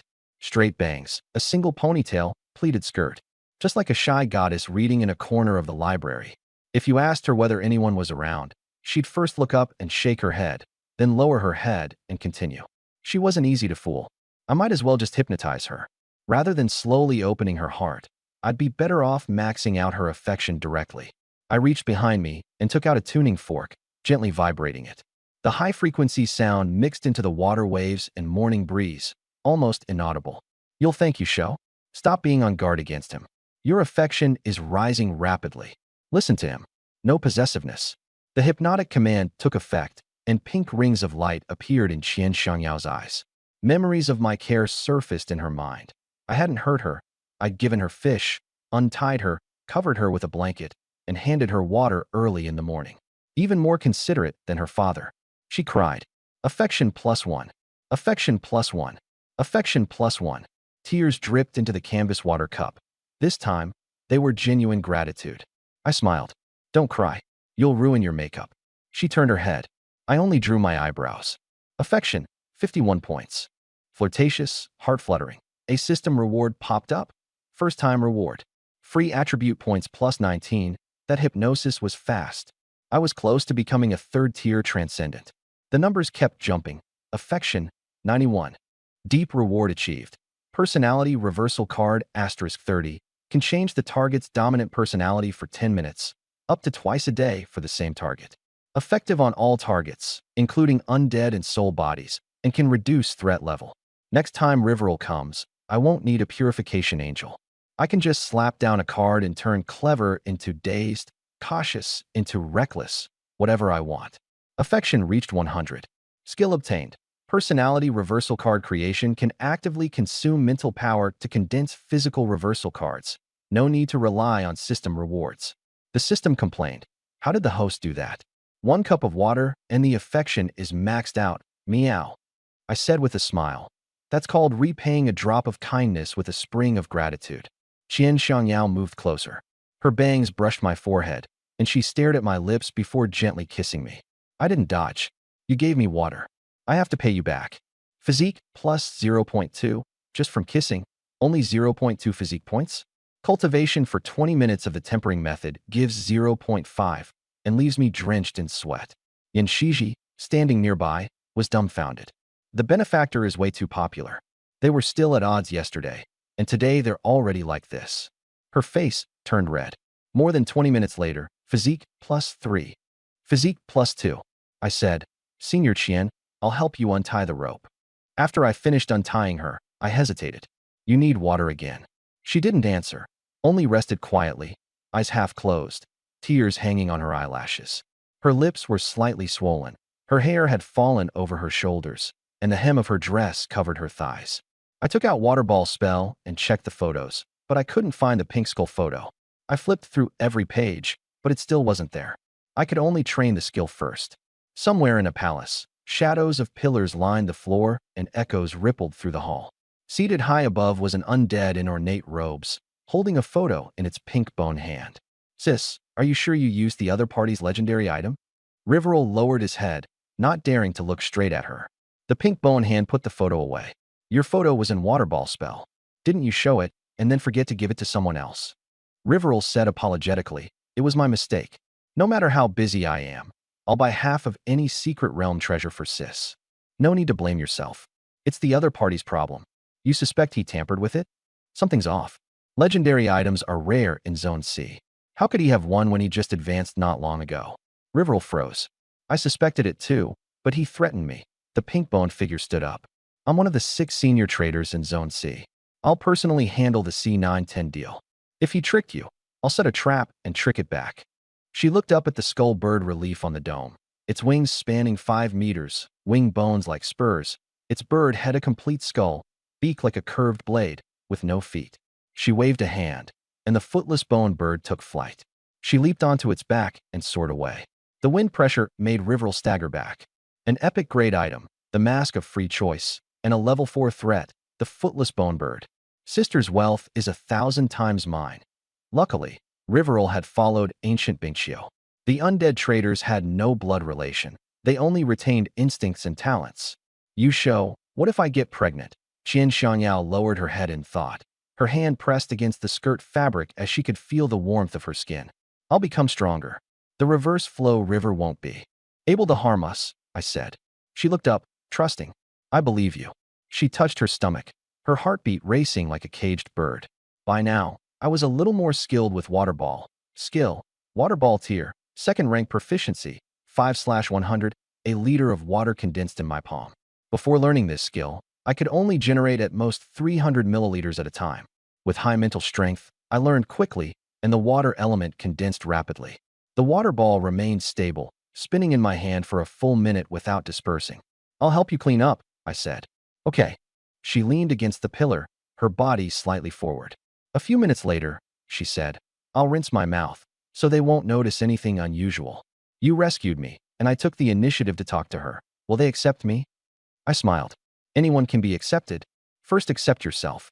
I'll listen to you." She smiled. I pinched the foam from her bangs. "Leave me alone. I want some quiet. Seeing you makes my heart lie." She stepped back, pressed her back against the pillar, hooked her hands around the edge behind her, turned her face to the side, and her ears turned red. I understood her personality. She wasn't the type to be carefree and loud. I gave a light push and floated into the air, wind elements supporting me, so I drifted like a kite. It was effortless, as if I had broken free from gravity's restraint. I adjusted my balance midair and landed lightly on top of the kitchen. The waterproof canvas had been heated by the sun. Sitting on it felt soft. From afar, the water was bluish. Up close, light gray, and farther out dark gray, the horizon blending into the sky. The diary said the current would speed up the next day, but looking at it now, the flow was about the same as last night. The stone giants were probably, like Yin Shiji, people from another world. They explored equipment as treasures to be seized by survivors. Why were the rules like this? One group entered and got a system, talents, and treasure chests. Another group got nothing and became survival resources. The game players held a special status. I didn't think about it too much, just survive one day at a time. First, add my 19 attribute points to mentality. I opened the panel and thought, mentality, 199.9/204.2. My mind cleared instantly. Congratulations on becoming a third-rank transcendent. You have obtained the right to post announcements in the global chat channel. Once per day, you also have announcement privileges in the regional chat channel announcement rules. No personal attacks, no spreading false information, no posting harassment images. Violations will result in loss of privileges. I grinned. Not bad. I've got announcement rights now. It wasn't very useful right now. The regional channel had 7,000 people, and the global channel had around 13,000. There weren't many messages. But when there were tens of thousands, or even hundreds of thousands, messages would get buried. If I posted seeking teleportation item, it would be drowned out instantly by selling timber and buying nails. I had expected this long ago. If I wanted my strength to soar, I absolutely had to get a teleportation skill or item. If I didn't have teleportation, I still had to get one as soon as possible. Chat was useful now.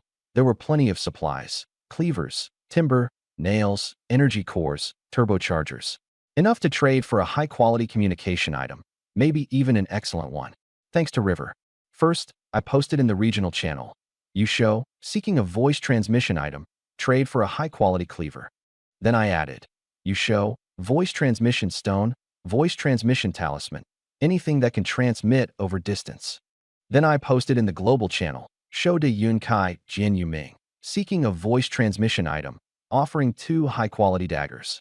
Narrow-minded opportunist. Just say 2 straight up? I had thought this through clearly. The regional and global channels were different crowds. Top players in the global channel had higher desires, and the prices would be higher. I'd probe with a low price first. If no one responded, I'd raise it. A message rose in the regional channel. Li Jian, what's the big shot planning to do? Can't you just DM? Trying to contact someone outside the region? I shook my head. No one replied. Then I looked at the global channel. Not wearing a mask. A voice transmission item? Is it for killing people with sound or something? Karen, yeah, can't swim. Communication items are way too rare. I opened more than a dozen treasure chests and never saw one. On the first day, treasure chests mostly yielded survival and offensive items, with very few communication items, so as to ensure survival rates. Once players stabilized, the rewards became more diverse. I stayed on top of the kitchen for 2 hours, and during that time I also gave supplies to Lu Yinhua. She didn't try too hard to please me. We talked quite a lot. She said the treasure chest had yielded a water-avoiding pearl and some weapons. Suddenly, Wang Jile ran out of the cabin door. Her hair hung over her shoulders, with a few strands falling onto her chest. You show, there's a boat ahead. She stood on tiptoe to look into the distance. The collar of her nightgown sagged, revealing her collarbone and bra straps. Her name's Zhang Jie, the telecom division's deputy squad leader. I'd seen her before. She looked ordinary. The system has standards for looks. Does she pass? Anyone else? None for now. Can you fly farther with her? Fly. She suddenly realized. You've put points into wind magic? I nodded. 10 points in wind. I can scout farther. Coming back against the wind drains magic. Then come back with the current. I've put my points into water. My swimming range is only 7 or 8 meters. Lin Xiao climbed out of the cabin, her hair a mess. Leave this to me. I want to take the initiative and stop always hiding in the back. I tied the rope securely, wrapped it around twice, and made a dead knot, then handed the rope into Wang Jielei. Safer this way, so it won't come apart. I closed my eyes and sensed the wind. The wind was moving faster than the boat. Wang Jielei pressed against my back, the soft flesh of her chest against my shoulder blades. Her arms wrapped around my waist. I waved my hand. The wind rose beneath my feet, and my body floated lightly upward. We're really flying? Wang Jielei said in delight. She thought, you can fly with just a little magic? Should I have picked fire magic? The stove is hard to use. With fire magic, I could burn things fiercely. I ignored her thoughts. The soft flesh pressed against my back as we rose all the way up for 5 minutes. Hovering in midair, Lin Xiao looked up at the tiny black dot. Sujimon, watch your surroundings. Sujimon nodded, thinking Wang Jielei was lucky. I scanned the area, and my fear of heights was eased by the water below. Ahead was a small boat, with one person in dark clothes on the deck, head down, rowing the oar. Zhangjie. I lowered a bit and approached the boat. No favorability prompt. Name, Zhangjie. Looks, 72 morality, 40 purity, 97 a system reminder. Looks below 75, morality below 60, purity below 99. I was speechless. Morality 40, who knows what she might do? To the front left, something long was moving. You show I found something, Wang Jielei said, hiding behind my back. Their names are Lu Daqiang, Li Shuhui, and Lu Rushi. 3 people. Probably a couple, plus a daughter or a student. The names didn't sound like people born after 2000, so there was only one target left. Head back. The boat is veering left. There's a giant carp against the current on the left. The 2 of us landed on the boat, and the wind supported us as we descended slowly. Zhangjie noticed us and pulled out a gun. Don't kill her. Bullets are precious, and we won't get much loot. She didn't move.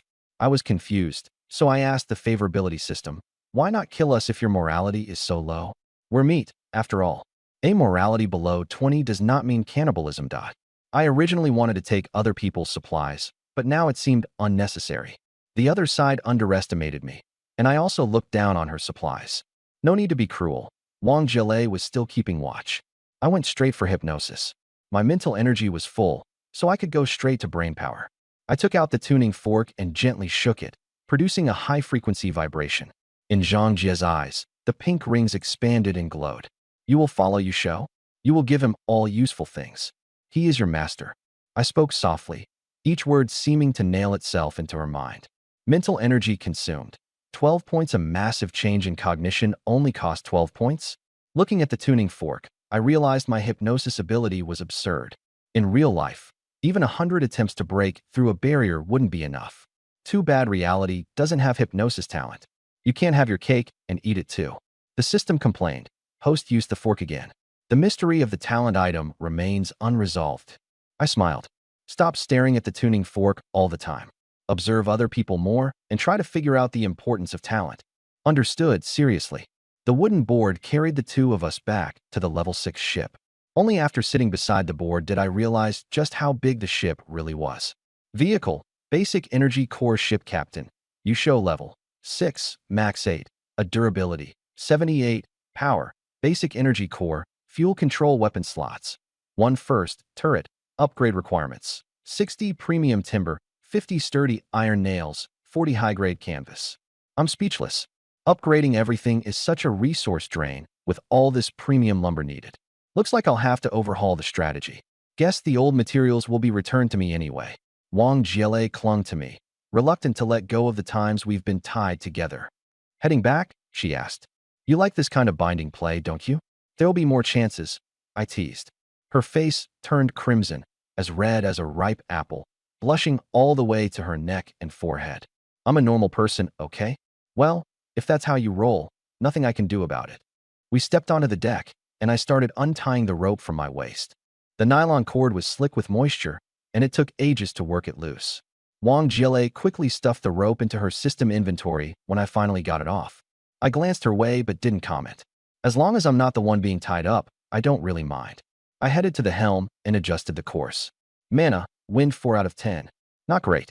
If I had 100 points, I'd already be soaring over there to investigate.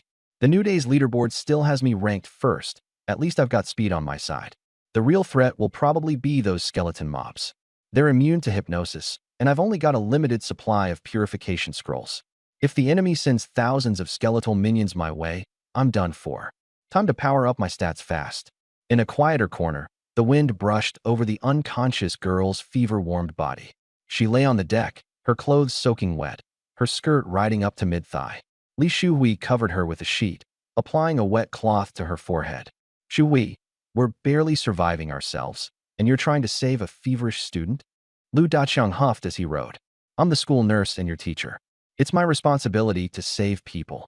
A wise man knows when to walk away and let the saints step forward. I'm no saint, just don't want anything bad to happen. We don't even have fever medicine. Her temperature's over 39 degrees. If it goes higher, she's at risk of brain damage. Cold water's all we've got. Should we try sending out another distress call? We've already sent out 3 in the past half hour. No responses. Then start slapping her awake and hope for sympathy donations of medicine. You're full of ideas, aren't you? Li Shuhui lightly patted the girl's cheek, her lips pale and trembling under the damp cloth. She snapped a photo and sent it out for help, sparking quite the reaction. She looks familiar. Why does she seem so recognizable? Even if she's famous, we can't save her. She's not eaten in days. That's Lu Ruqian from Telecommunications Engineering. Top of her class too. Who'd have thought? Inside the cabin, Ing Xinhui, visibly flustered, scrolled through the chat with an anxious stare, deprived of sleep. Never heard of her, but it looks like her condition's bad, she mumbled. Cheng Wanfeng leaned against a wooden crate. Resources for treatment are so scarce. No one will give them away for free. The teacher's watching too, but she's got no phone and has to rely on the channel updates, she added. I'll follow Yusho's lead. First to answer the call. Let me help wipe her down. Only the captain can touch her. Stay out of it. Ing Xinhui snapped, slamming her hand against the wall. Cheng Wanfeng sighed in frustration. With my mental strength over 200, I heard everything crystal clear while leisurely enjoying the fish Lin Xiao had carefully picked out, seasoned with salt. Lin Xiao, Wang Jiele, and Su Jiman all joined me for the meal. I set my chopsticks down and checked the regional channel. Someone's sick and unconscious, finally encountering a survivor. And this happens? Ing Xinhui still hadn't said anything yet, and I wasn't paying much attention until she tagged me. Then I noticed Li Shuhui's picture attached to the plea for help. A notification popped up with a ping. Potential romantic interest detected. Lu Ruqian, 18 years old, 157 centimeters, 46 kilograms, measurements 89-57-88. Appearance, 91, rationality, 35, morality, 93, favorability, stranger 1, freshly introduced status. Hobbies, listening to classical music at the library, journaling with a combination lock diary, plays guitar but rarely performs. Cool and aloof on the outside but soft-hearted underneath. Can't resist petting stray kittens. What a dedicated student type, like a tiny but hard-working potato in human form, I thought to myself. I kept browsing the chat logs. Anyone have medical supplies? Haven't found any from treasure chests. There are definitely supplies, just not in your inventory. I've got a physique recovery potion. Post a picture, and then we'll see if we believe you. Once I give it, it's yours to keep. Recovery potions won't help. She'll need an antidote or something similar. I'm willing to donate some. I shook my head. Early-stage fever is hard to handle. The immune system's burning through energy reserves, leaving her disoriented and fragile. If the fever doesn't break, shallow unconsciousness could deepen, bringing even worse consequences. Her talent level isn't impressive, so she doesn't pose much of a threat. Her boat's slow too. Spiritual soothing could wake her up, combined with a rationality-boosting music box to stabilize her condition, I mused. A fever like this is also an opportunity. Using hypnosis could raise favorability. If I play my cards right, she might even drop medical rewards afterward to turn the tide. Out of nowhere, something warm, soft, and savory pressed against my mouth. Wang Jiele had fed me a piece of fish. Lin Xiao and Su Jiman leaned in, as if competing for attention. If this is how the day's going to go, I suppose I shouldn't complain. I gobbled down 3 slices in a row. The fish is incredibly fresh. The boat headed northwest for half an hour. I turned the energy core to medium. The speed picked up, splashing water everywhere. At last I spotted Lu Ruqian's boat, a few sizes smaller than my level 5 ship. Wang Jiele was sure of it. That's the one. I was thrilled. It was all thanks to the favorability system. If I could get a healing reward, I'd feel much more at ease. Across the way, Lu Daqiang shouted, "Shu Wei, something's up." She looked up and saw a huge stern trailing water toward them. Passing by or a threat? Don't know. I gripped the oar tightly. I lifted into the air, and the wind supported my body as I landed steadily on the other ship. I pulled out the hypnotic tuning fork, and its high-frequency vibrations spread out. All of you listen to Yu Shouhua. Think he's reasonable, and give him your good stuff. Pink ring rhythms spread into both of their eyes. I walked up to the bed where the unconscious Lu Ruqian lay and touched her burning forehead. I'm here to save you. Then I struck the tuning fork again. Favorability, power up. It's already 7 points. 360p isn't even full yet. System, your speed is already astonishing. The 1080p 3-year goal is not a 3-day goal. Too slow. 3 years from now, they'll be 3 years older if they follow me. System, understood. I'll do my best to issue rewards. I hypnotized her. You like the person speaking, so your favorability goes up. Relax, you're not sick, you're just asleep. Favorability +1. +1. +1. Her wet clothes clung to her body, so I used wind elements to make a screen and took out a dry cloth to wipe her down and cool her fever. With the cotton square, I wiped from the neck upward to absorb moisture, then wiped her round shoulders, pale arms, elbows, wrists, fingers, and armpits with fresh cloth. She was still weak. Favorability +1. Reached 51 points. First reward, 18.2 points, 91 by 20%. Lu Ruqian's brow relaxed, and her mouth parted slightly, showing her teeth. It was psychological. Once a sense of safety came, her body relaxed.